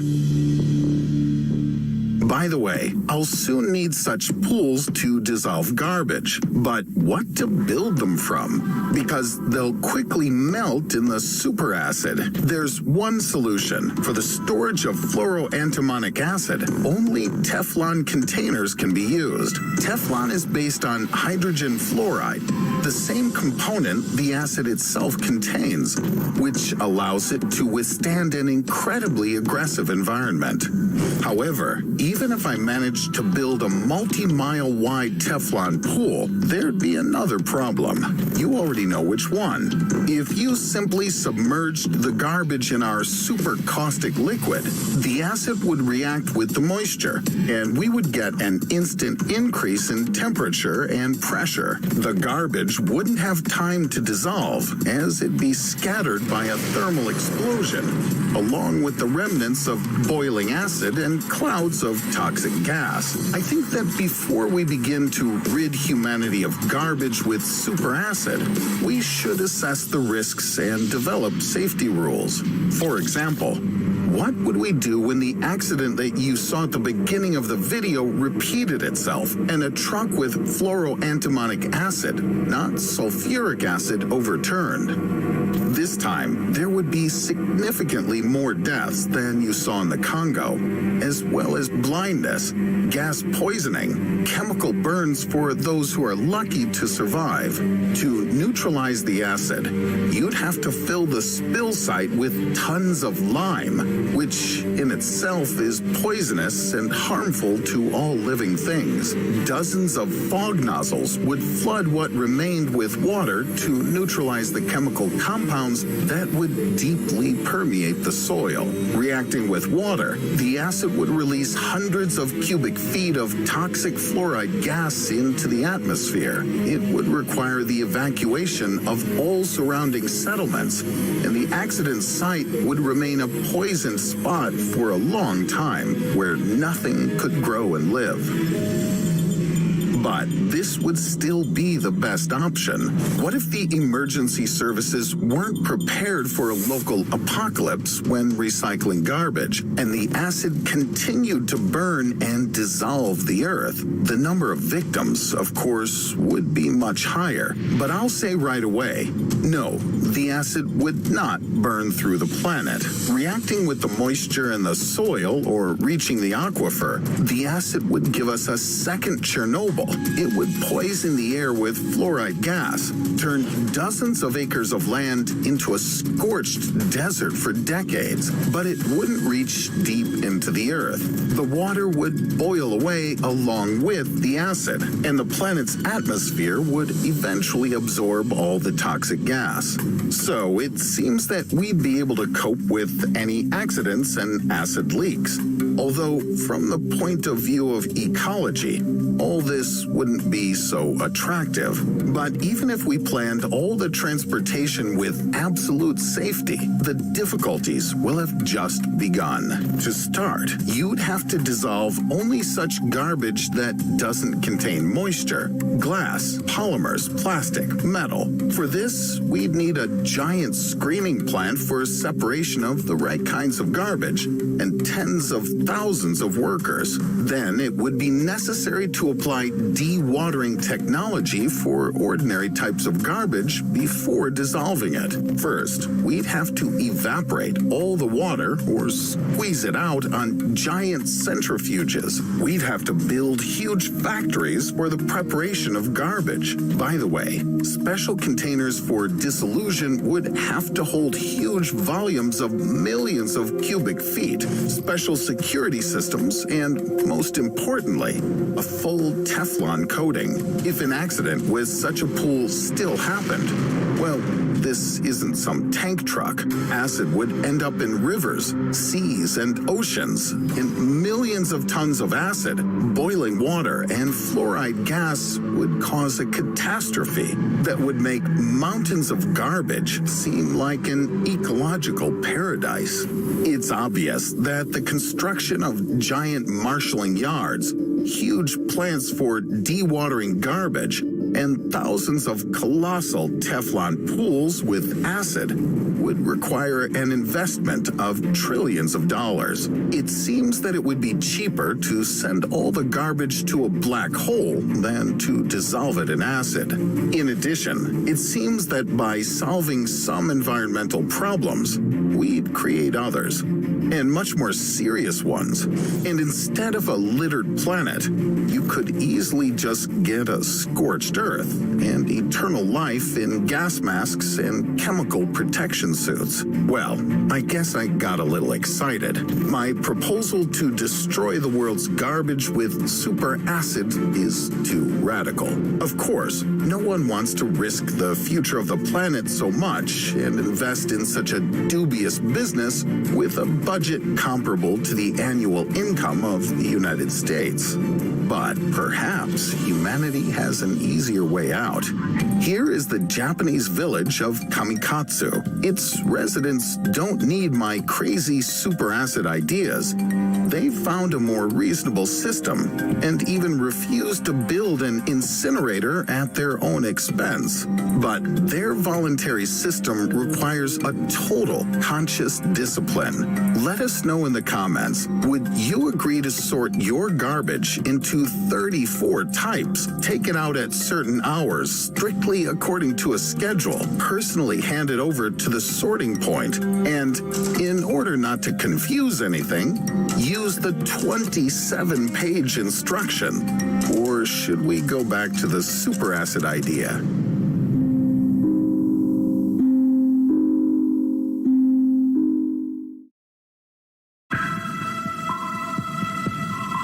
By the end of the year 2030, artificial intelligence will be created that will surpass humans, and this will cause very rapid scientific progress, says forecaster Ray Kurzweil, who's also the CTO of Google.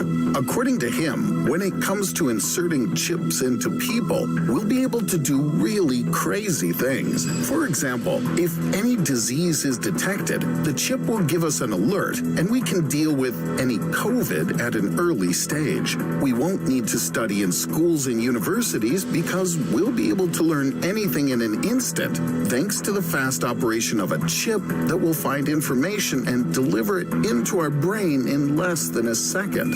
Everything that you'll learn about in this video is based on Kurzweil's predictions. This man is a genius in the field of scientific prediction. He made 115 completely correct predictions out of 147, and the accuracy of his predictions is 86%. So, according to Ray, immediately after people start having chips implanted in their heads, they'll have endless opportunities thanks to their new cyber body. The neural network will create individual organs and body parts that will be better than human ones. Thus, our lifespans will increase. Thanks to the chip, we can modify our bodies and design them however we want. Remember the movie The Matrix? We can create such worlds simply by lying on the couch in our living room and playing the chosen one or God with our friends. Perhaps we'll even get the opportunity to travel through other people's dreams, like in the movie Inception, while our body is in the real world under a warm blanket, and robots will continuously do the work for us.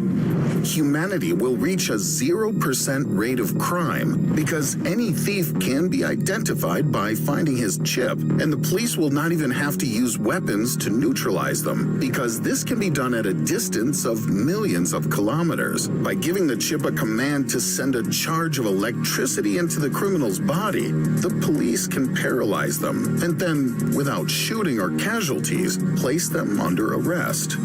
With such fast development in the field of science, in the first 5 years after the creation of the neural network, people will be able to colonize other planets and convert them into living zones. In addition, humanity will achieve an ideal balance in the allocation of resources. The neural network will calculate the amount of food, electricity, water, and everything else needed per person, and will live in maximum prosperity. The concept of poverty will remain only a memory from our past.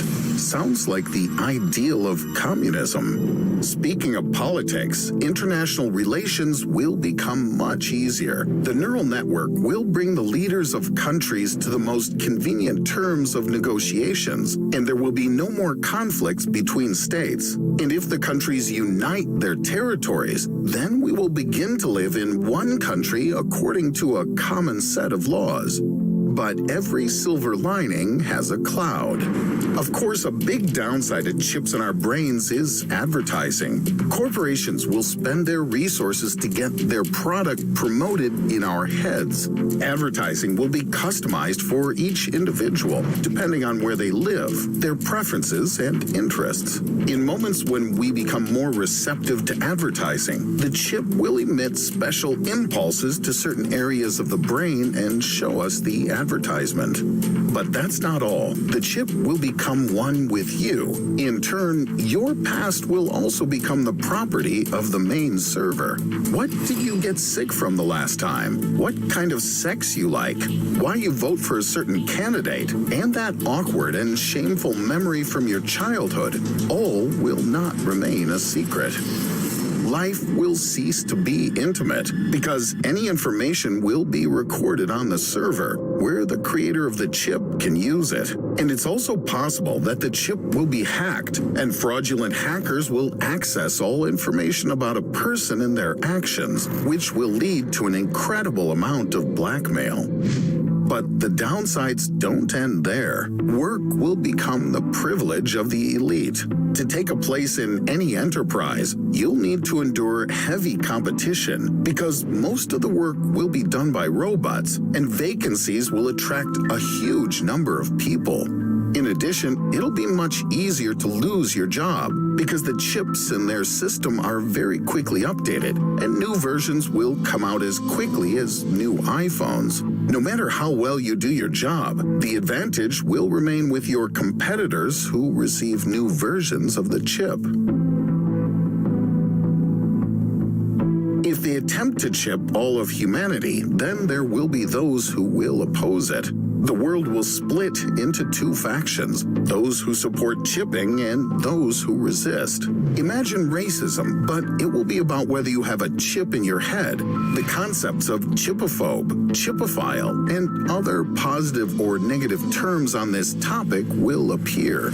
It was announced at a recent conference by Elon Musk that a chip developed by his company Neuralink was successfully implanted into a pig's brain without harm to its health. According to Musk, this development will help people suffering from disorders of the brain or spinal cord. In the future, this chip will be improved and its capabilities will expand. But so far, it doesn't even have half of the functions of the final version of the chip predicted by Ray Kurzweil. But in addition to Neuralink, there are other developments. For example, BrainGate, the so-called brain implant from Cyberkinetics. It's a chip-like mechanism that can help control limbs or other body functions. Thus, people who have problems with mobility will finally be able to move freely. Going even further, the company Nielsen has patented a method that uses brain impulses to find out what a person thinks about a product or advertisement, and thus investigate consumer behavior.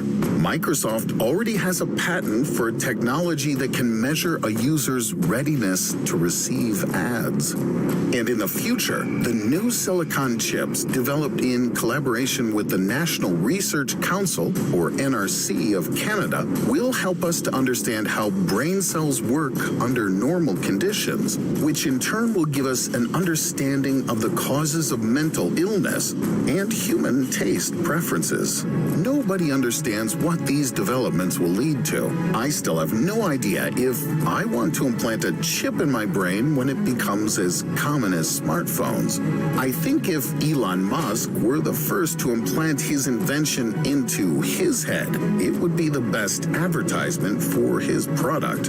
What do you think about that? Write your opinion in the comments. But before that, I suggest you realize the following thing. According to Elon Musk, people have already become cyborgs. We move in machine systems, communicate via mobile devices, and every year more and more actions are made for us by ready-made devices. The development of neurochips and biological nanorobots will just help us to get all mechanisms at hand. You no longer need a separate computer. Your brain will become a computer itself. A cool exoskeleton will replace the need to buy new sneakers every year. If you think this is an unscientific fantasy, click on the next video, and in 10 minutes, it will become clear to you exactly how Elon Musk plans to combine the brain and computer. In the meantime, I'll go for a walk with my outdated, ordinary human legs and think over the idea for the next video.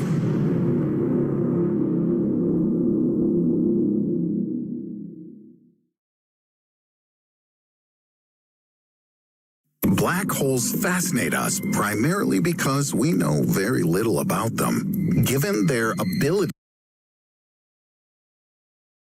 to attract everything around them, not even allowing light to escape, this is totally understandable. We can't get too close to them in detail, of course. We're left only to observe them from a distance, and on top of all that, the distance is extremely far. But even in this way, I managed to learn a lot of interesting things about them, and today, I'm ready to share this information with you. We already know that at a certain stage of its existence, a star can turn into a black hole. But what about the sun? It's so huge that it can fit 1.3 million planets the size of Earth inside. However, according to scientists, it's still too small to turn into a black hole. For this, the sun would need to gain 20 times more mass than it has now. Then it would have a chance to turn into a supernova, causing its core to begin to shrink inward. Gravity would increase, and only then the sun become a black hole. All this is just hypothetical data, but nothing prevents us from fantasizing, right? So now, let's apply scientific theories in order to imagine just what kind of a black hole the sun could become. In order to do this, we need the gravitational radius discovered by Carl Schwarzschild in 1916. It indicates how large the event horizon of a cosmic body would be if it became a black hole. For the sun, this radius is 2.95 kilometers, or 1.83 miles. Simply put, if we could turn the sun into a black hole, its diameter would be almost 6 kilometers or 3.7 miles. If it were a flat disk, we could cover that distance in about an hour. By the way, for the Earth, you can also calculate the gravitational radius, although our planet will never become a black hole. According to scientists, it would be just 8.87 millimeters or 0.35 inches. Thus, you get a black hole with a diameter of almost 1.7 centimeters or 0.67 inches. It would turn out so small that it would look like a penny. However, it's not known what danger we could expect from it. As you know, hypotheses and new theories can be infinitely long, but it's much more interesting and important to discuss something that actually exists and attracts a lot of attention. As long as we're talking about black holes, now it's time to get acquainted with one of the most gigantic of them.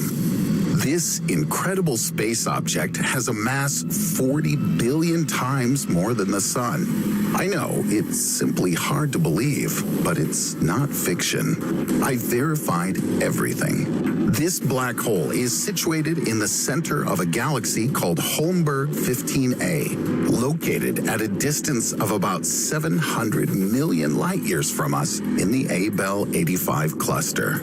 This black hole is one of the largest ever discovered, found by tracking the movement of stars around it. Its event horizon would cover the orbits of all the planets of our solar system and even more. It's almost 13 times larger than the heliosphere. In addition, its diameter is 40 times the distance from the Sun to Pluto. This black hole is no doubt striking in its power and size. It's even scary to imagine what could happen to a spaceship if it accidentally crossed the event horizon of such a giant. By the way, not only can black holes tear flying space objects into atoms, but they can also turn them into spaghetti, which is exactly how scientists refer to this phenomenon, the noodle effect.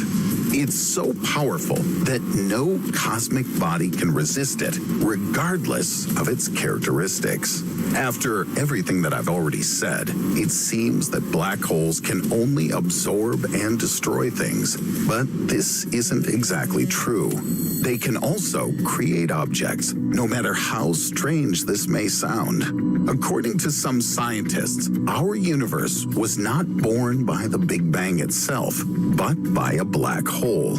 If their theory is correct, then when a star contracts, at some point, time inside it stops. The expansion that follows creates a new universe. It's still impossible to prove this, just as it's impossible to approach a black hole in order to test the hypothesis. In the meantime, we can only create computer models, which unfortunately don't always reflect reality.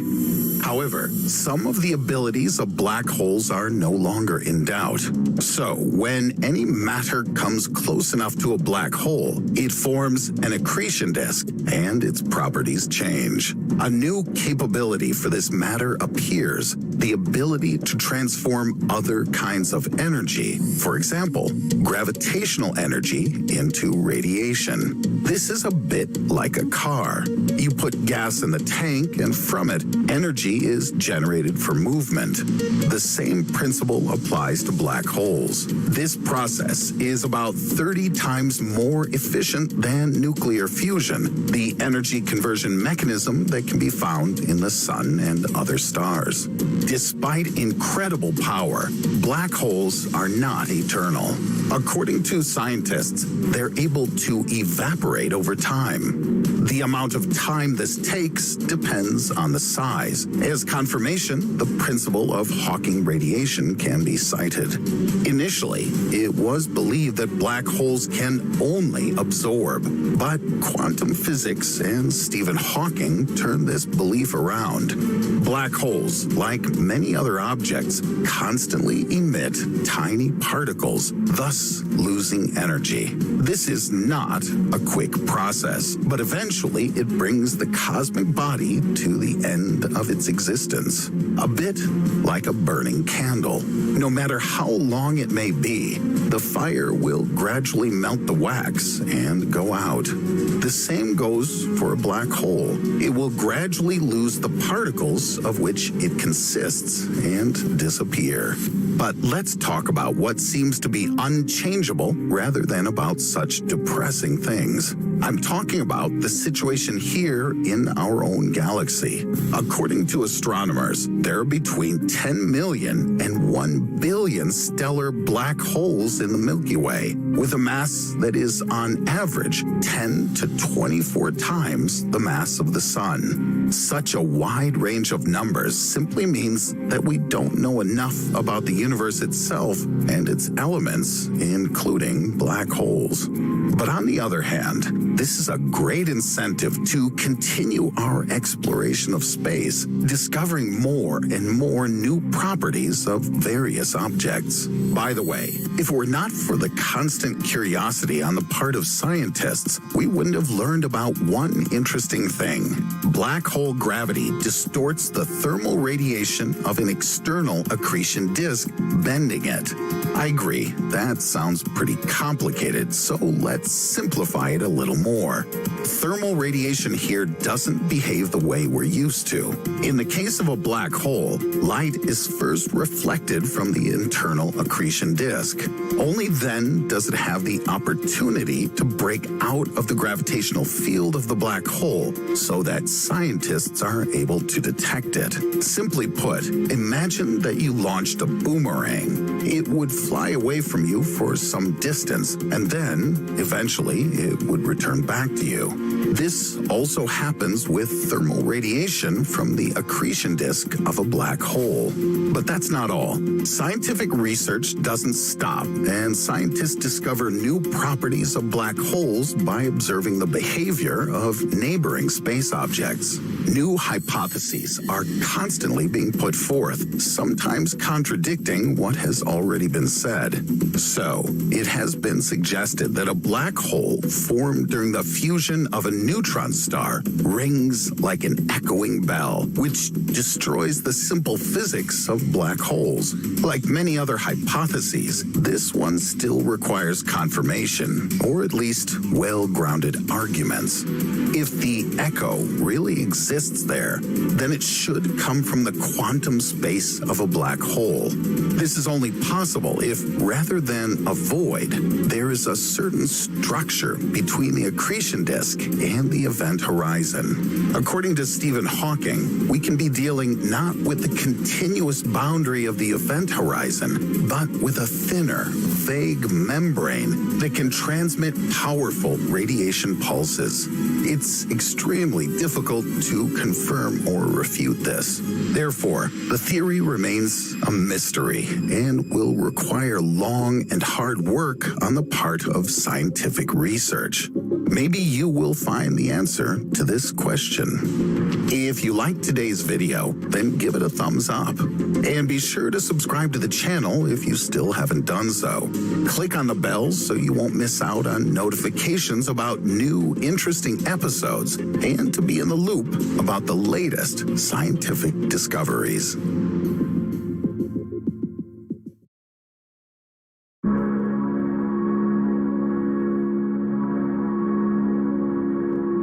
Scientists have long been exploring the hypothesis that at the dawn of the formation of our solar system, one of the planets, a gas giant, was forced out of the gravity of the sun by its brother, Jupiter. It disappeared forever into the freezing depths of space, despite the fact that it was hundreds or even thousands of times larger than Earth. Researchers believe that in our galaxy alone, there are tens of billions of rogue planets that were thrown out of orbit by their more powerful and active relatives, and similar cases have occurred in every solar system. But what if this happens to us?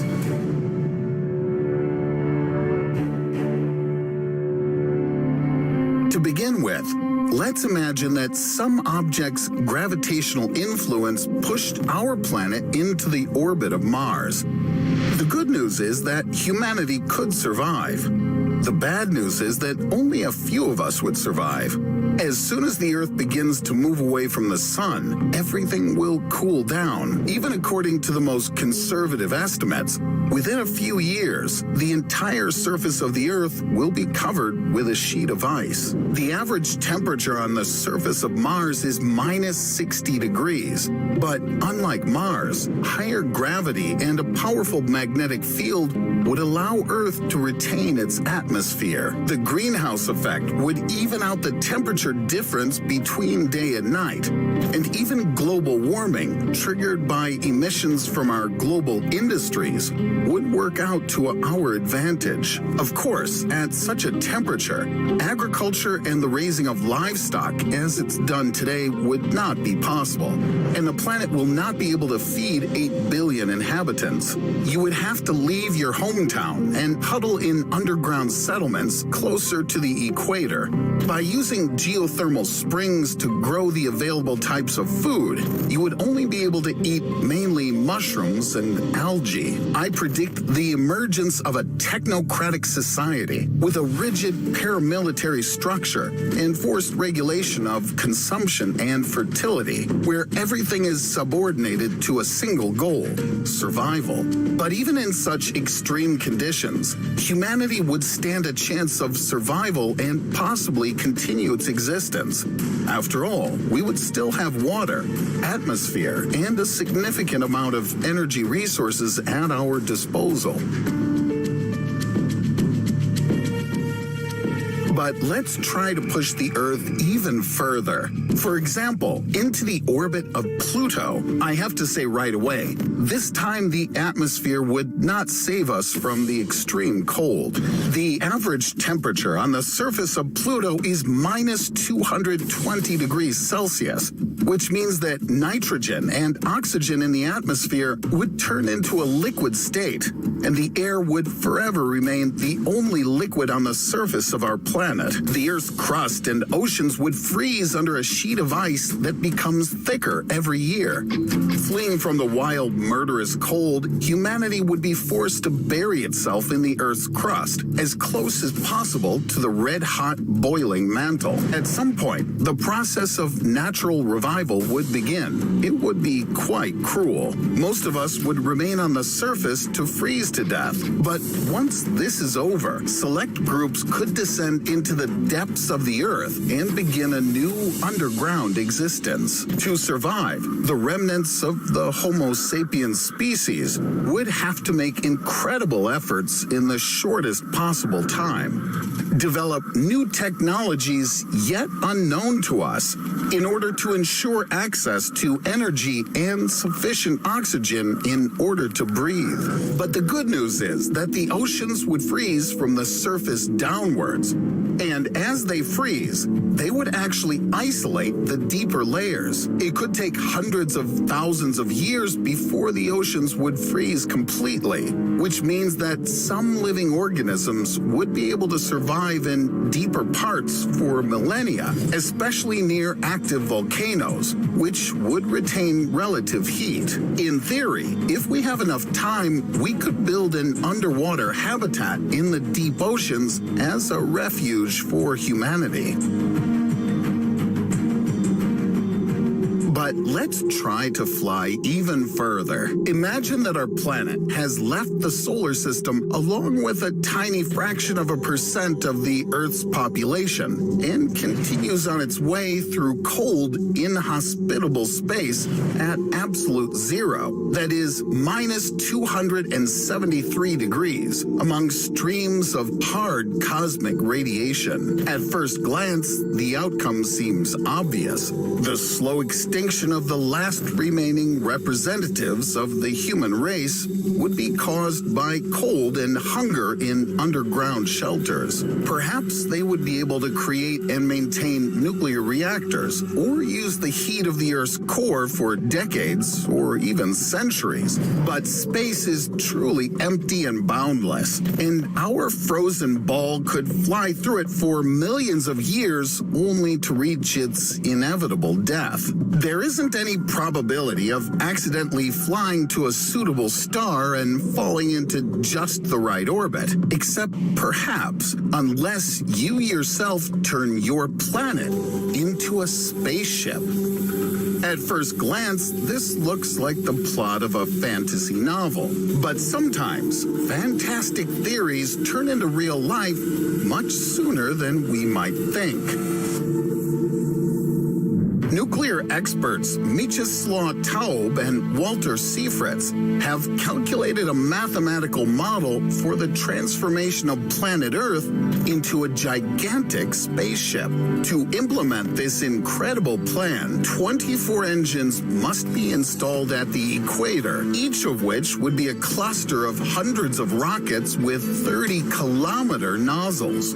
The energy for such a voyage should be provided by thermonuclear reactors, and each rocket during operation would emit 100 tons of super hot hydrogen every second at a speed of 300 kilometers per second. Well, considering to travel through space, if humanity knows the final destination and calculates the travel time, it may have more powerful incentives for survival than just flying to nowhere.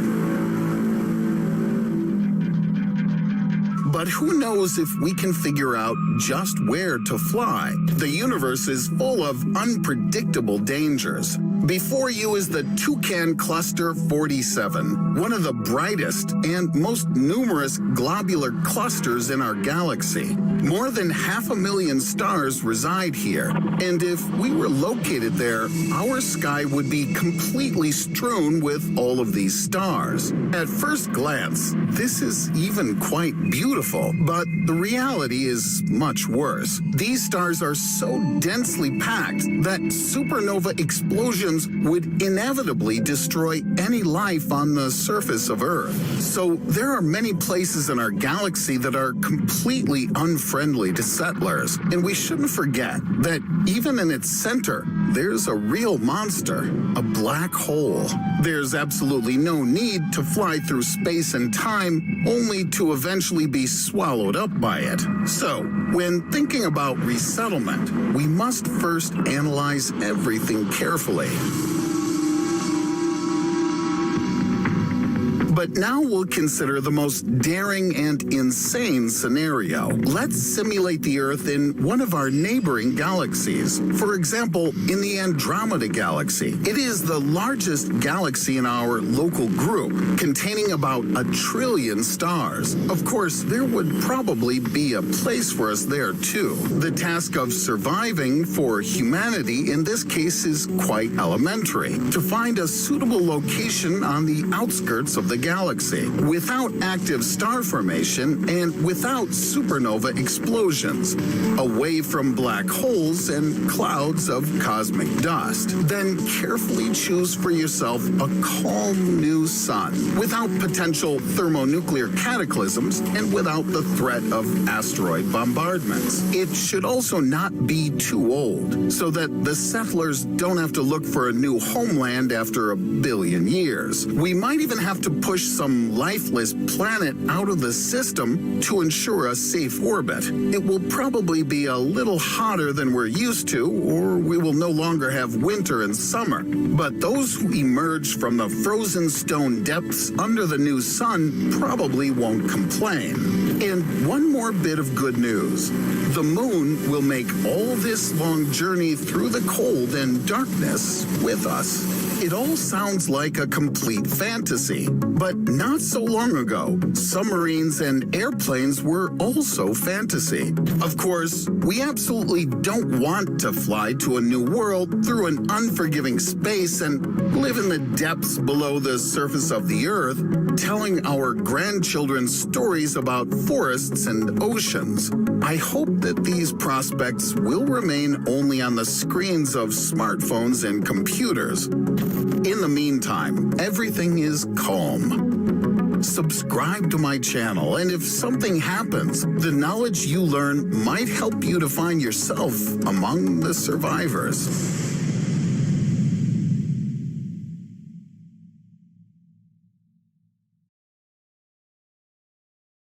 Godzilla vs. Kong, a radioactive mutant lizard that emerges from the water to wreak havoc against a huge gorilla who falls in love with a blonde.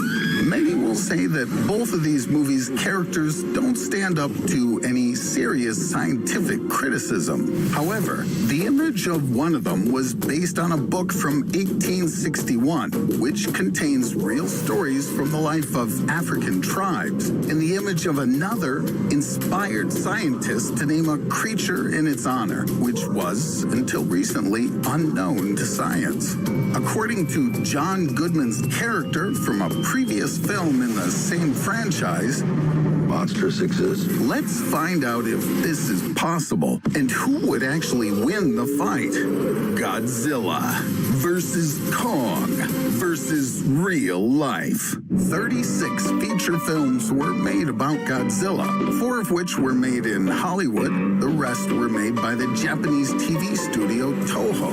The script of all the films is based on the tragedy of Hiroshima and Nagasaki, a leitmotif that is repeated aloud by almost all the characters. Godzilla is a beastmaster who appeared back in the Jurassic period. His age, 150 to 200 million years. The animal's real name is Gojira. It comes from the combination of 2 Japanese words, gorilla and whale. This is truly a king of monsters. According to legend, it was awakened by an atomic bomb during the Second World War, which is why it now feeds on atomic energy, sensing it from hundreds of miles away. Godzilla, an erect dinosaur whose skin resembles the burnt skin of victims of an atomic explosion. Its main weapon is radioactive rays from its mouth, spine, and tail. The height of Godzilla is 355 feet. That is, he's only slightly taller than London's Big Ben. The weight of this monster, about 90,000 tons, which is about half the supply of the gold ever mined by mankind. Godzilla cannot be killed with weapons of mass destruction. The monster is undefeatable against evil. He is evil himself. It's Godzilla. Yes, but could such a monster live and function in the real world? To feed such a lizard, it would have to consume 215 million calories a day. If Godzilla decided to feed on people, then every day we'd have to sacrifice 2,000 of our fellow citizens to him. But it's not just the lizard's incredible appetite that would be a problem for him. His body wouldn't be adapted to the Earth's gravity. At a height of 108 meters, Godzilla's heart wouldn't be able to pump such a huge volume of blood. The force of gravity would also affect his bones. Even if we assume that his skeleton was made of heavy-duty material like adamantium, in real life, we could expect Godzilla to have serious back problems.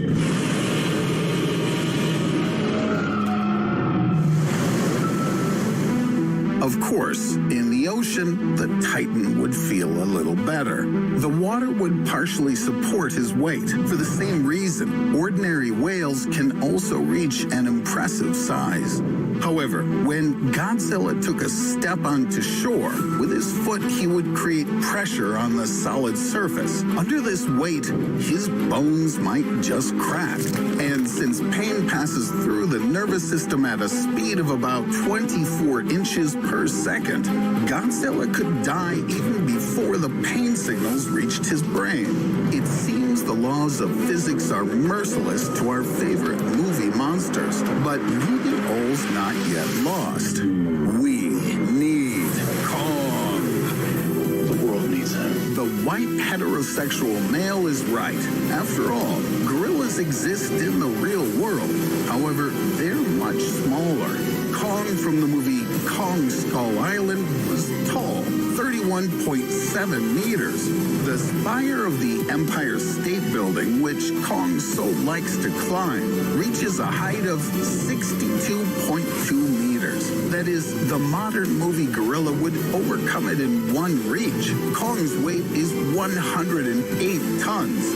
That makes it approximately 18 times heavier than an elephant. According to Jonathan Payne, a paleobiologist at Stanford University, King Kong isn't a physically viable organism. To take a typical 350-kilogram Western gorilla and just increase its size by 20 times would be physically impossible. The skeleton and muscles of such a creature wouldn't be able to withstand its mass. In the past, the animal world could boast of more impressive creatures in size. Dinosaurs like Titanosaurus weighed almost 80 tons, which is 10 times the weight of today's African elephants. But they were still far from the fictional King Kong.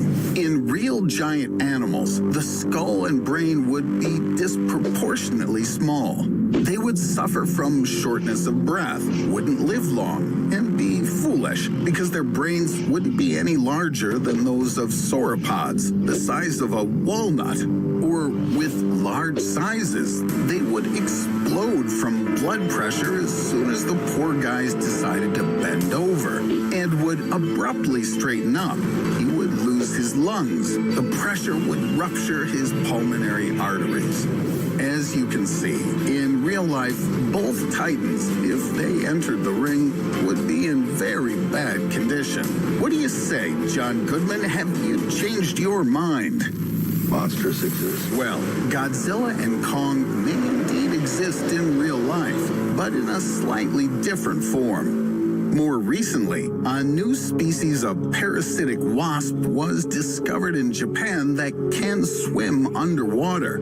This species is called Microgaster Godzilla for a number of reasons. First, the mutant lizard is one of the most recognizable symbols of Japanese modern culture. Second, Godzilla emerges from the water in most stories to wreak havoc. Microgaster Godzilla lays eggs in other insects, beetles, butterflies, aphids, true bugs, as well as in their larvae. The Godzilla offspring then gradually kill their host and feed on its flesh. However, until now, researchers didn't know exactly how the parasites managed to get to the creatures that live in the water.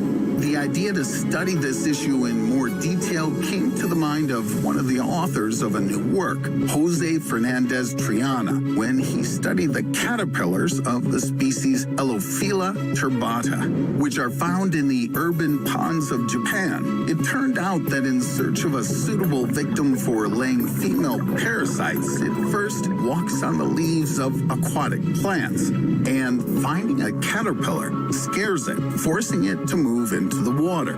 Godzilla dives after the victim, quickly inserts an ovipositor into the victim's body, and lays offspring. Some may not even drive the caterpillar out of its shelter, but simply pierce the wall with their ovipositor.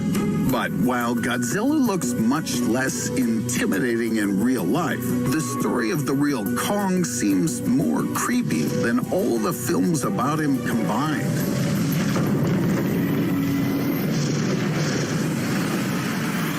Marion C. Cooper, director of the original film from 1933, in the audio commentary of the film, says that his obsession with primates began when he was 6 years old and his uncle gave him a book, A Journey to Inner Africa. The author of the book, Paul Duchailu, was one of the first researchers who went to the continent and documented many incredible facts at that time. The future director was most impressed by the descriptions of the gorilla tribes that from time to time attacked the villages of the indigenous people.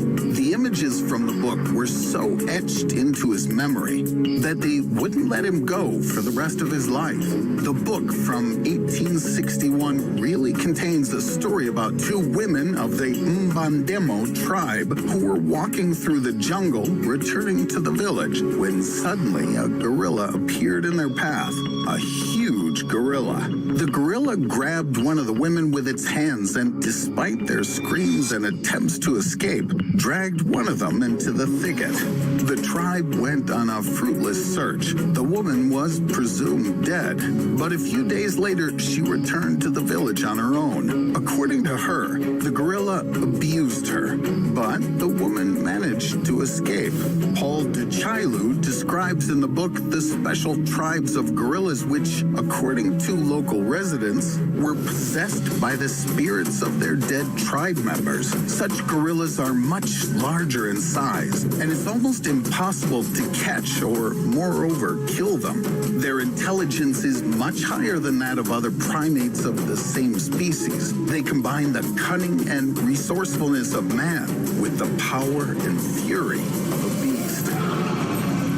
So, who'd win Godzilla versus King Kong in real life? If we assume that somehow magically these two movie characters came to life to fight to the death, then their real fight would have some comical limitations. Godzilla would be afraid to get out of the water because his spine would break. King Kong would be afraid to bend over and make sudden movements because he has pressure problems. The two titans would likely spend a long time trying to provoke each other into a first strike. The shouting calls could last for about, say 68 hours. By the way, that's how long it would take to review all the Godzilla and Kong movies. On the fourth day, Godzilla decides to jump out of the water. Kong delivers a powerful blow to the head.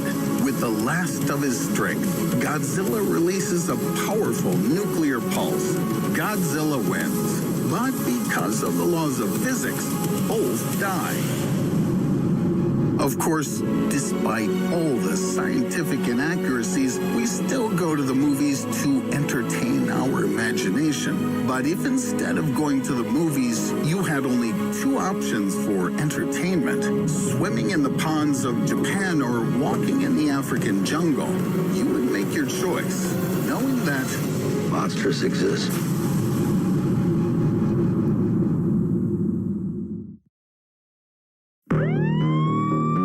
I once woke up in a car to violent shaking and flying pieces of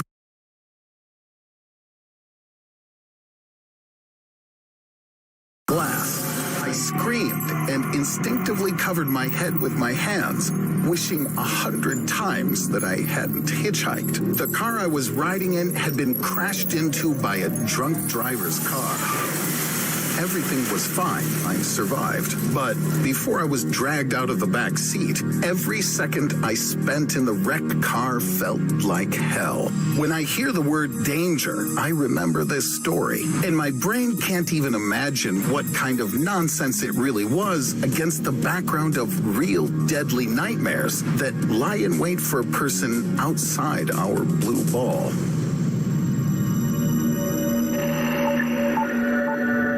Every year, we're getting closer to colonizing Mars. But if you knew how dangerous this planet was, you wouldn't want to pack your bags. You'd step onto its rocky surface. And at this point, I suggest we slow down our journey and find out what would happen in just 1 nanosecond of being on Mars. It takes you 50 million nanoseconds to wink. So you wouldn't even have time to blink, as you'd immediately find yourself in the epicenter center of a dust storm. Next, you'd receive a blow with a force of 1.5 tons, as if you were being run over by a passenger car. The wind speed on Mars reaches 186 miles per hour, and the dust funnels easily reach the size of Mount Everest. Your time on Mars, 15 seconds. Now you're lying shell-shocked in one of the craters, your bones broken, and the Martian dust already covering you from head to toe. This isn't surprising, as it has the most extensive dusty winds in the entire solar system that last for several months. If Mars isn't enough for you, then welcome to Jupiter. Here, the wind speed reaches 400 miles per hour. And in addition to this, there are colossal lightning flashes in the sky, 100 times brighter than Earth's. In 1 nanosecond, you'd notice only lightning. And in the next moment, you'd be knocked down by a cosmic storm. But if you stayed longer, you'd see a stunning ocean shore. It's composed of liquid metallic hydrogen with a discharge current of several thousand amps, so you'd completely fry inside it. However, this is a bit boring. There are speeds and more. Move to planet 51 Pegasi B. Here, the hot wind reaches more than 600 miles per hour, almost the speed of sound. It would be a 4.5-ton wind surge, practically a bomb blast. In 1 nanosecond, you would definitely not fly far away. But as soon as you crash down, you'd get molten metal dripping down your collar. This planet has very high temperatures, which allow the iron to evaporate and fall right on your head. My conclusion is that it's better to die in the first nanoseconds, breaking all your bones, than to enjoy such rain. However, you haven't seen the weather forecast on this carbon planet yet, and it isn't pleasant. They're predicting gasoline rain. If you want to become an oil magnet, then this planet is for you. Because here, whole oil seas are bubbling, and diamonds are scattered literally under your feet, like in the treasury of an Arabic fairy tale. But there's one problem. You need to drag this stuff to Earth in 1 nanosecond before you inhale carbon. And now I suggest we move to a cooler place. If you froze on the planet Neptune for 1 nanosecond, you'd have time to notice the local winds that carry frozen clouds of natural gas past the northern edge of the Great Dark Spot. Here, a hurricane the size of the Earth is raging, with a wind speed of about 1,500 miles per hour. This is twice the speed required to overcome the sound barrier. Despite the fact that the local temperature is minus 328 degrees, you wouldn't be in danger of dying from the cold. You wouldn't even have time to blink. And you'd already be in the epicenter of an anti-cyclone storm at supersonic speed. So your body would be torn to pieces like garbage in a few nanoseconds. If you wanted to freeze yourself for free in a cryo chamber and leave a memory of yourself to the people of the future, or aliens, then you should definitely fly to Pluto. Its surface temperature rarely rises above minus 378 degrees. Frozen nitrogen, carbon monoxide, and methane cover the surface of this planet like snow for most of the year, which is about 248 Earth years. On a clear day, the sun provides Pluto with about as much heat and light as the moon gives Earth on a full moon. So your body would remain intact for centuries, except in the form of an ice flow. And now, it's time to warm up and move on to romantic Venus. However, the romantic here is only in its name. The pressure of the atmosphere of Venus is 92 times higher than the pressure to which we're accustomed. This means that you'd be flattened in the first nanosecond before you had time to inhale and enjoy the toxic gases, and then catch fire from the local temperature of plus 863 degrees. Your remains would be dissolved in a rain of sulfuric acid. The automatic interplanetary station of the Soviet Union lasted only 127 minutes on this planet, after which this device was simultaneously crushed and melted. Now, you know for sure that Venus is the hottest place for a romantic date. If all of this doesn't seem like enough for you, and you want it to fry immediately, then you should go straight to the sun. Its diameter is 109 times larger than the Earth, and the surface temperature of the sun is between 10,400 and 10,800 degrees. You'd be gone for good after 5 trillionths of a nanosecond of blood clotting, and then you'd burn up like a speck of space dust, especially if you didn't have a carbon foam heat shield like the Parker Solar Probe launched on August 12, 2018. I hope you're not tired yet, because personally, I'm tired of the solar system. There are much more interesting and no less dangerous places in the universe. For example, quasars are the brightest objects that humanity has been able to detect in our visible universe. I suggest we go to the Einstein Cross Quasar, the most distant and deadly object in the universe. At its center is a huge black hole that is larger than billions of suns. Moreover, this huge mass of energy moves at 80% the speed of light. So, the first nanosecond has passed, and you're in the epicenter of the quasar. You're blinded by a bright flash because quasars can emit energy up to 100 times more than all the stars in our galaxy. You break up into elementary particles, which then become a pulsar wind. At first glance, it sounds poetic. Quasars are a window into the past because their light has been reaching us for millions of years. You'd literally become a part of the universe. However, becoming a part of the pulsar wind isn't as great as it seems at first glance. Inside, you'd be disassembled into elementary particles, waiting for a bombardment of charged particles which are accelerated to near light speeds. Photons would be knocked out of you, and you'd radiate light. At least it would be beautiful. I think that in the future, pulsar wind could replace cremation for us. Well, I guess my car accident story pales in comparison to all this cosmic mayhem. But for now, these universal scale nightmares are too far away from you. You're much more likely to suffer from a brick falling on your head than from a pulsar wind. I would have ended this video on this positive note if it weren't for the volcanoes. Yes, you heard that right. It's the volcanoes that keep me up at night. Unlike the distant Martian storms and gasoline rains, our home planet has its own dangers. Boiling masses of a molten mixture of silicon dioxide and metals that could destroy an entire city. What would happen if you felt just one drop?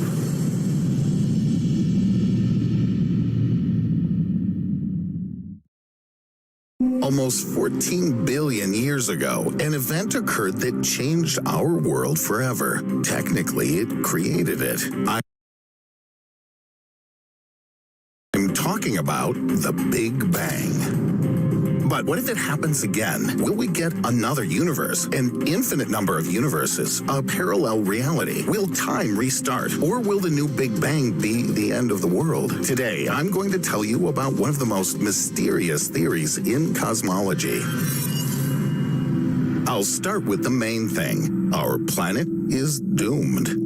In about 7.5 billion years, the Earth will probably be thoroughly cooked when the dying sun turns into a red giant and swallows our planet.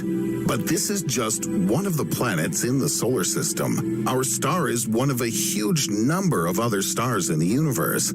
It's estimated that there are about septillion of them. That is, 1 with 24 zeros. And all of these stars must die one day. The universe must die. This seems logical. What has a beginning must have an end. And one of the possible scenarios for the destruction is a new Big Bang, or something very similar to it. You probably know that the universe is constantly expanding and accelerating. At least that's what scientists think. It's now expanding at a rate of 75 kilometers per second, or 46 miles per second, over 3 million light years. The universe has been expanding ever since the Big Bang because it was really powerful. The energy produced by this event was equal to the explosion of 950 sextillion megatons in TNT equivalent. That's like 16 sextillion Tsar bombas. Since then, the galaxies have been constantly moving away from each other, but one day the expansion may stop. This is just a theory that I found in open sources, but many scientists are taking it seriously. First, the rate of expansion will slow down due to the gravitational pull of all matter, reach zero, and then everything will go in the opposite direction. But this doesn't mean that time will necessarily flow in the opposite direction, although it's possible, nor that you will personally move in a different way. A shrinking universe in general will be very different from a simple expanding one that is rewound. While the early universe was very uniform, the shrinking universe will break up into separate isolated groups. Huge clusters of galaxies will converge. Then entire galaxies will begin to merge. At some point, the stars will be so close to each other that they'll have to collide, and such collisions will be frequent. As a result, the stars simply will not be able to dissipate the heat generated and will start to explode, leaving a hot, inhomogeneous gas. Because of the rising temperature, the atoms of this gas will break down into elementary particles, which will be absorbed by black holes. Then the black holes will merge into larger ones. Many of them will merge into a single black hole, a singularity. Astronomer Yvette Sendez calls it the dark reflection of the Big Bang. The closer it gets to the conditional center, the faster the process will unfold. Scientists call it the Big Crunch. For a large compression to occur, certain conditions must be met. According to Hubble's law, the expansion state of the universe is determined by its density. There's a critical value of 5.5 hydrogen atoms per cubic meter. That's 16/100ths of a hydrogen atom per cubic foot. As long as the density remains lower than this, the universe will continue to grow in size and remain cooling. If the density of the universe becomes greater than this value, then gravity will gradually stop the expansion of the universe and reverse it, and it will end up returning to the original state of the Big Bang, which will surely destroy everything, both alive and inanimate. This theory has its weak points. The astronomer Yvette Sendez, whom I've already mentioned, believes that the discovery of dark energy has greatly undermined the theory of the Big Crunch. We can assume that because of this substance, the universe will continue expanding forever. However, dark energy remains poorly understood, which means that its properties may be quite different. But what if the Big Crunch isn't the end? There actually exists a cosmic sequel called the Big Bounce. Physicists Neil Turok and Stephen Gielen have spoken most fully about it in the journal Physical Review Letters, though the idea isn't new. The universe is constantly going through a cycle of infinite expansion and contraction. Perhaps our universe was created as a result of the collapse of a previous one. It's impossible to determine what kind of rebirth it is, because every time the universe passes the singularity point, it's reset to zero. In other words, after a big crunch, there's another big bang, which creates a new universe. It expands and cools until it also reaches its limit, then begins to contract, and it all happens again. So the universe will exist forever. The Big Crunch is not the only kind of Big Bang that can be expected in the future. In the year 2018, Harvard physicists Anders Andreessen, William Frost, and Matthew D. Schwartz came to some sensational conclusions. They said that the universe could collapse because of the Higgs boson, the very particle that was so feared when launching the Large Hadron Collider. And you know, it seems that their fears were partially justified. The Higgs boson is the smallest elementary particle that gives mass to other particles. If it somehow becomes destabilized, the entire universe will burst into a powerful explosion, burning everything from one end of space to the other. Not exactly what you'd expect from a classic Big Bang, but its scale is on par. But you can't just take the Higgs boson and shake it to trigger the end of the world. The researchers from Harvard believe that only the curvature of space-time around a black hole can deprive the Higgs boson of stability. Since these regions don't act in accordance with the laws of standard physics, a black hole could theoretically change the mass of the Higgs boson and destabilize it. This would be the end of the world, according to Stephen Hawking. But nothing like this is going to happen for another 10 million trillion trillion trillion trillion trillion trillion trillion trillion trillion trillion trillion years. 10 and 139 zeros is the time between now and the next Big Bang. And even when it happens, it's unlikely we'll have enough time to understand what's happening or be afraid. Since the Higgs field, which is formed by the bosons of the same name, is evenly distributed throughout the universe, everything that exists within it will instantly evaporate. You can't know for sure what the end of this world will be, but the Harvard scientists are 95% sure that it will happen exactly in this way. By the way, the Big Bang could be happening right now. This very second, while you're watching this video, do you feel any changes? The point is that it can happen outside of our own universe. There's a multiverse theory that makes every fantasy story we've heard about parallel worlds into a reality. According to it, the multiverse is like a big boiling pot or a lot of soap bubbles. They move independently of one another. Some can be very similar, some have different sizes, and periodically collide. Such a collision could have triggered the Big Bang that created our universe. It's not known how many universes a multiverse can contain, presumably an infinite amount. So right now, two of them may be creating something new. Everything I've told you today is theory, even for the most famous researchers. Most likely, over time, scientists will change their point of view. For example, they will reveal all of the secrets of black holes, or they could discover an entrance to a parallel reality. But this is a completely different story and a topic for a separate video. If you like this video, give it a thumbs up. Don't forget to subscribe to the channel if you haven't already.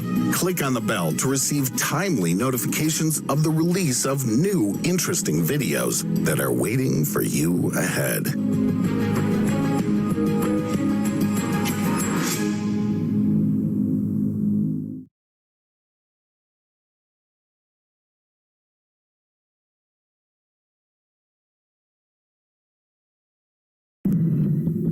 you've ever watched Star Trek, you've probably heard about red matter.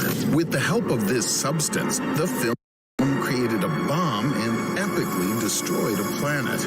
Of course, red matter is just a fiction of the creators of the series, and the reaction of scientists to such a scenario is easy to imagine. In reality, such a substance would have to have a mass millions of times larger than the Earth and instantly collapse. Therefore, according to official science, it's simply impossible to create such a bomb to destroy planets. But I don't agree with this. After all, Captain Spock's home planet wasn't destroyed by red matter. It was sucked in by a giant black hole that arose from the interaction of red matter with the nuclear reaction. I think you can already guess what I'm getting at. To create a deadly space bomb and tear any celestial body to pieces, you don't have to beat your head against the wall inventing red matter. All you need is a black hole.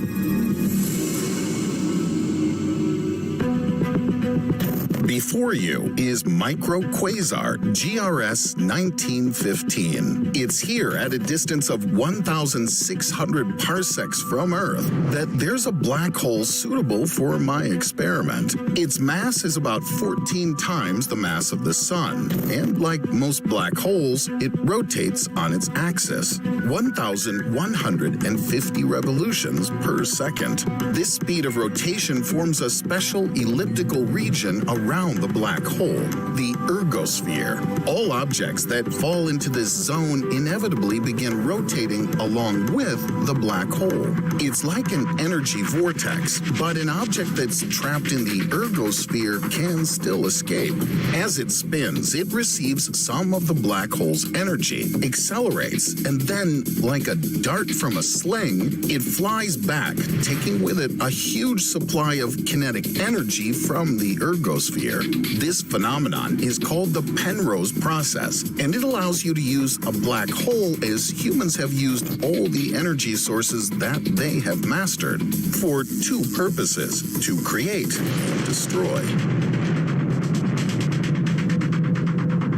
To create a bomb, we will artificially throw light photons into this vortex, and as an output, we'll receive radiation with colossal energy taken from the ergosphere. To prevent photons from flying away and returning back to the ergosphere for a new portion of energy, we need to surround the black hole with a spherical mirror structure. And to create such a mirror shell with a thickness of 10 centimeters and place it around the ergosphere, we need one large asteroid to get enough material. Now, the photons that fly out of the ergosphere with additional energy are reflected off the mirrors and returned back to the cosmic vortex, acquiring more and more additional energy with each cycle. The black hole is playing space ping pong with us. The energy inside the mirror sphere is increasing more and more, and if you don't release it from the shell in time,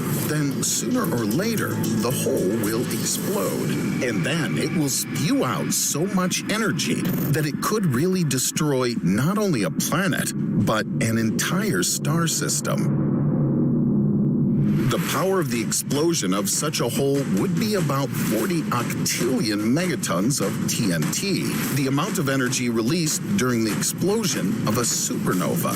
To achieve the same effect, we would have to detonate an amount of TNT several trillion times the mass of our planet.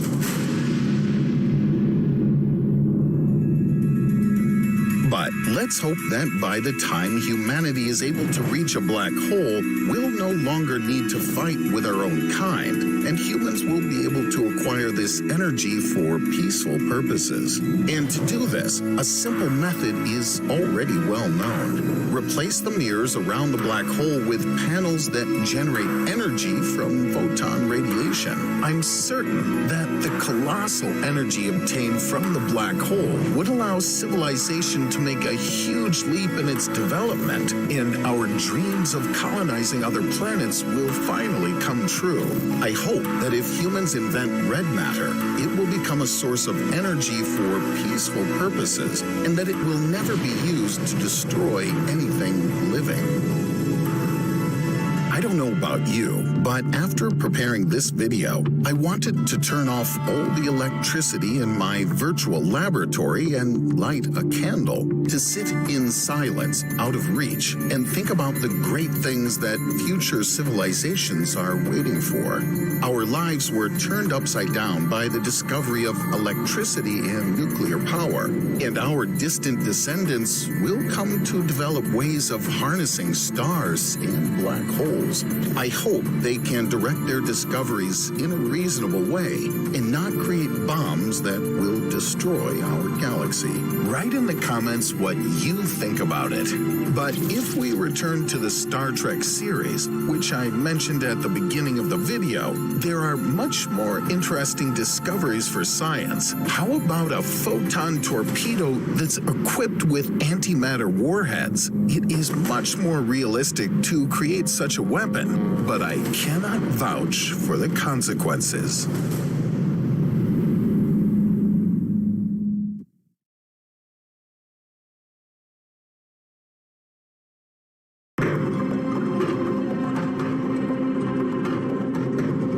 Pandemic on a global scale. Natural disasters and millions of extinct species of flora and fauna. Explosions from the consequences of anthropogenic activities. Large-scale conflicts on racial, gender, and religious grounds. And this is only a small part of the problems that have befallen our civilization over the past few years. There's an uneasy feeling that it's time to get off this planet. If before ideas of human colonies in the vastness of space were perceived as a fairy tale, then as an object for research, now they could become a matter of first necessity in the case of saving our species.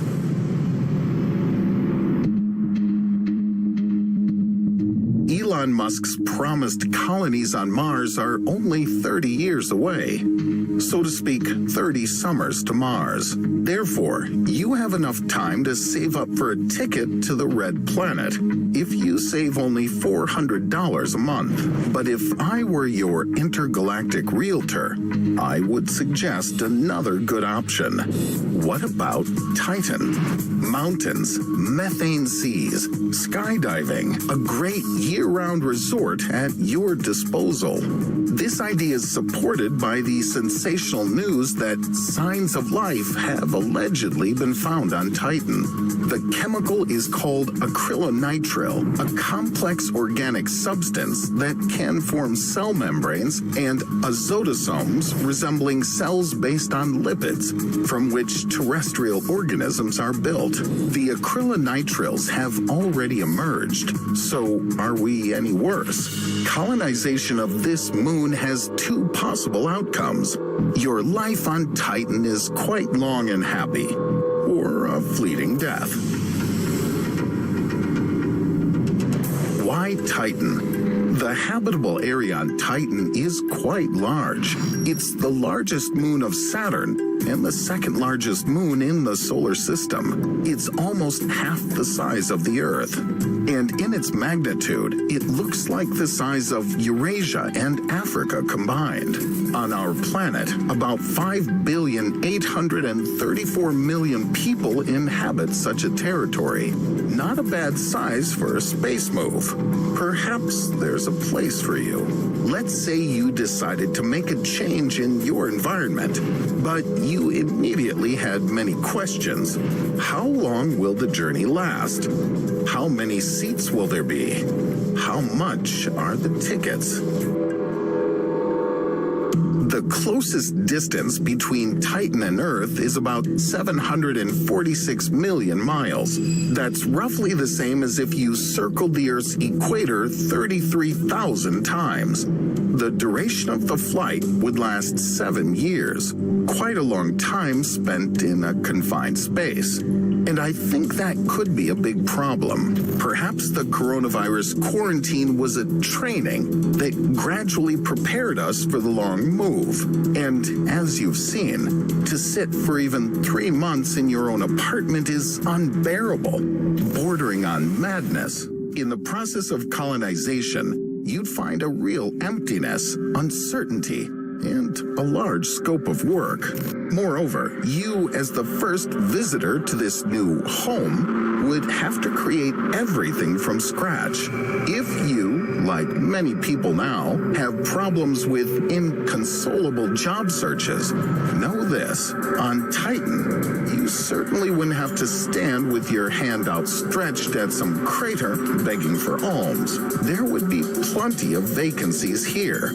Power plant technicians, greenhouse agronomists, maintenance personnel, doctors, geocryologists, specialists engaged in research in the frozen zone of the crust, who would extract oxygen from frozen water. And this isn't even the whole list. Yes, in exciting science fiction films about space, this isn't shown. But constant deadlines, lack of sleep, and moral burnout wouldn't be left behind on Earth. Here, you'd find the same work routine. Not everyone would be able to safely acclimatize. Your muscles would ache due to the low gravity, and you would suffer from constant migraines due to the cyanide contained in the moon's air. One of the reasons sparking interest in colonizing this moon is the presence of hydrocarbons on it, on which most of the Earth's equipment currently works, which would make it much easier for us to fly. American scientist Dr. Robert W. Bussard estimated that a crew of 400 people reaching Titan would require 24,000 tons of payload on board. Here he included all the necessary living modules and resources necessary for life support on the conditions of their launch. This includes various equipment, construction materials, and food supplies. Such an adventure would cost the U.S. budget approximately $16,210 million. And this is only in a year. Although this is 1/30th of the U.S. budget, the amount is quite decent. By comparison, the United States has allocated only $11 billion to fight COVID-19. Titan is the only cosmic body in the solar system for which the existence of a liquid on the surface has been proven. The water here exists in the form of deep frozen ice. Therefore, Titan is actually a double of planet Earth. Well, more precisely, it's in the early cold stages of its development. The average temperature on the surface of Titan that you'd have to endure would be around minus 292 degrees Fahrenheit. For comparison, the lowest temperature on our planet, recorded in Antarctica, is minus 119. You could wait until it evolved to the level of development of the Earth in our era. But since it's unlikely that our civilization will survive up to this time, you have only one option: to adapt. The equipment and clothing developed in our time for polar explorers can cope with a temperature of about minus 126 degrees. The spacesuit of an astronaut, minus 292.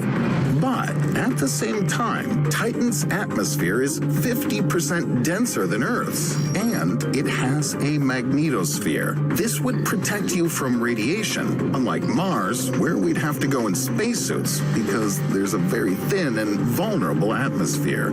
This also means that you, the future inhabitants of Titan, could do without a spacesuit. It would be enough to develop models of the warmest possible clothing, as well as use masks and air cylinders. Experts suggest that the supply of oxygen could be extracted from water ice located under the surface of Titan. If you think 2020 has gotten you used to masks, then with massive and uncomfortable equipment, well, it would be more difficult. Walking around the sites of Titan would be a real Titan's work for you. Rest would require effort. Life would be like survival. Our dreams of space didn't look like this at all. But don't worry, our dreams can come true only on Titan. The gravity on this satellite is 14% of Earth. This means that you'd literally be able to fly. Therefore, to a full set of balloons, masks, and an insulated suit, you'd add wings. Of course, the wings of the Victoria's Secret models wouldn't fit here, but something similar to the equipment for skydiving or a wingsuit would be very useful. Here you are, already packed for a Sunday walk on Titan. But as on Earth, the weather could ruin your plans. Yes, Titan has clouds, rain, rivers, lakes, and seas, but they're made up of liquid hydrocarbons such as methane and ethane. Titan's dense atmosphere, as well as gravity roughly equivalent to Earth's moon, means that a raindrop falling from Titan's sky falls more slowly than on Earth. Rainy days on Titan can not only be sad, but also deadly. While Earth's rain falls at a speed of about 20 miles per hour, the rain on Titan falls at a speed of about 3.5 miles per hour, which is about 6 times slower than Earth's rain. A walk in the rain would resemble the best romantic slow-motion melodramas, but I don't advise going out in this rain without an umbrella. While the maximum diameter of Earth's raindrops is about a quarter inch, raindrops on Titan can reach a diameter of about 3.5 inches, about the size of a tennis ball. On vacation on Titan, as well as on Earth, you can go to the sea. The largest seas of this moon are hundreds of feet deep and hundreds of miles wide. For example, the area of the local Kraken Mare hydrocarbon sea is comparable to the Caspian Sea. You wouldn't be able to swim in it, but it would be quite possible to arrange a water date in a boat made of durable material. For lovers of evening walks, Titan would please their souls. As a moon of Saturn, Titan is always facing the same direction. The colony would no doubt be built on the side of Titan facing Saturn. Here, the light reflected from Saturn would likely maintain a low level throughout the day. Therefore, you'd rely on artificial lighting. But you could no longer blame all your failures at work and in your personal life on the lack of time in a day. After all, one Titan day lasts 16 Earth days, and a year is equal to 29 Earth years. Each of the 4 seasons lasts approximately 7.5 years. 7.5 years of your favorite summer, and practically 22 years of no season. So far, everything seems to be tolerable and quite entertaining. But another unpleasant issue: poison.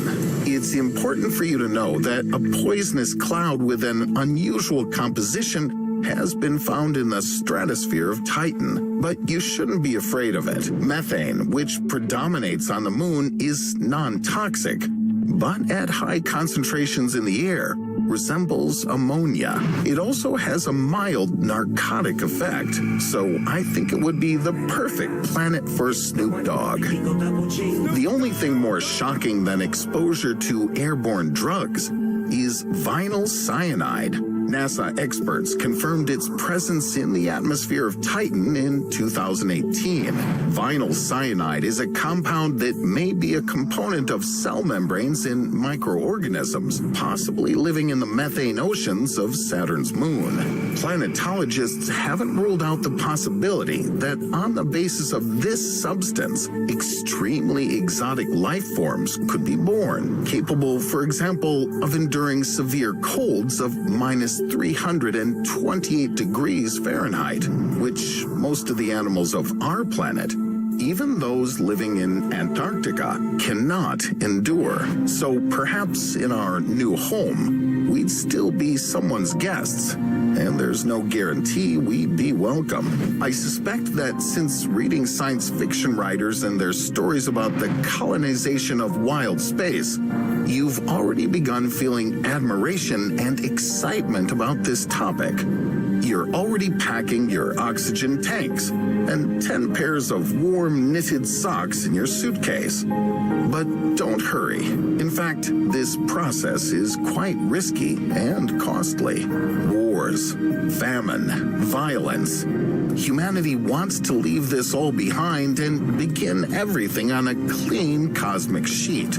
But most importantly, I ask you not to forget that no matter where people are, in a small earthen state or on another moon, they take themselves with them, and their destructive essence simply assumes new territories and new scales.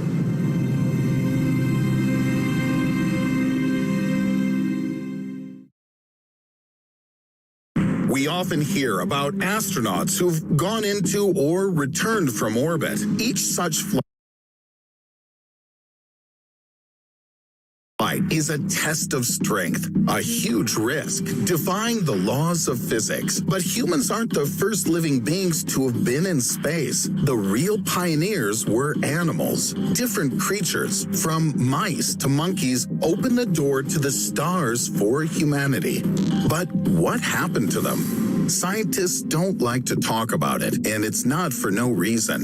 In this video, you'll learn the fate of the real first cosmonauts. You'll find out what information is usually suppressed and the reason for this secrecy. You'll find out what actually led to successfully sending a person into space and what the true price of progress is. Progress that's measured in the lives of animals. Before sending people into space, we needed to find out its effect on living beings. But we couldn't risk people's lives right away. So animals came to the rescue.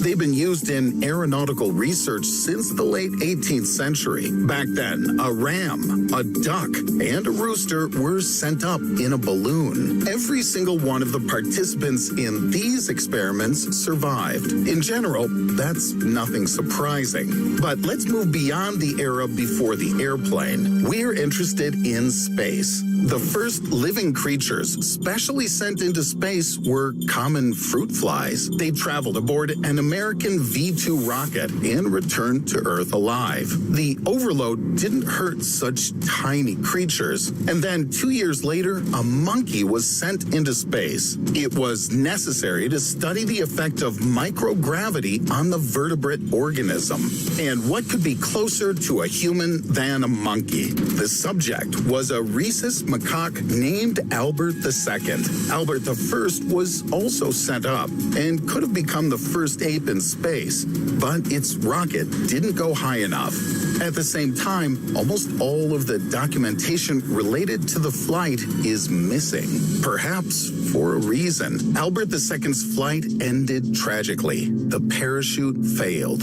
The macaque crashed upon landing, and this animal wasn't the only victim. At the time, scientists tried sending apes into space quite often. They were implanted with different sensors. The animals were given a sedative before launch. The mortality rate among monkeys at this stage was very high. About 2/3 of them died on missions or shortly after landing. Now, imagine these numbers for launches involving people. The first mouse in space also turned out to be a sacrifice.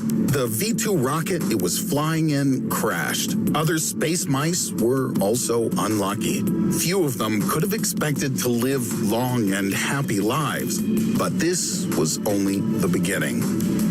On the 22nd of July, 1951, the Soviet Union launched a rocket to an altitude of 101 kilometers, or 62 miles, with dogs named Tsigan and Dizik on board. These were the first superior animals to survive such a flight. Information about these dogs was kept in the strictest secrecy for 40 years. Only then did it become clear that Dizik only lived 1 week after he returned to Earth. He died on his next mission.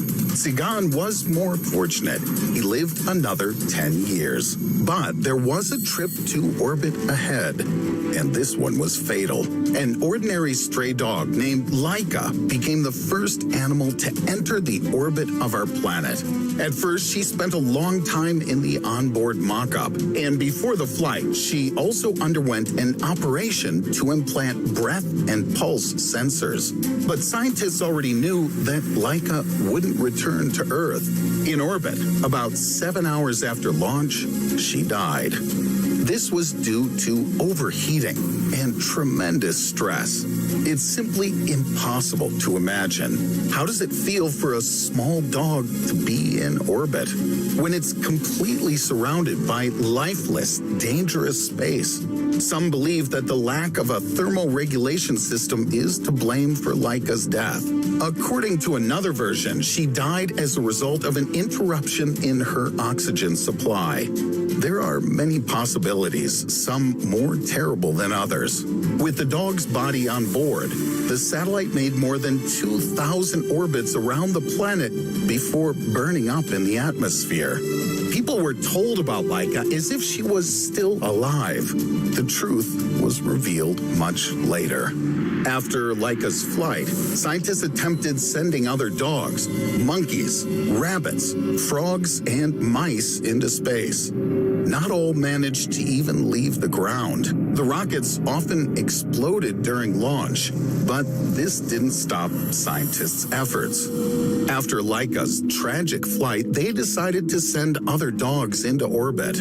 They needed to be 2 lightly colored and pretty females. The former to make them more visible on the monitors, the latter so the dogs would look good in photos. To do this, the mutt dogs Belka and Strelka were chosen. After heavy training, they spent about 25 hours in orbit, and they were able to return alive. This made Belka and Strelka stars of space exploration. Sometime later, after landing, Strelka gave birth to 6 healthy puppies. Both dogs lived in an aviary at the Institute until the end of their days. They never went into space again. But why dogs? Why did these animals play such an important role in space exploration? They're easily trainable and have good health and can easily survive even in terrible conditions. There have been some famous apes as well. Ham became the first chimpanzee astronaut. He helped scientists prove that simple tasks can be performed in space. Ham's fate can be called lucky. He survived. After his flight, he lived in various zoos for 17 years. There's a grave in the Museum of Space History in memory of him. Finally, it was time to take a chance. On April 12, 1961, Yuri Gagarin became the first human to go into space. It seemed that experimenting on animals was finished. But in 1969, the macaque Bonnie was supposed to spend a month in orbit. But his health drastically deteriorated and he had to be returned to Earth. A day after landing, Bonnie died. Despite this, his flight helped people better understand the impact of space on the body. Many animals have been in space. Only about 30 monkeys have been sent. The exact number of dogs that the USSR has launched into space is probably impossible to count, but there were still other creatures. Felicette became the first cat to visit outer space. To monitor her condition during the flight, electrodes were implanted in Felicette's brain. The Astrocat was able to enter zero gravity and make it back alive. After the flight, scientists studied Felicette for several months, and then, unfortunately, she died. And here's an interesting fact. All of the cats involved in that space program had no names. This was done so that scientists didn't get attached to the animals. But after her her successful flight, Felicette received her name. Turtles have also conquered space. They were one of the first Earth creatures to fly around the moon. Bion 7 had 10 newts on board. They'd had part of their front limbs amputated. This is how scientists studied regeneration rates in space. In 1990, China launched guinea pigs into space. In the future, it will become less likely that people resort to using mammals. These days, they're using insects, amphibians, and other such creatures, most of which have returned to Earth alive. Over time, space travel is becoming safer for all of us.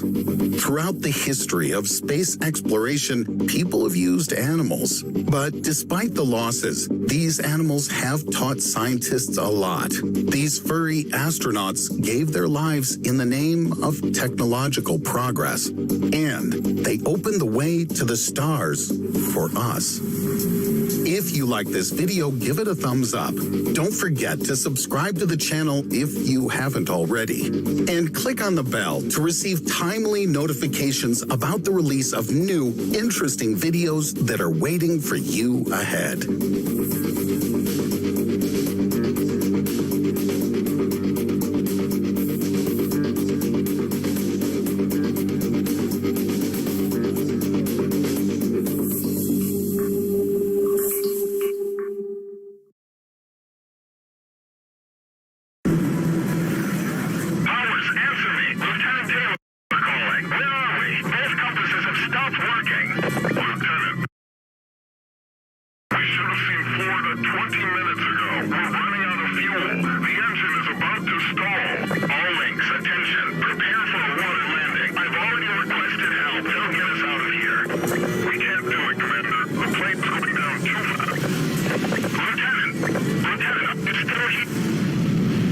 On the 5th of December, 1945, Flight 19 disappeared without a trace in the sky over the Atlantic Ocean. 300 planes and more than 20 ships took part in the search and rescue operation. But 5 Avenger bombers with full crews and an experienced commander seemed to simply disappear into thin air. This event is still considered the strangest in the history of world aviation. But when you find out the location of this incident, everything will become clearer to you. After all, this event was the beginning of the legends of the Bermuda Triangle. Today, you're going to learn a little more about this and the other most dangerous places on the planet. A deadly lake with petrified corpses of birds and animals. A desolate island of snakes where only someone bent on suicide would land. A road of death on slippery clay between a sheer cliff and a bottomless abyss. Hell's cauldron and sulfur-poisoned air in our real world. The highest mountain on the planet where people climb past hundreds of frozen corpses. Well, let's go.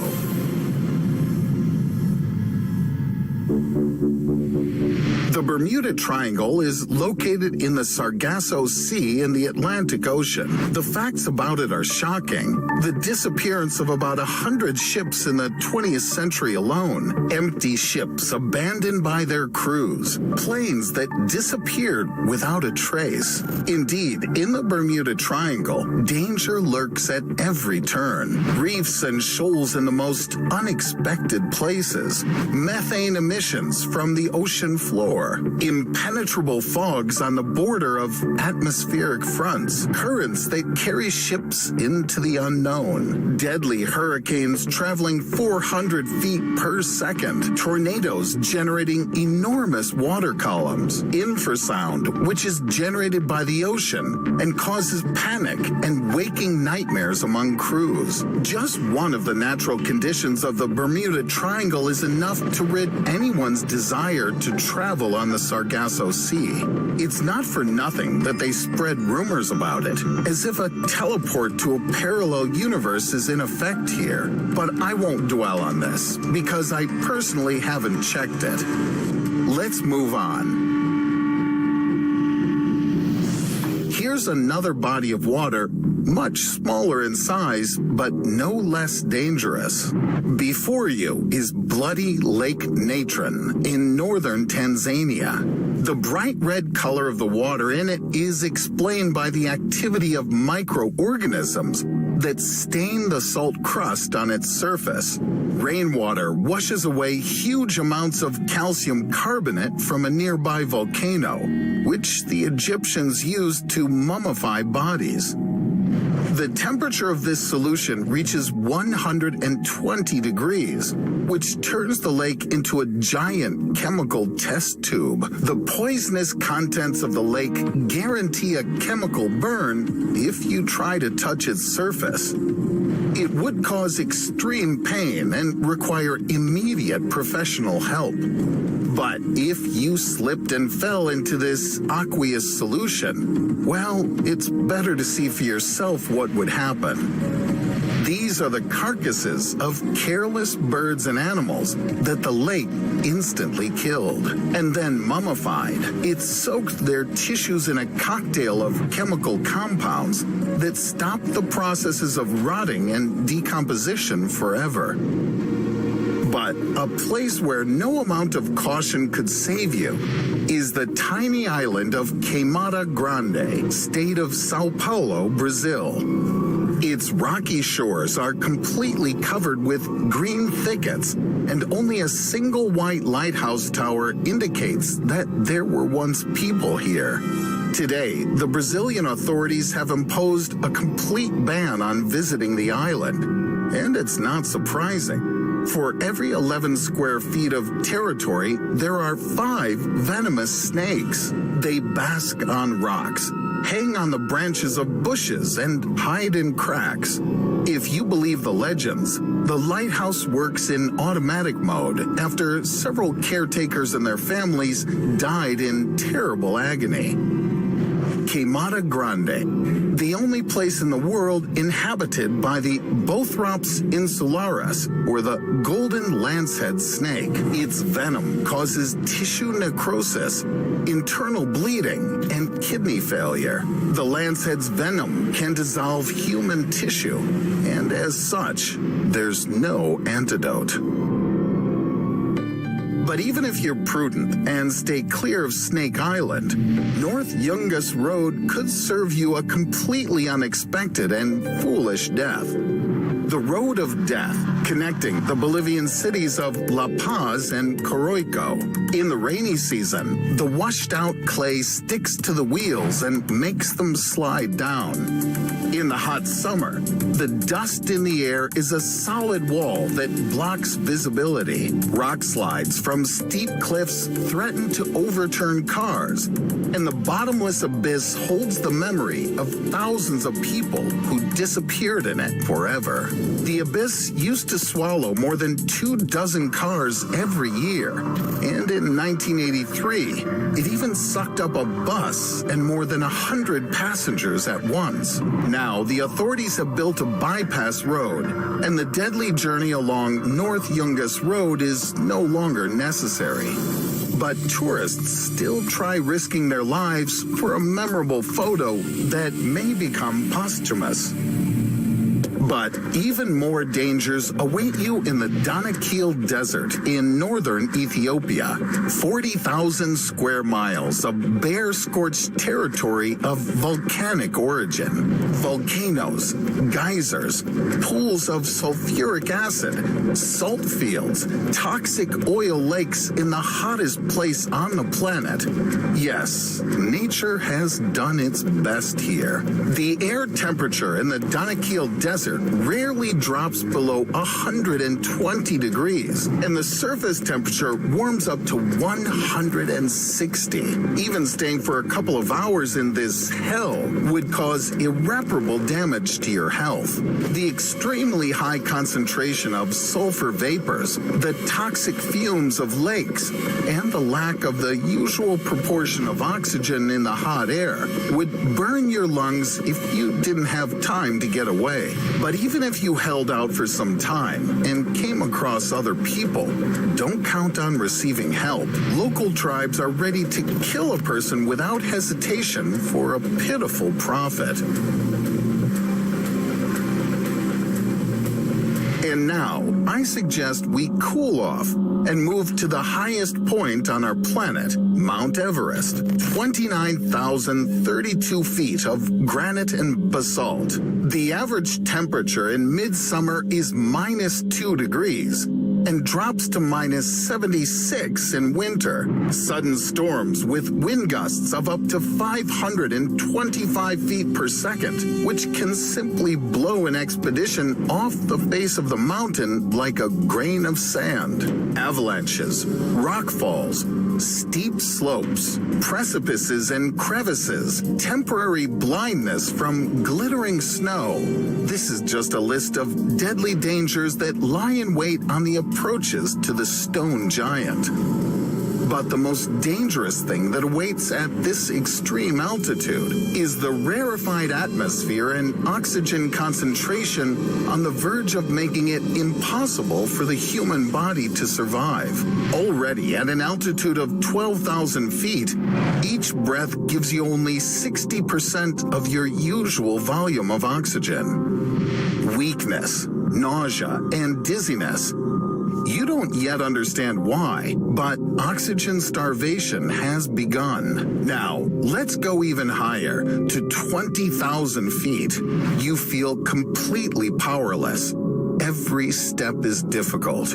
Your brain doesn't get enough nutrition, dulls your senses, slows down your reactions, and makes it incredibly difficult to think.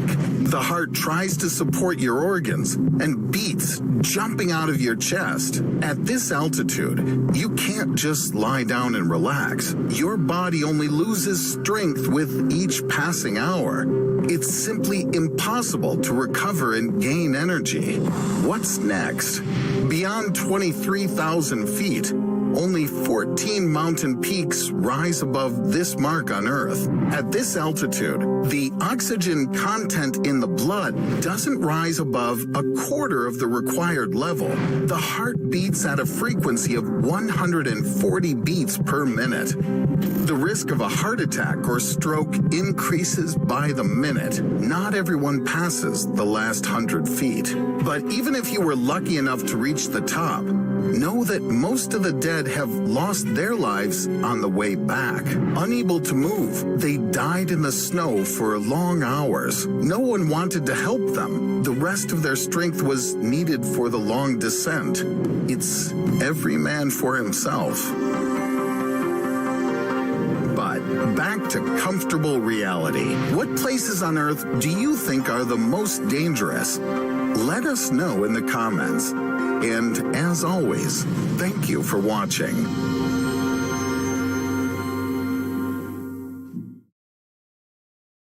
Moving is like experiencing a fire, flood, and being robbed all at the same time. And I'm merely talking about changing apartments or houses. But what if I say that one day we'll have to move to another planet?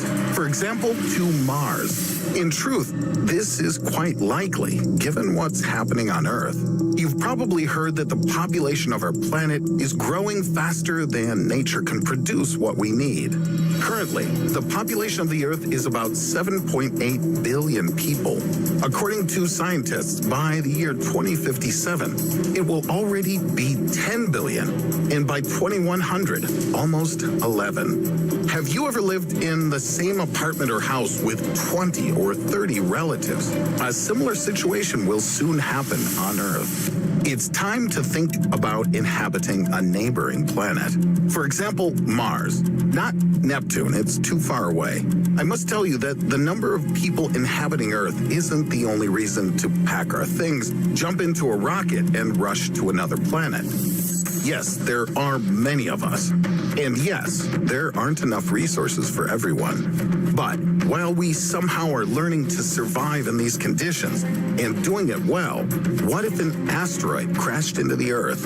When scientists determine that collisions are unavoidable, we'll have no other choice. We'll have to run. But there's one problem. Okay, not one, but one key problem. In diameter, Mars is half the size of Earth. More precisely, its radius is 53% the radius of our planet. If we compare surface areas, then it doesn't look so bad. The surface area of Mars is 144.37 million square kilometers. That's 55.74 million square miles, which is only 28% that of the Earth. But if we take only the Earth's land into account, excluding the ocean, then its surface area is close to that of Mars. But add here that Mars's mass is only 642 sextillion kilograms. That's 1,415 sextillion pounds, which is 10 times less than the mass of the Earth.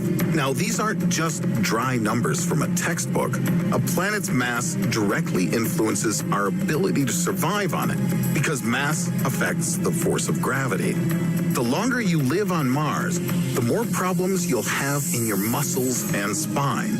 We're used to completely different loads. And yet, this still isn't the main problem. Perhaps people are concerned about the overpopulation of Earth. Well, this problem would be especially more intense on Mars. Where would we all fit? To start, it's worth noting that we wouldn't all immediately fly there in full force. First, a small group would go, for reconnaissance, so to speak. These pioneers would have to prepare everything for the arrival of the main group, which we likely could end up in. The first thing a group of scouts would have to do is set up agriculture. There's absolutely nothing to collect on Mars, so you could forget about hiking the forest for mushrooms and berries. Everything would have to be grown by ourselves. But there's something to rejoice in. According to scientists, under certain conditions, beans, potatoes, and asparagus could take root on Mars, so we wouldn't stay hungry. However, you would have to bring along a stock of products with a long shelf life. You'd need to eat something while waiting for the harvest, and that's no quick matter. So, while you're waiting for the first sprouts, you could start the construction of houses. But what would we build from, you ask? Carrying equipment and building materials would be very expensive. Therefore, scientists are looking for other options. One is 3D printers, but their ink also isn't cheap. So scientists have proposed replacing this with the material which is most abundant on Mars, dust. This would significantly speed up the process and reduce costs. Thus, construction technology and the selection of materials are solvable problems. But where would all those people who'd build the houses from Martian dust live? At NASA, they're already dealing with this issue. In 2016, several companies began developing prototypes for designs that could be brought to Mars. The list of requirements for them is huge, which, in general, isn't surprising. It includes protection against ionizing radiation and the ability to maintain comfortable living conditions, among a whole lot more.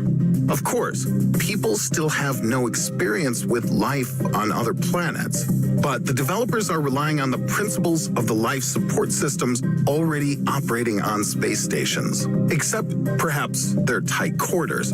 Proportions are much smaller there. Everyone needs their own personal space.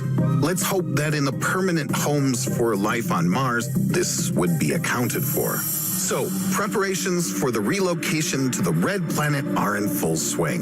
NASA even has mining covered. For this, they've created a special robot called Razor.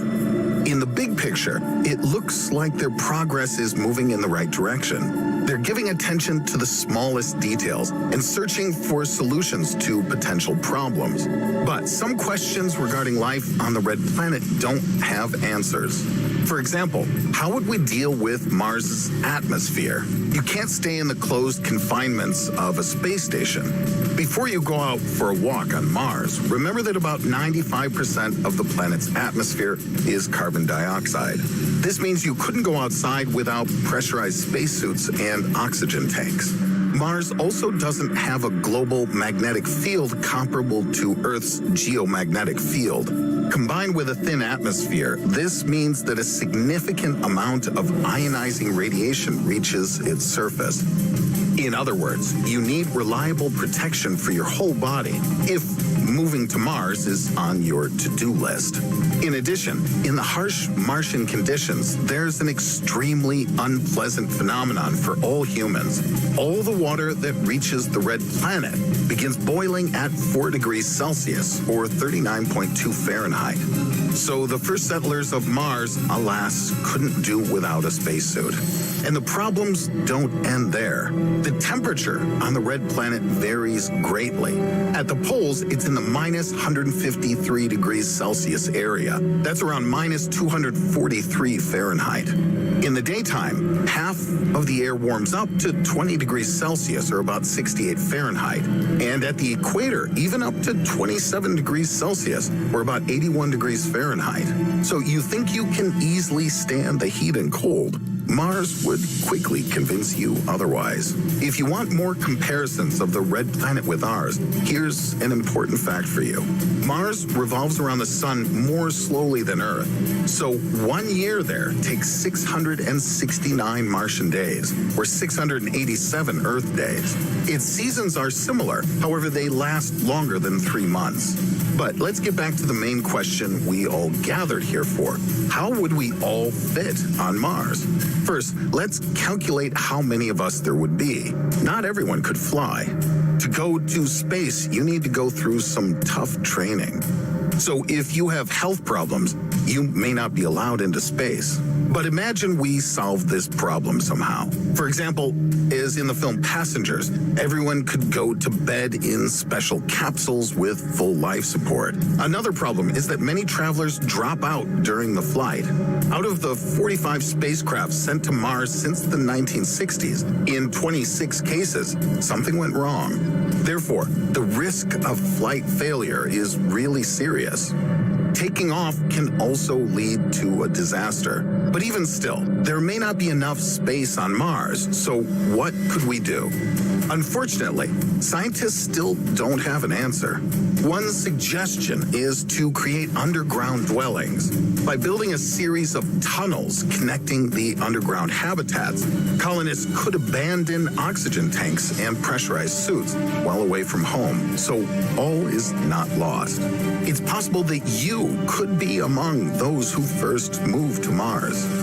Despite the many difficulties that await migrants, people talk about moving to Mars.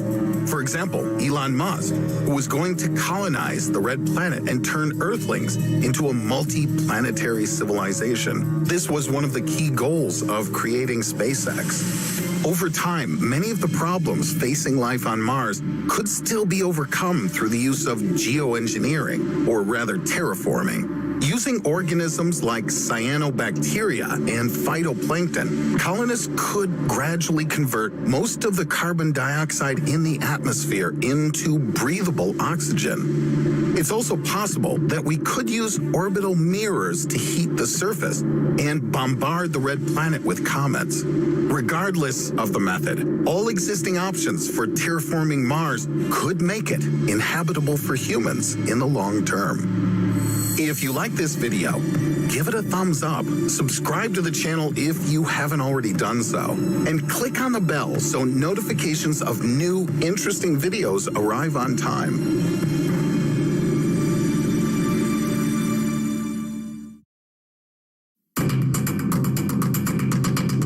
The Big Bang created the universe, and after just 14 billion years, you're watching this video. Is this all correct?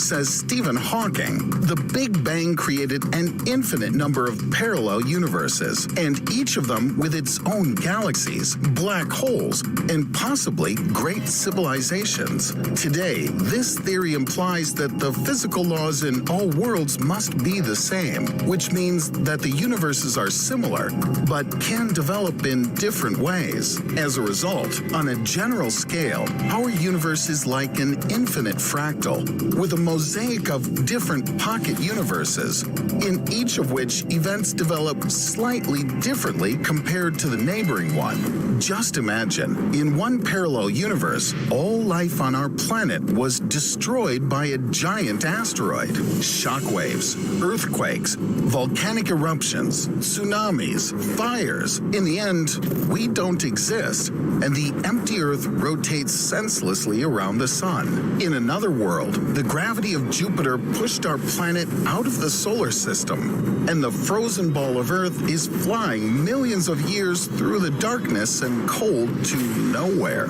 Or perhaps somewhere, the dinosaurs created a powerful civilization, and now one of them is watching a video about the causes of mammal extinction. Now, pay attention. The most riddled takeaway. All of these events in parallel worlds are happening simultaneously, right now, while you're watching this video.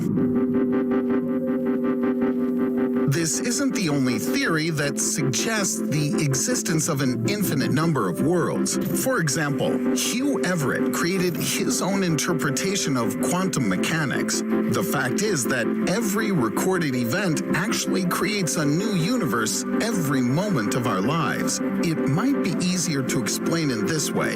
If you switched channels and stopped watching the video up to this point, then you would actually exist in a parallel universe in relation to yourself now, who would watch the video to the end. Moreover, if we consider this experiment from the point of view of killing the legendary Schrödinger cat, it turns out that the cat is immortal. After all, the cat, as an observer, always sees only one universe, the one in which he, by chance, survived. Thus, quantum mechanics considers the multiverse like a bunch of giant fireworks, in which every moment more and more flashes continue to multiply, and each of them is a new universe. I'm sure that in most of them, you continue watching this video, because we found out that while you're watching, you're immortal. So, let's move on. According to some theories, there are universes in which all physical laws and constants differ from the usual and known to us. Our existence depends on a variety of fine-tuning, the value of which seem to be something taken for granted. But if you change the fundamental and familiar things just a little bit, everything would end, says Andre Lind, a member of the National Academy of Sciences.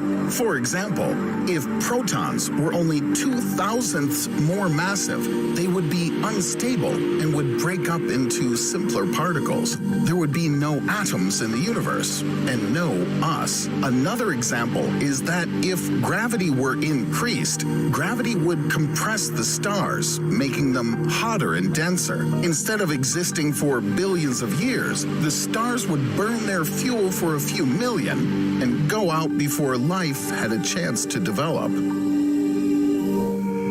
So, the fundamental properties of our universe are set up in the best way for the existence of life. And according to the theory of the multiverse, physicists view our familiar world as one of countless worlds in which physical laws and constants have randomly provided the possibility of the emergence of life. But this kind of theory has a small flaw. Most of the other worlds in this multiverse are not only lifeless, but simply empty, dark, and dead. So, parallel worlds with fantastic elves and unicorns are unlikely to be able to develop there. But this is inaccurate. After all, if we assume the existence of life within completely different forms unknown to us, which are formed, for example, within the dark matter, and are built according to completely different laws, then everything becomes much more interesting. For example, such a super popular direction in physics, string theory, also directly points to the possibility of the existence of a multiverse. To imagine what strings we're talking about, just imagine a logical sequence. Any substance consists of molecules, molecules of atoms, atoms of protons, neutrons, and electrons, and those of quarks. Finally, string theory says that quarks are made up of tiny, twisting strands of of energy that resembles strings. Each of these strings is so small that if the atom were enlarged to the size of the solar system, the string would be the size of a tree. Just as the different vibrations of the strings of a musical instrument create music, the different ways in which these strands of energy vibrate give the particles their unique properties and ultimately give rise to all the fundamental forces in the universe: gravitational, electromagnetic, and other types of interactions. As a result of mathematical calculations, Joe Polchinski and Raphael Busso from the University of California found that the basic equations of string theory can have an astronomical number of different solutions, more than 10 to the power of 1,000. To give you a rough idea of the scale of this number, I'll tell you one fact. The number of atoms in the entire visible universe does not exceed the number 10 to the power of 80. Each solution to these string vibration equations represents a unique way to describe the universe, and they will all be correct. These strings are like tiny rubber bands that can twist, stretch, and contract in all sorts of ways.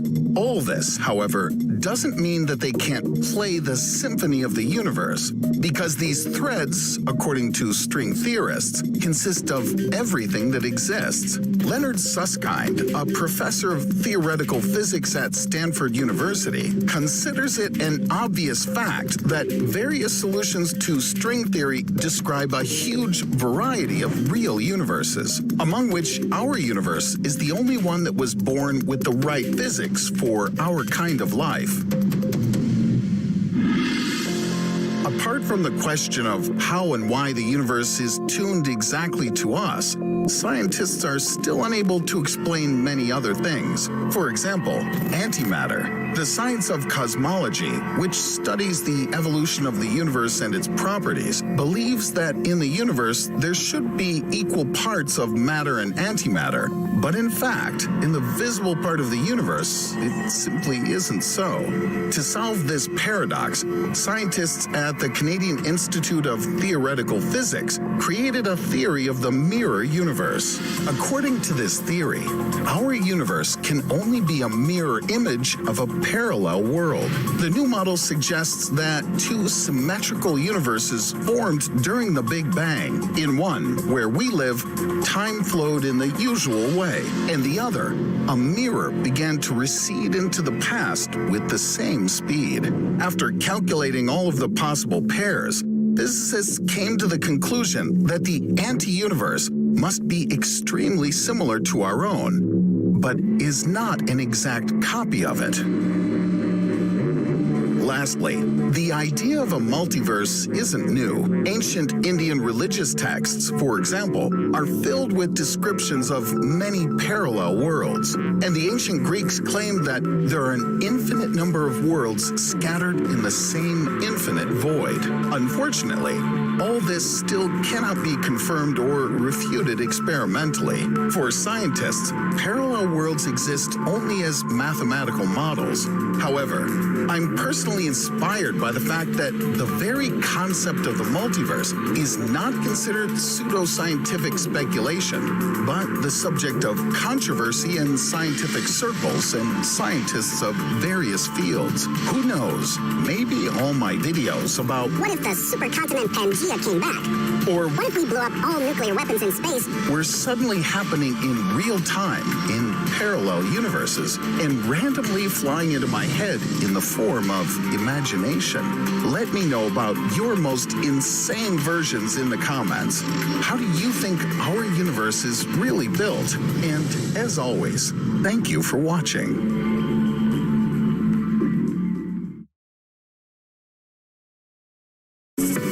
Think might be the king of selfies. Maybe your neighbor or colleague who posts a dozen new photos to their feed every day. Not so fast. A few years ago, this title went to the Curiosity rover. It masterfully produces panoramic selfies on Mars. Thanks to the talents of this unusual photojournalist, we now have many interesting pictures from a world where the human foot has never stepped. But the possibilities of the rovers don't end there. What can these robots do, and how do they work? I've studied all of this, and I'm ready to share it with you. The very first serviceable rover was the American rover Sojourner, which landed on Mars in 1997. It weighed about 10 kilograms or 22 pounds, a mere crumb. But it had real wheels, and it could overcome obstacles up to 20 centimeters or 7.9 inches high and climb slopes up to 45 degrees. Compared to earlier models of Mars rovers, this was a breakthrough in engineering. Instead of wheels, previous rovers that failed to conquer the planet had skis. Scientists expected that on skis, the rover would be able to easily move along any surface. After all, data on Martian soil didn't exist yet. But honestly, the idea was mediocre. What else was available to the first conqueror of Mars? It had a platform with a solar battery providing energy to the rover and 3 radioisotope heater units. These were designed to maintain the temperature in the electronics unit. The rover itself didn't transmit signals to Earth. To do this, it had a base station with an antenna and a very modest range, only 500 meters or 1,640 feet. Even then, the rover was equipped with cameras, and to study the soil of the planet, it had a spectrometer. Do you want to see the first photo from the surface of Mars? Here it is. You'll laugh, but this pioneer didn't travel more than 100 meters or 330 feet in 85 days. But this distance was enough for some amazing discoveries. The main thing it was able to determine is that at one time, Mars was warm enough to support liquid water. The little rover fulfilled its mission and retired into a well-deserved rest. The following rovers didn't land on the red planet until almost 7 years later. These were just 2 rovers sent to Mars about a month apart from each other. The Spirit and Opportunity devices significantly surpassed their predecessor in both weight and capabilities. In order to smoothly land rovers weighing 185 kilograms, that's 408 pounds, the engineers had to customize a parachute along with airbags for them. With these new devices, scientists expected a breakthrough in the geological exploration of Mars. Therefore, the rovers were equipped with 3 spectrometers, a rock abrasion tool, and a magnet for collecting magnetic dust particles. Analysis of the soil of the red planet confirmed scientists' hypotheses about the existence of water here in the past. The second-generation Mars rovers, like their predecessor, had solar panels, but they were more powerful. And in addition to radioisotope heaters, there were electric ones. They were used to heat the indoor unit with electronics. As for controlling the rover as a whole, robots are quite autonomous. You might think that they're controlled remotely in real time, but no, that's not the case. A signal from Mars needs about 4 to 24 minutes to reach the Earth. Therefore, in online mode, the devices wouldn't even last a couple of minutes. Because of the signal delay, they could, for example, travel off course and get stuck in the ground. For this reason, every day before starting work, rovers receive a daily schedule from the Earth. Take a panoramic picture of an object, take a sample, and analyze the soil. Drive to some rocks. You might be surprised, but they even have an onboard alarm clock that wakes the equipment up early in the morning. Having received the task, the rovers plot the route to point B themselves. In this, they're helped by cameras, navigational ones with a wide viewing angle, and hazard avoidance cameras. Having completed their work, rovers rush to transmit data to Earth. Around Mars, special orbiting satellites constantly rotate. Through these, a communication session with the engineers takes place. The results obtained form the basis of the rover's plan for the next day. But back to our twins. These nimble rovers worked much longer than the planned 90 days. Their mission lasted a total of 15 years and ended only at the beginning of 2019. At that time, the Curiosity rover was already operating on the red planet. It can surely be called a giant among such devices. Its weight is 899 kilograms. That's 1,982 pounds. In order to lower it to the surface of Mars, engineers had to come up with a technology called the Sky Crane System. The car-sized machine landed gently on its wheels, suspended by nylon tethers. This third-generation rover was not equipped with solar panels. Instead, the rover has a radioisotope thermoelectric generator, or RTG, running almost on perfect fuel, plutonium-238. Its minimum service life is 14 years. Therefore, now the rover's work no longer depends on the time of day nor weather, as was the case with previous generations of Mars rovers.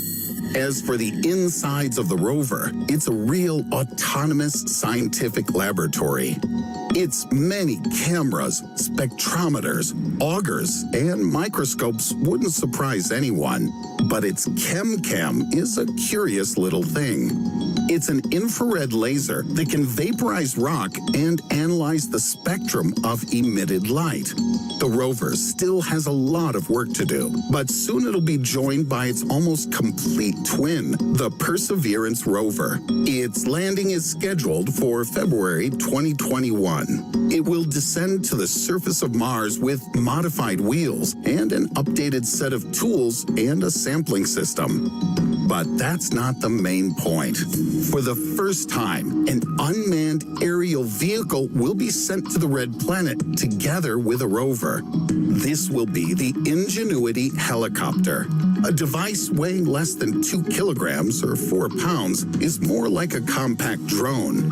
But despite its size, it has an important mission: to study the atmosphere of the planet. This is necessary so that in the future, more powerful helicopters can be sent here for aerial reconnaissance of Mars. Mars rovers have made a lot of discoveries, but it has cost humans a lot of effort.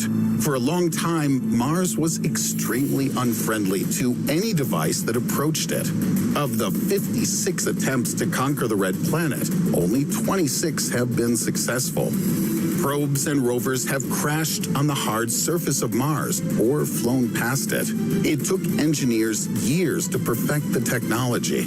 But even after landing on the planet, still almost anything can happen.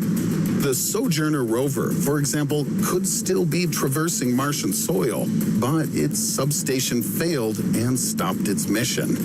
The twins, Spirit and Opportunity, went into hibernation for a long time due to dust storms because their solar panels couldn't generate enough power to work. Later, the developers of the rovers admitted that the devices weren't designed for such weather conditions. On the current Conqueror of Mars, the Curiosity rover, its weak point is its wheels.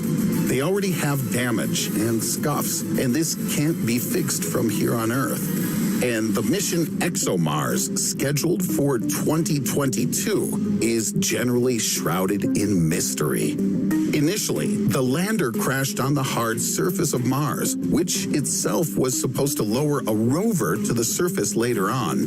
Then, during testing on Earth, the parachute system began to fail. Now, scientists are working on the development of new research robots. They can fold and unfold like origami figures and pass through areas ordinary rovers can't.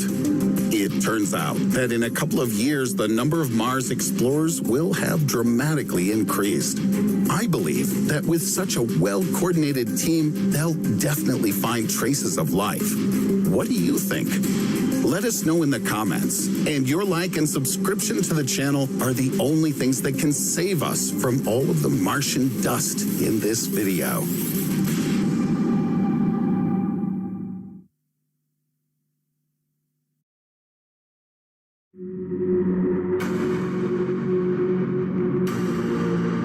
What do you think of when you hear the word giant?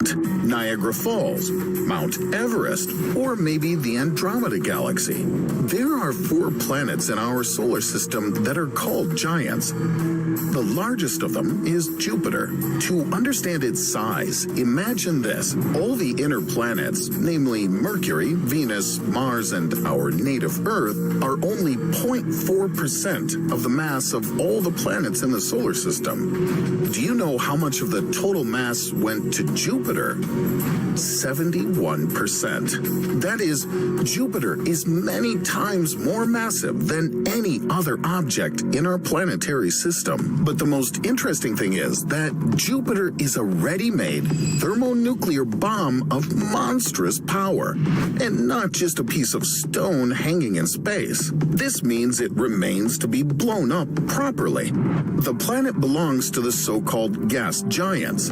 It's mainly composed of hydrogen and helium, just like our sun, which burns due to continuous thermonuclear reactions. What if such a reaction were triggered on Jupiter? If we ignited the combustible gases and dust in Jupiter's atmosphere with an ordinary match, would the planet be engulfed in universal flames, and would there be an explosion?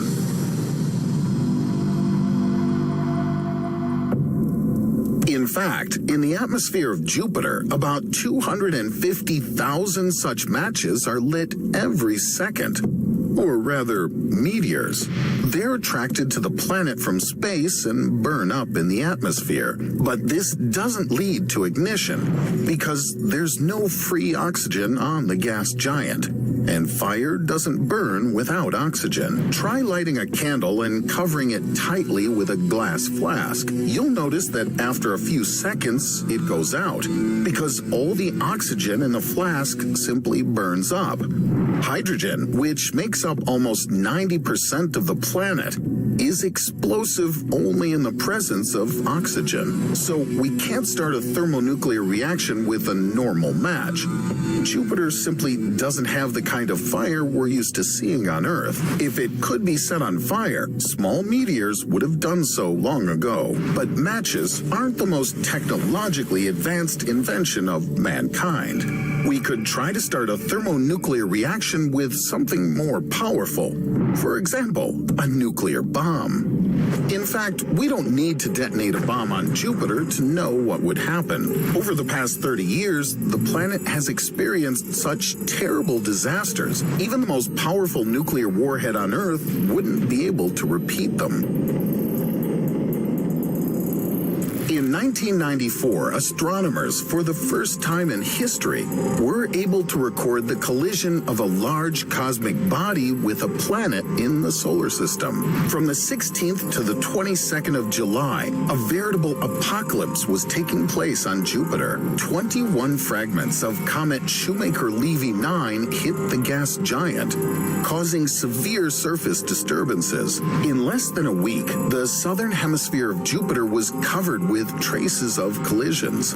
The biggest disaster occurred on the morning of July 18th. After the largest fragment of the comet hit, a dark spot with a diameter of 7,500 miles appeared on the planet. This is only 450 miles less than the diameter of the Earth. However, Jupiter was unharmed. Astronomers observed explosions of up to 6 million megatons.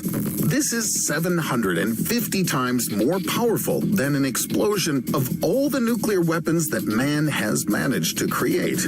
But the traces of the disaster disappeared from the surface of the giant planet within a week. This isn't the only case of a bombardment of the surface of Jupiter by cosmic bodies. In the year 2009, another object, presumably a comet, collided with the planet. The impact caused a dark spot the size of the Pacific Ocean to appear on the surface. But even this wasn't enough to start a chain thermonuclear reaction. So, even if we sent all the nuclear bombs to Jupiter and detonated them, there would be no apocalypse. However, there is one but. There's a theory on the explosion of giant planets. It says that humans could destroy Jupiter, Saturn, Uranus, and Neptune with their own hands. If you organized a nuclear explosion not on the surface of the planet, but deep inside it, you could start a chain thermonuclear reaction. With that, after the explosion of Jupiter, humanity, in theory, would come to an end. It's all about metallic hydrogen, which is stored under monstrous pressure in the bowels of giant planets. If you're tormented by the question of what the ecological fuel of the future may be, the answer can be found inside hydrogen planets. The fact is that during the transition of solid hydrogen to the usual molecular phase, about 20 times more energy is released than when it's burned. Having a very small fuel block of metallic hydrogen, it would be possible to provide energy to a whole house for several years. A future where Terminators live on self-sufficiently for hundreds of years may become a reality. Although the existence of metallic hydrogen was predicted as early as the 1930s, it was only possible to obtain it in extremely small quantities in 2016 by scientists at Harvard University. However, their achievement was rather coldly received in the scientific community. It was only recently that French physicists confirmed that solid hydrogen exists and can be produced on Earth. However, for this, we have to create a pressure of 4 million atmospheres. Let's go back to the explosion of Jupiter. On September 21st, 2003, NASA decided to sink the Galileo space probe into the planet's atmosphere. On board the spacecraft were 26 pounds of radioactive plutonium-238, though it only takes 22 pounds to start a chain reaction. According to unconfirmed reports, an explosion occurred inside Jupiter, which left a large black spot on its surface. This is according to the American writer Richard Hoagland. But, in fact, as NASA says, the shadow of the satellite fell into the frame of the telescope, and it has nothing to do with the explosion. At the same time, Richard himself is a supporter of various conspiracy theories and often publishes provocative articles. So draw your own conclusions. In reality, Jupiter could still be blown up. However, to do this, you would need to send a nuclear bomb the size of the moon to its core. Then, purely hypothetically, a self-sustaining thermonuclear fusion reaction could occur. From such an explosion, the gas giant would simply be blown apart, and there would be a large-scale catastrophe for the entire solar system. Jupiter's explosion would be similar to a supernova explosion, but on a smaller scale. A huge amount of thermal energy and radiation would be released into outer space. Solar wind currents would be disrupted, and most planets would permanently change their orbits. The Earth, as we know it, would cease to exist. After the explosion, we would lose the ozone layer, along with the rest of the atmosphere, and inevitably die from cosmic radiation. And in the sky, for a long time, the consequences of the explosion would be visible to the naked eye. But there would be no one to see the spectacle.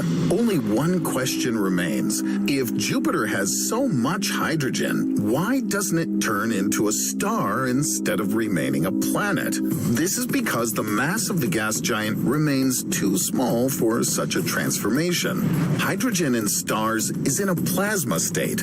That is, it's heated to extreme temperatures due to reactions in the core. Jupiter could be a star if it were 80 times larger. Then the temperature inside the planet would reach 18 million degrees Fahrenheit, and we would see another bright star in the sky.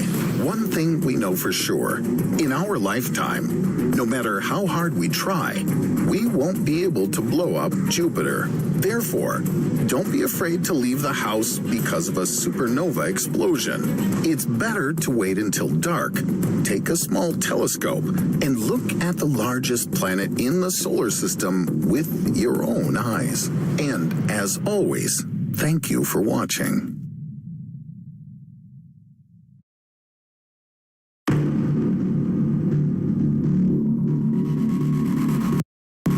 As a child, I was impressed by the legend of the flood. The life of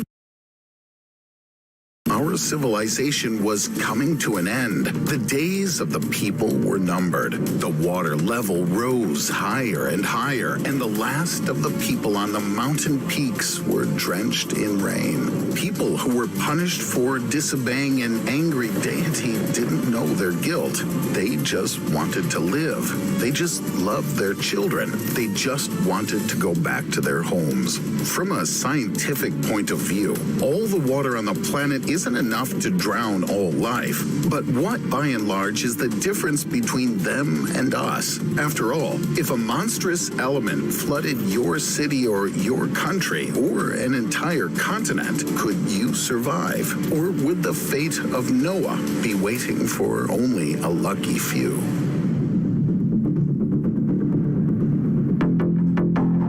It happened on the morning of December 26, 2004, 100 miles west of the island of Sumatra. Millions of years leading up to this day, an ancient confrontation between giants had gone unnoticed. The Indian plate, which was once part of the supercontinent Gondwana, had been pressing with increasing force on the neighboring Eurasian plate, squeezing it and trying to push it up from a depth of 19 miles until the growing tension shot out like a compressed spring. The ancient gigantic plates slipped relative to each other, and the monstrous impact of the seafloor was thrown up and arched up several feet for almost 1,000 miles. The point where the cataclysm occurred is part of the Pacific Ring of Fire. More than 80% of the largest earthquakes on the planet occur here, and tectonic plate shifts have occurred regularly over several centuries. However, at that time, there was no system for early detection of a tsunami in the Indian Ocean, or a system for notifying the population in coastal areas, and carefree tourists continued to enjoy sunbathing on golden sand, playing with children, and diving into the incredibly beautiful and safe ocean. Huge masses of water received this earthquake of incredible strength and moved from the epicenter towards the coast. Tad Murty, ex-president of the Tsunami Society, estimated the total energy of these waves at 5 megatons in TNT equivalent. This is twice the total power of all the ammunition detonated during the Second World War, including 2 atomic bombs. But in the first hours after the quake, the wave height didn't exceed 20 inches. Meeting such a wave in the open ocean, a ship wouldn't even have felt the pitching. But when the front of the wave began to slow down on the shallow coastal water, the height of the wave increased sharply with each passing moment. By the time the residents of the coast and tourists saw the incredibly monstrous wave and realized that it was bringing death to all living things, its height had reached 50 feet. This water monster struck an unexpected blow on the coasts of Indonesia, Sri Lanka, India, Thailand, and other countries. People relaxing on the warm sand under the hot sun, sleeping under the air conditioning of their rooms, making their choices on the menu before breakfast at a local restaurant, were all caught off guard. In the first seconds, the dark gray wall of water demolished the beach of Sun lawn chairs and umbrellas with ease, without any resistance.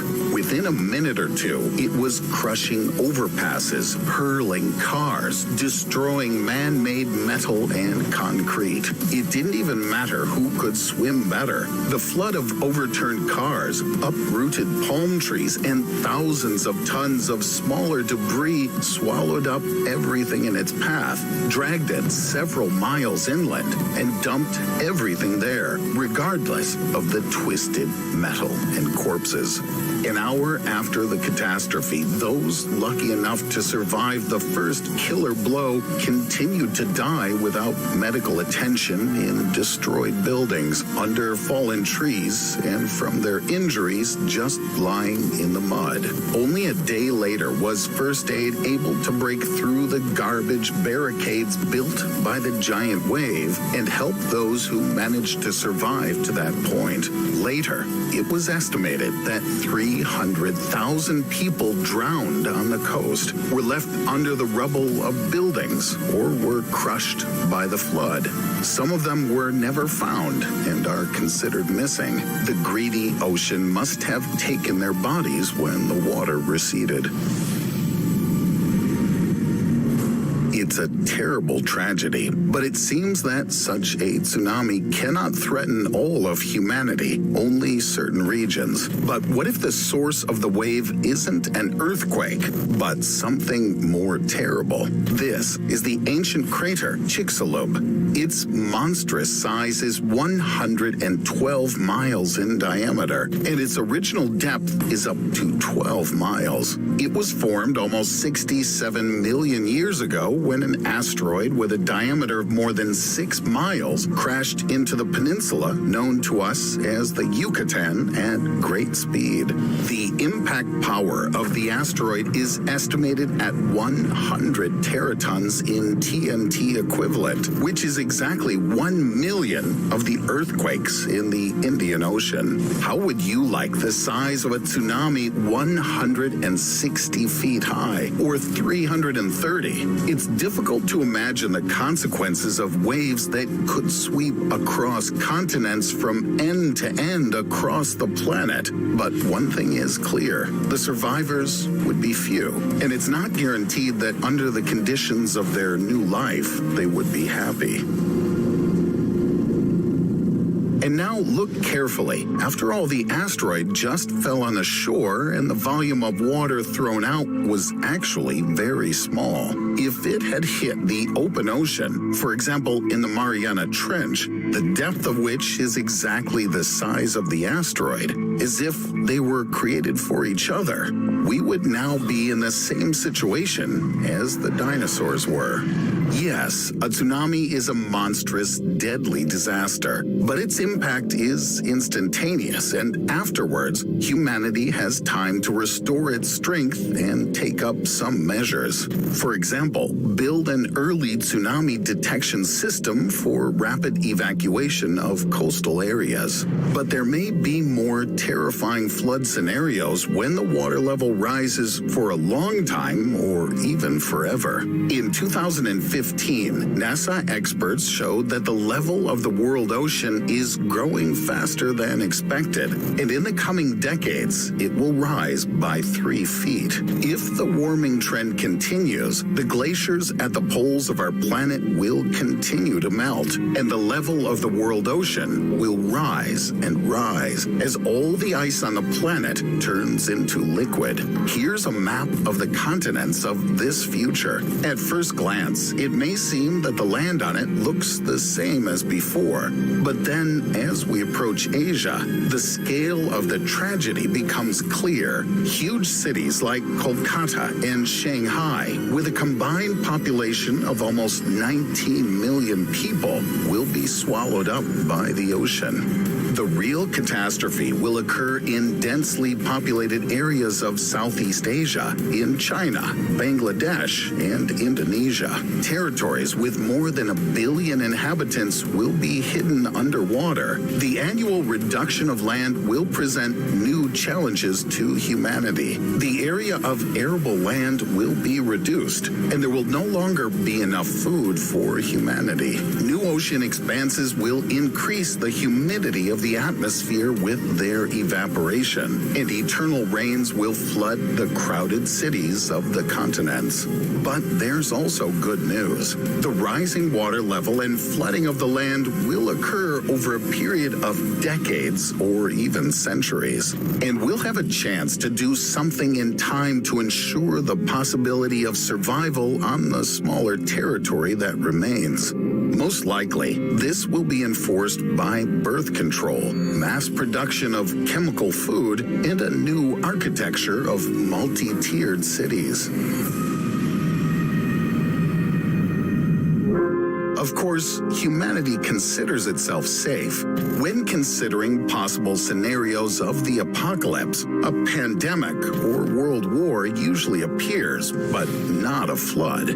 Few people believe in it, but in fact, the ancient Sumerians, Greeks, Arabs, Hindus, and Chinese knew about the flood, often without being able to communicate and transmit this knowledge to each other. We can only guess how terrible and deadly the ancient catastrophe was if all the peoples of the world have preserved the memory of it, even after thousands of generations. I wonder how likely it is to happen again. Now we know that the monstrous power of the wave's impact and the lack of food in a condensed and overpopulated territory are the most terrible things that threaten humanity during tsunamis and floods. But now you're about to learn that there are more dangerous factors that aren't created by unbridled nature. We create them ourselves. In the history of humankind, you can find many different examples of us organizing ways of survival, and I'll now show you two of the most recent ones. This is footage of the tsunami in Japan in the year 2011. About 18,000 people were killed when the monstrous disaster struck. Tens of thousands of survivors were cut off from the world. Fresh water and electricity weren't available in the affected areas, and the country's economy was severely damaged. How did the locals survive? The answer is that during these difficult times, there were no crimes. The victims showed high mutual assistance. Everyone understood mutual social responsibility. No one moved to the head of the line when food was being distributed.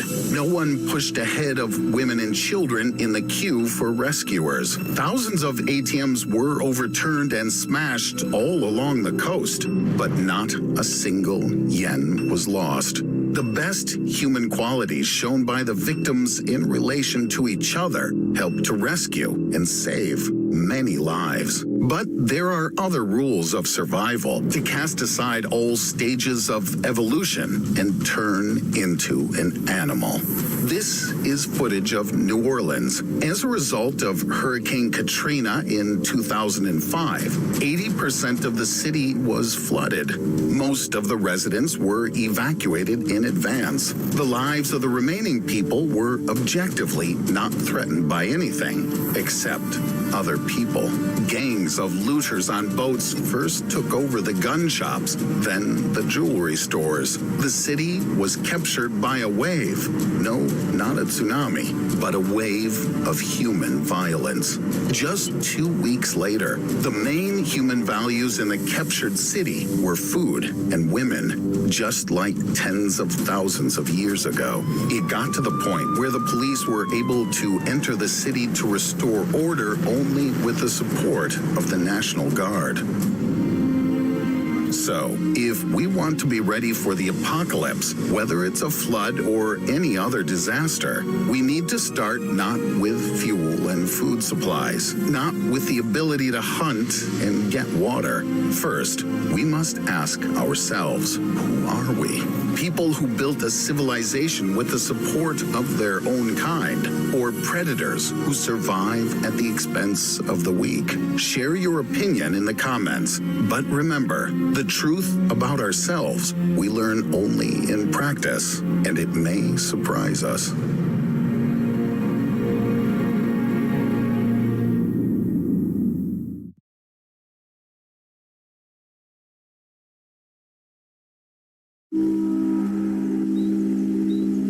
Imagine sitting by your backyard pool and relaxing on a sunny day. Then suddenly the pool begins to boil and foam.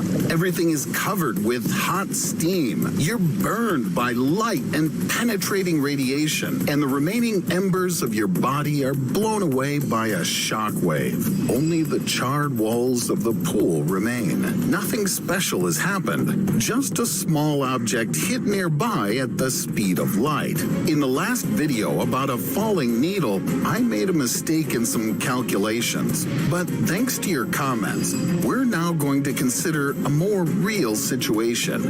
No object can reach the speed of light, so I'll use 99.99999% of the speed of light for the experiment. And at the end of the video, I'm going to consider under which circumstances such a situation could occur. Imagine this time that the needle falls into the ocean. If it fell into the middle of a deserted water area, nothing special would happen. But the most interesting thing would happen if the needle fell about 6 miles from the shore. You're a surfer who takes a board and paddles out. But there's a bright flash, and then a wave the size of a 6-story house rises. You wonder where the tsunami came from on a clear summer day. You're covered by a wave. Your chances of survival are 0. But since the world's oceans cover 70% of the Earth's surface, it's much more likely that such a needle would fall far from the habitat of people. Moving at close to the speed of light, it would have the energy of 100 tons of TNT equivalent, or 6 bombs dropped on Hiroshima. From such a powerful impact, the ocean could simply evaporate. Of course, not all of it, but only about 2 million tons, as if you boiled the pink Lake Hillier in Australia or Blue Lagoon in Iceland. If the steam reached a height of 6 miles in the troposphere, then tropical showers would fall, stormy streams of water would flood all the streets, and people and cars would be swimming past. Not to mention the fact that fallen trees would cut off power lines, and you'd have to sit for a couple of weeks without internet. If 100 of these needles hit the ocean and steam reached the stratosphere, then climate change wouldn't be so obvious, but it would be much more extensive. An overabundance of water vapor would lead to an uncontrolled greenhouse effect, and the Earth would gradually overheat until the oceans boiled, becoming a mini version of Venus, on which, as you remember, there is no life. If 2 million tons of steam reached the topmost layer, the mesosphere, where the temperature is minus 176 to minus 194 degrees, then the same 2 million tons of water would fall on the Earth, but in the form of hail. The consequences would be unpredictable, but it would go from several hours to several days, and then an ice flood would inevitably occur. And so, in most cases, the evaporated ocean water would return to us in the form of the same water, which would simply flood everything around. But what would happen if the needle landed in one of the most dangerous places in the world, Lake Karachay? Since 1951, radioactive waste has been stored there. Since that time, approximately 150 million curies of radioactive material have accumulated here. This would be enough for 6 of the Chernobyl accidents. In 2015, it was completely sealed with concrete. However, it's still deadly to visit with friends for a picnic, because if you stand on the shore for 15 minutes, you could get a fatal dose of radioactive radiation equal to 600 X-rays. Now, imagine that a needle hit there at almost the speed of light. It would take nanoseconds to spread the concrete layer that has preserved the waste, and radioactive dust would be scattered within a radius of 125 miles.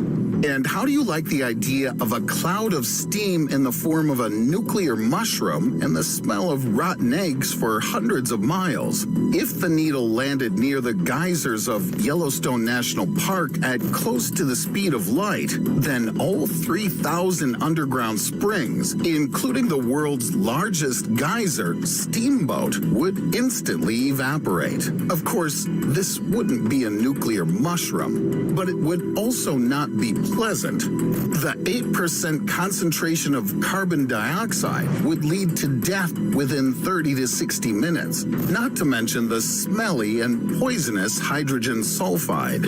Of course, you know perfectly well that needles don't fly in space, but even if there were a tiny space object that moved at near light speed, it would never reach planet Earth. Micro and nanoparticles in space instantly burn up in the upper atmosphere. At first glance, it may seem that this whole experiment was pure science fiction, but I hasten to disappoint you. Such an object could theoretically still fall on us, but not from outer space. Geneva, Switzerland, 2008. Testing of the Large Hadron Collider has finally been completed. In it, protons simultaneously spin clockwise and counterclockwise and collide with each other almost at the speed of light. All that remains is to add one more unit to our value. To achieve the speed of light, the protons would have to speed up by just 9.8 feet per second. The Hadron Collider consumes 180 megawatts of electricity per hour, like a city with 500,000 inhabitants. Now, imagine what would happen if there were an accident inside it. There are many myths associated with the Large Hadron Collider. For example, that when high-energy particles collide, a black hole is formed, which could engulf our entire planet, and the end of the world would come. The whole planet? No. But elementary particles? Yes.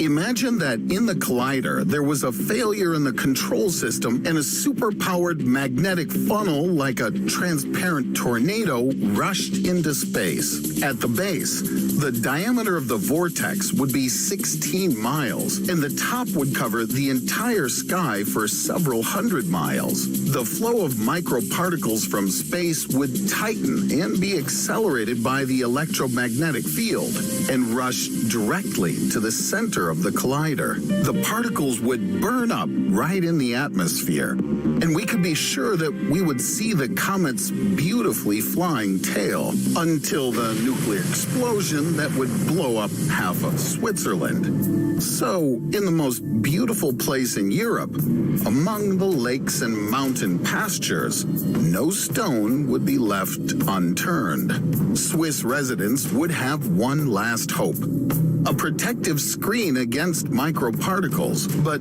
there is one problem. A change in the Earth's magnetic field near Lake Geneva would create a huge ozone hole through which the cold air of the mesosphere would rush to the surface of the Earth. And then in a couple of days, the ice age would come again. And in a few weeks, the entire globe could freeze. At a constant body temperature of 46 degrees Fahrenheit, hemoglobin would stop providing oxygen to organs and tissues. Tissues would be left without an adequate supply of oxygen and nutrients, resulting in massive cell death. The chances of survival for humanity would be minimal. But all this is just a fantasy, which is still far from reality. At the very least, we'd start living in a post-apocalyptic world where you couldn't go outside without a gas mask, and everyone would move into bomb shelters. Humanity would have no time for disputes and strife. Only exceptional cohesion would save us. Imagine a scorched earth, a small fire, and you're sitting with friends by the fire in gas masks and singing to a guitar. Romance. Speaking of bomb shelters, did you know that Switzerland leads the world in the number of nuclear bomb shelters? In any case, there's a bunker in every residential building. Or rather, there are 300,000 of them, which can accommodate 8.5 million people. That's 114% of the population that is provided with bomb shelters. And this is in Switzerland, which has never participated in arms races and world wars. A coincidence? I don't think so. What do you think about the danger of the Hadron Collider? Write your thoughts in the comments. And don't forget to watch my analysis that can help you figure out how the Large Hadron Collider works in 10 minutes.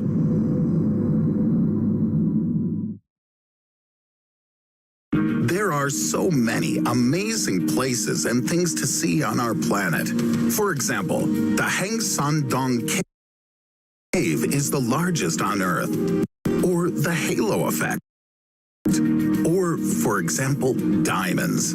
They're one of the most expensive gemstones in the world. In order for them to be born, so to speak, many different factors must coincide, from external conditions to time. But what if you try to find diamonds in a place where no one has ever tried looking? I'm talking about deep beneath the waters of the Mariana Trench. Unfortunately, there's no way of making this kind of an underwater trip. There are no Mariana Trench excursions available to anyone. But I can use scientific data, logic, and of course, a bit of imagination. But let's start with the diamonds themselves.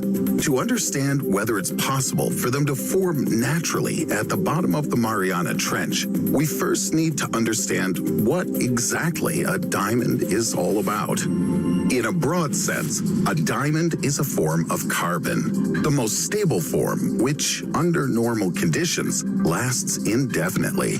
Diamonds are the hardest of all minerals. They're at the top of the mineralogical hardness scale and are used as a cutting tool in many industrial fields because a diamond can handle almost anything. Most natural diamonds are between 1 and 3.5 billion years old. That is, they're truly ancient minerals. Many of them formed at a depth of 150 to 250 kilometers. That's 93 to 155 miles in the Earth's mantle, although some formed much deeper. For example, at a depth of 800 kilometers, or about 500 miles from the surface.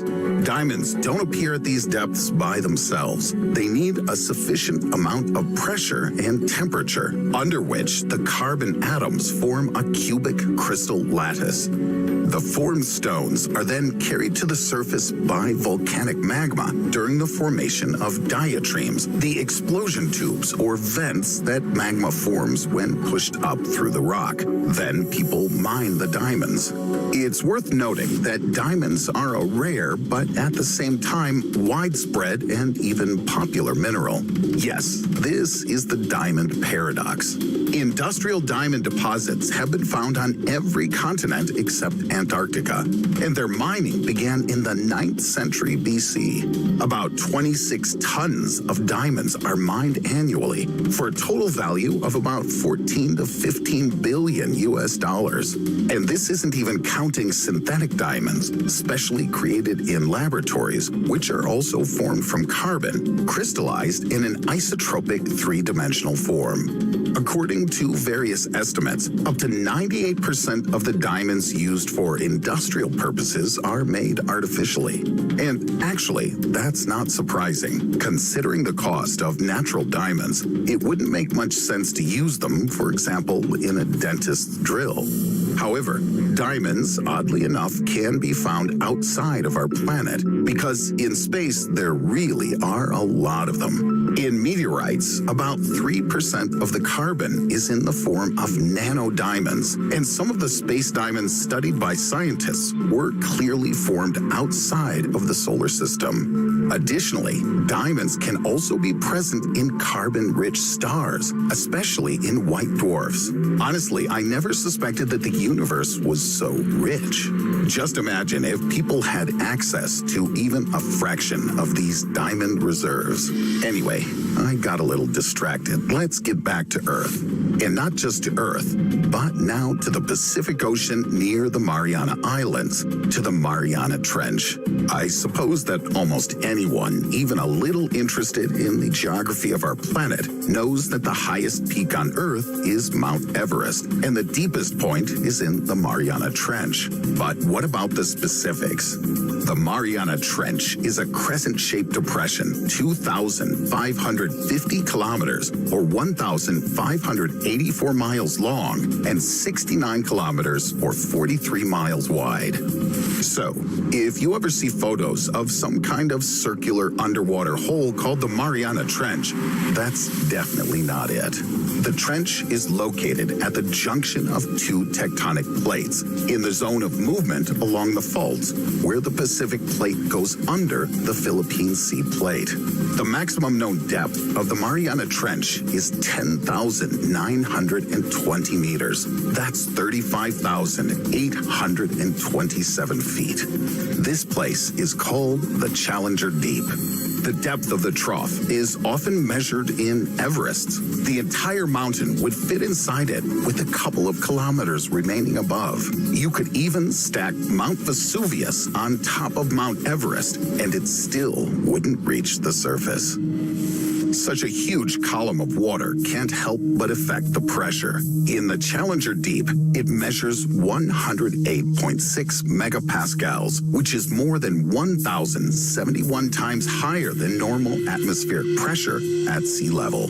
That's 5 times the pressure created when a bullet hits a bulletproof object. At this pressure, the density of water increases by 5%. The bottom is pretty cool as well. Due to the lack of sunlight, which simply can't reach it, the temperature at the bottom remains around 1 to 4 degrees Celsius. That's from about 34 to 39 Fahrenheit. However, all of this still doesn't stop life from forming in the Mariana Trench. Even at great depths, worms, mollusks, deep-sea fish, sea cucumbers, and smaller forms of life can be found here. Scientists were quite surprised when they first discovered them. But what about diamonds? For this super hard mineral to form, there needs to be high pressure and high temperature. Regarding the latter, this doesn't quite work out at the bottom of the Mariana Trench, but maybe there's still hope. According to scientists' calculations, in order for carbon to become a diamond over time, a pressure of more than 4,500 megapascals is necessary. That's much, much more than in the Mariana Trench. In some cases, a lower temperature will suffice, but even then, the pressure would need to be at least 3,500 megapascals. The Mariana Trench still falls short on this key factor. But maybe it's enough to create synthetic diamonds. These are made using various technologies. One of them requires a temperature of 1,500 degrees Celsius, or about 2,700 Fahrenheit, and a pressure of 5,000 megapascals. Another method doesn't require high pressure, but it requires electricity, a laboratory, and in general, people. So, in the end, the Mariana Trench is completely incapable of forming diamonds. Time for the sound of a sad trombone. Even if diamonds suddenly abandon these conditions, the laws of physics and common sense, and began forming at a lower pressure, we would still have to wait a couple million years before the carbon transformed into a super hard mineral. And yet, this material still may not be characterized by that incredible diamond strength. Temperature and pressure play a decisive role. Well, now, since we've already begun fantasizing, why stop here? Let's suppose some really rich and at the same time very strange person wanted to produce diamonds precisely at a depth of almost 11 kilometers or about 6.8 miles. Why? Who knows? Let's say it's one of their childhood dreams or something like that. Would it even be possible to arrange something like this? Theoretically, yes. We would need to build some kind of modern underwater base, lower machines equipped with HPHT technology to the bottom of the Mariana Trench, having, of course, previously agreed on this with the rest of the world, and somehow connect and run the equipment.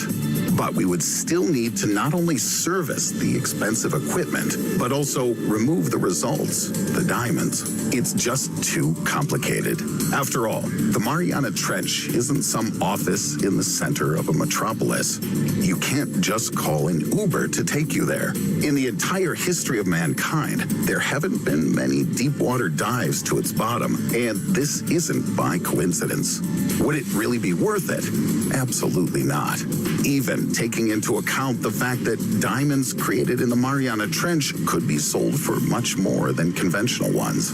So, if you suddenly find yourself with an obscenely large sum of money, it's better to invest it in something worthwhile. For example, a flight to Mars, or even better, the environment. In fact, even one of the most inaccessible regions of the world, the Mariana Trench, suffers from pollution. In 2016, a plastic bag and several candy wrappers were found there, and it's unlikely they were left there by some sea cucumbers. In the end, caring for our planet is much more valuable than any collection of diamonds. If you like this video, give it a thumbs up.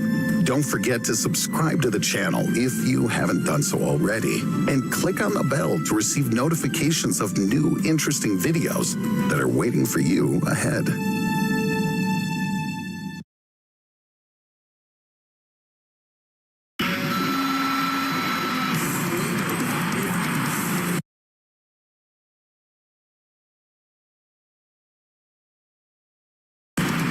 And so everything started off well. My friends and I had a hard time buying tickets to this dang rock concert. I already imagined how I would tell my classmates about it. So why did I pass out an hour after it started and end up lying on the dusty asphalt? Why was my brain a mess, and was I twisting from the inside out? Now, years later, I know that I wasn't the only one who was carried out of the concert unconscious, and now I know the reason for what happened that night.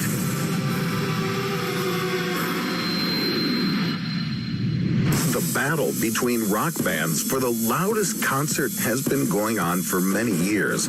The first blow to the reputation of their competitors and the ears of the audience was caused by the group Deep Purple. At their concert in June of 1972, they turned the power of specially selected and ordered equipment to the maximum. Hundreds of spectators were hit by this sound wave, and their festive moods suddenly, inexplicably deteriorated. Many felt unwell. Several people even lost consciousness and were carried out of the hall. The volume of sound in London's Rainbow Theatre that day reached an incredible 117 decibels. Both the musicians and their producers achieved their goal. This concert was listed in the Guinness Book of World Records as the loudest concert of that time. But this is just rock music. You'll now learn that even sounds that we can't imagine our life without can be dangerous. And if you amplify them to a certain level, you could even create a black hole. According to researchers, noise pollution, which is now typical for large cities, reduces a person's life by an average of 10 to 12 years. This is 36% higher than the harm caused by smoking tobacco. For example, if a road with heavy traffic lies near your house, then you're exposed to the imperceptibly destructive effects of noise of 50 decibels or higher, even in your sleep. Yes, this isn't a rock concert, but the World Health Organization believes that sound wave attacks significantly increase the risk of heart disease, and every year thousands of people die prematurely from such disorders around the world. But we're going to go further and look at much more terrible sound attacks, even with short-term impacts of powerful acoustic waves with a volume higher than 100 decibels, damage to the eardrums is possible. 130 decibels is the shot of a tank or the launch of a jet plane. And this is the maximum peak of malicious sound intrusion that we can face in our lives. Fortunately, it only lasts for a few seconds.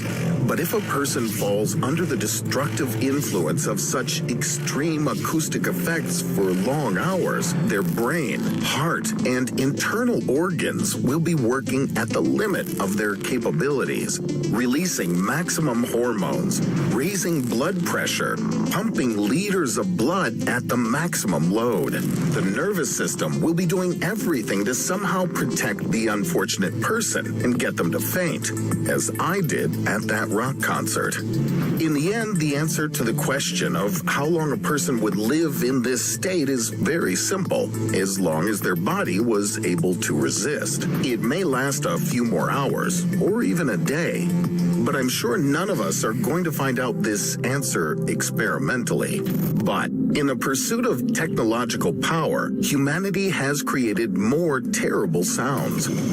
For example, the experimental Republic XF-84H aircraft made so much noise that it could be heard for 25 miles. Near the source, the intensity of the sound was enough to knock a person off their feet. The unfortunate crew members couldn't move. The noise also caused nausea and headaches. The engineers who were examining the aircraft had convulsions, and it's not surprising. The level of the sound intensity was in the region of 140 decibels. Fortunately, this air monster didn't go into mass production. Here is an even more impressive example of an artificial acoustic wave. It's created by the Saturn V launch vehicle, designed to transport people to the moon. This ship was the main project of the Apollo program, and according to a NASA report, at launch it created a sound of absolutely incredible volume, more than 200 decibels. In fact, this destructive power can hardly even be called sound. Acoustic waves of this volume aren't transmitted by the air, but they push it forward, and part of the power of this sound goes into a crushing shockwave. Fortunately, this sound wasn't able to kill anyone. The space industry has strict safety rules, but the real man-made sources of record sound are bombs. The Soviet Tsar Bomba is not only the largest energy charge in the history of civilization, but also the most monstrous acoustic shock ever created by man. The absolute record of all time, 224 decibels. I'd like to say that an explosion of such tremendous volume would kill a person instantly, but you know that the Tsar Bomba would kill anyone around, even if it went off silently. It's hard to imagine, but it turns out that human creations aren't the loudest that the planet has heard in the past hundreds of years. Here is the Krakatoa volcano. It exploded with lava and magma in 1883. The power of the eruption was such that the smoke rushed up from the volcano's mouth at a speed of 2,600 feet per second, and its spray shot to a height of 17 miles. Coincidentally, 100 miles from the volcano, special measuring devices were installed that recorded sound, 172 decibels. Considering the distance, that's incredibly loud. For hundreds of miles, the sound was louder than the loudest concert, and according to scientists, in the epicenter of the explosion, it reached an intensity of 310 decibels. You understand that no one had time to hear it and try to realize this power. Everyone there died instantly, but the captain of the British ship Norham Castle, whose vessel was located 40 miles from the volcano, wrote, "The explosions were so strong that half of my crew was left without hearing. I was sure that the day of judgment had come." Now let's look at a sound with an unreal power. 1,100 decibels. But first, let's understand one not so obvious thing. The sound volume scale is not linear, but logarithmic. This means that when you increase the value from 10 decibels to 20, the volume increases not twice, as it would seem natural, but 10 times. Therefore, to get the volume we need at 1,100 decibels, we have to add 95 zeros to the sound of a jet taking off. I will say this right away. In reality, nothing like this could be created on Earth. This is a volume level at which the shock wave would compress the air to a density sufficient to form a singularity, and hence black microholes. The weight of each of these microholes, the size of a neutron, would be about 11 pounds. What would happen to them next? I would also like to know the answer to this question. Perhaps they would swallow each other until they merged into one round, black, devouring monster, which would devour our planet, or a star system, or the entire galaxy. But still, most scientists agree that Hawking radiation would soon cause these man-made black holes to evaporate. So I hope the end of the world doesn't come about in such a ridiculous way. I'm counting on a more graceful apocalypse. Which version of the end of the world would you prefer? Write in the comments.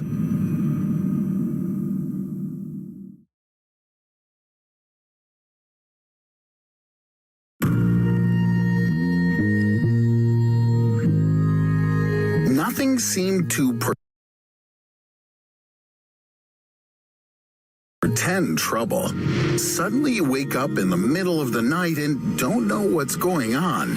Thunder from the sky, hundreds of times louder than normal thunder.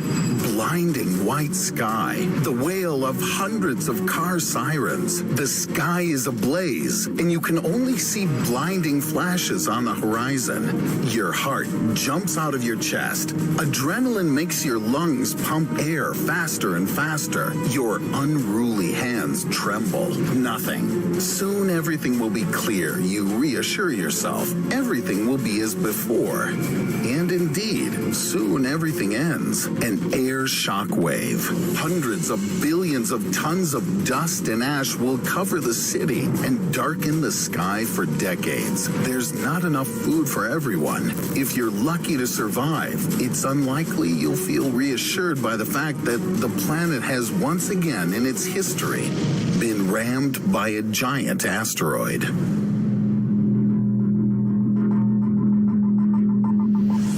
This tiny moving dot in the center of the screen is the asteroid Apophis, 1,000 feet in diameter and weighing 27 million tons. It's not much, just 135,000 statues of liberty. Scientists estimate its orbit to be the most dangerous for the Earth. On the 9th of January, 2013, it came within 9 million miles of us, which is about 1/10 of the distance from the Earth to the Sun. Well, that time it flew past us. Scientists say that when it returns in 2029 and 2036, our planet will also not be in danger. But here's a small surprise. In its last approach, it was suddenly discovered that its mass is 75% greater than previously thought. Think about how much trust we should put into our calculations of its orbit if we can't determine even such physical dimensions of this potential destroyer of humanity.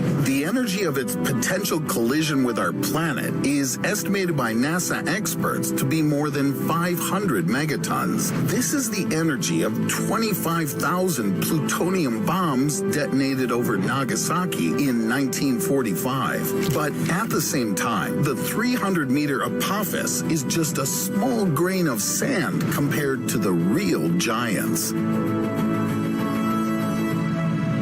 Here is Chicxulub Crater, a giant dent in the Earth's crust with a diameter of up to 110 miles and an initial depth of up to 12 miles, almost twice as deep as the Mariana Trench. It reminds of the 6-mile diameter space block that crashed into Earth 66 million years ago and triggered the Cretaceous Paleogene extinction event on our planet. And here on Wilkes Land, under the ice sheet of Antarctica, lies a crater up to 300 miles across. And this trace in the Earth's crust was left by a space visitor with a diameter of 40 miles. And if giant metal and stone aliens from outer space have periodically visited us in the past, you can be sure that another catastrophe will only be a matter of time. Imagine an unexpected explosion and the formation of a similar crater, for example, in the middle of New York, while you're peacefully sipping coffee and thinking about the prospects of how to better manage your income this year. One space pebble instantly destroys all your plans. At the moment, hundreds of thousands of asteroids have been discovered in the solar system. The orbits of half of them are quite well studied. The rest are still flying somewhere in the unknown. But in fact, scientists suggest that we are adjacent to 1 to 2 million objects with a diameter of more than half a mile. Humanity is already fully aware of this danger. NASA has set a task to identify and systematize all near-Earth objects with a diameter of more than 0.6 miles. And they aren't sleeping on the opposite side of the globe. Since 2016 in Russia, a telescope has been working to detect dangerous celestial bodies. It's able to identify a deadly threat at a distance of up to 100 million miles, which means that humanity would have at least a month to figure out how to save itself. Many ways are already being developed to save us from a deadly collision. For example, you can simply blow up an asteroid, crushing it into fragments less than 100 feet wide so that they burn up in the Earth's atmosphere without harming us. Or detonate a nuclear charge near an asteroid to change its orbit and move it away from Earth. A gravitational tug, a solar sail, an electromagnetic catapult. Just the list of potential methods of saving humanity conjures respect for their developers. And of course, all these methods work if you detect a potential threat 2 or 5 years in advance. These dates are quite possible for asteroids of gigantic sizes. But what do you say about a small, inconspicuous piece of metal or stone with a diameter of 150, 300, or 1,000 feet? Perhaps we would find out about its approach a week or even a few days before the collision, and the maximum that could be done would be to evacuate people from dangerous areas and put emergency services on alert. Perhaps such small cosmic bodies seem less dangerous to you, but there's more to it. In 1908, the explosion of the Tunguska meteorite, with a diameter of about 230 feet, knocked down taiga trees across an area of 800 square miles, and it was 6 times lighter than the asteroid Apophis.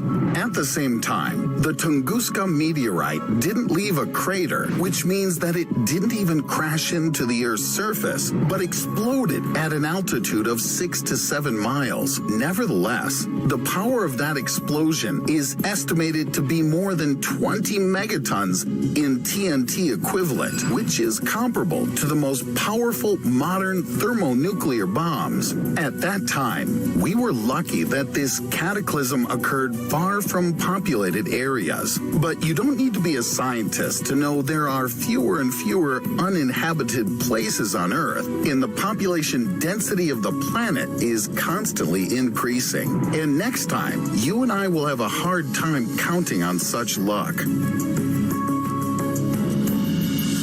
However, humanity may be interested in such massive objects, and Oddly enough, the closer they are, the better. The fact is that now scientists are actively developing a theory of the industrial development of asteroids. Various minerals found in their rocks can serve as a source of iron, nickel, and titanium. In the process of further exploration of the space of the solar system, humanity will simply need to learn how to use space resources. On some asteroids, it's possible to obtain water and oxygen to support life on space bases, or to produce hydrogen, which is fuel for engines. Reserves of platinum and cobalt will also make asteroids attractive for human exploration. In 1997, only one small asteroid, 1 mile in diameter, contained various metals worth $20 trillion. And the largest known metal asteroid, Psyche, contains reserves of iron-nickel ore, which are 100,000 times greater than the reserves in the Earth's crust. Industrial development of one such asteroid could provide for the needs of humanity for millions of years to come. In fact, all the gold, cobalt, iron, manganese, molybdenum, nickel, platinum, iridium, and many other heavy elements that we mine in the Earth's crust are traces of asteroids that fell to the Earth about 4 billion years ago, when during a heavy meteor bombardment, a huge amount of asteroid material fell on the planet. So, if you think about it, we should be at least a little grateful to our space neighbors, even if they're sometimes not very friendly. But what if a cosmic body crashes into the moon? Unlike our planet, it doesn't have a protective atmospheric layer and is much more vulnerable to being hit. I recently considered a hypothetical situation. What if a tiny golf ball hit it at close to the speed of light? If you haven't seen it, click the video on the screen and share your opinion in the comments.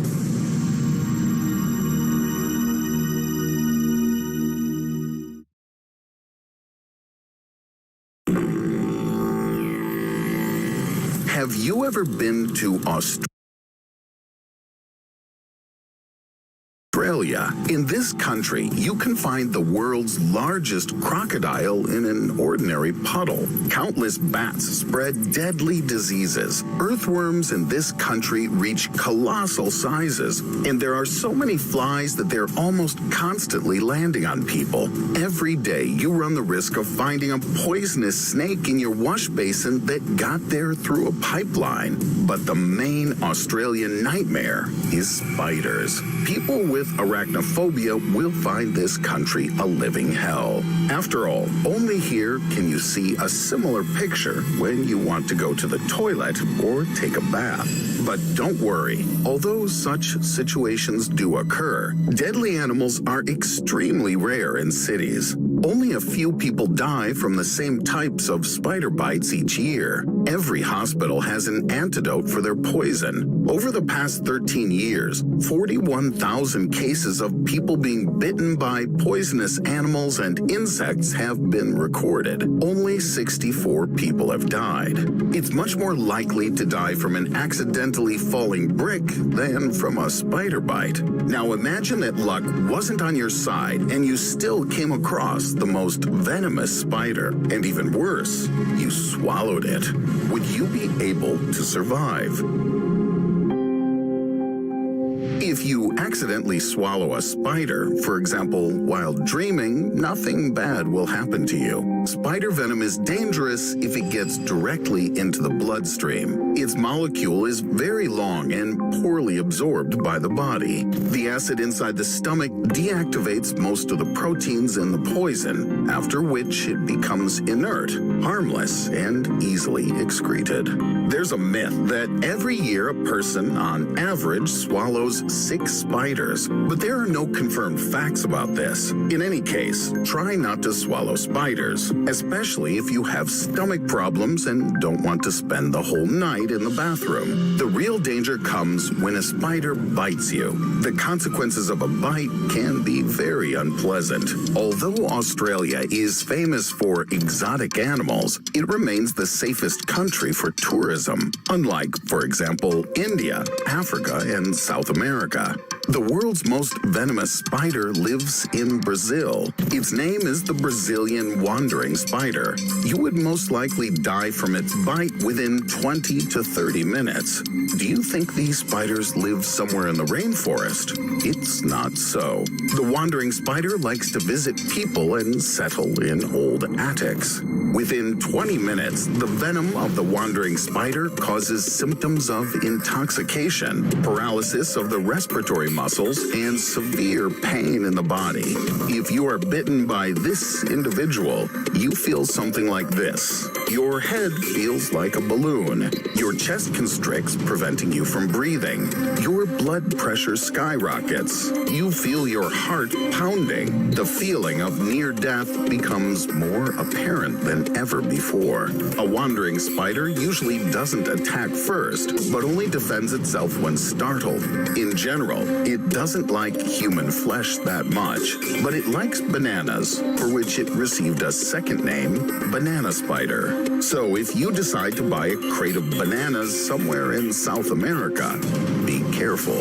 If you're already scared enough of the banana spider's lethality, you can breathe a sigh of relief. Almost every hospital has an antidote. So if you're bitten, quickly wash the wound with soap, apply cold compression, and call an ambulance. Try to describe the appearance of the spider to the doctors over the phone so that you can get the right antidote as quickly as possible. Lie down on the sofa, place the bite point below the level of the heart, and try not to move. The sooner the doctors arrive, the less likely it will be fatal. The venom of a wandering spider can be useful. For example, it's used to treat impotence. But this doesn't mean, dear men, that you should specifically look for this spider and let it bite you if you don't want to die prematurely. No matter how big and venomous the spider is, most often a person shouldn't panic and worry. After all, there's an antidote to the poison of the deadliest specimens. But there are species, the bites of which nothing can save you from. Look at these spiders and tell us which one you think is the most terrible and deadly. A tarantula, Goliath bird eater, orb weaver, or a small six-eyed sand spider. The correct answer is the sand spider. This baby will kill you in half an hour, and there's no antidote to its bite. The size in this case doesn't matter. A big spider doesn't mean a dangerous spider. For example, tarantula venom doesn't pose any danger to humans. A Goliath bird eater can cause convulsions and fever, but it never causes death. A blister will appear at the site of the orb weaver bite, which disappears within a day. But an encounter with the small six-eyed spider causes necrosis of the tissues around the bite, destroys blood vessels, and almost guarantees death. A creature with a body of less than an inch and legs up to 2 inches can kill you in just a couple of hours, and you can't do anything. Fortunately, this species lives only in African and South American deserts. People come across it so rarely that there are no confirmed mortality statistics. In any case, walking through the Sahara, you shouldn't play with this creature if you want to return from the trip alive.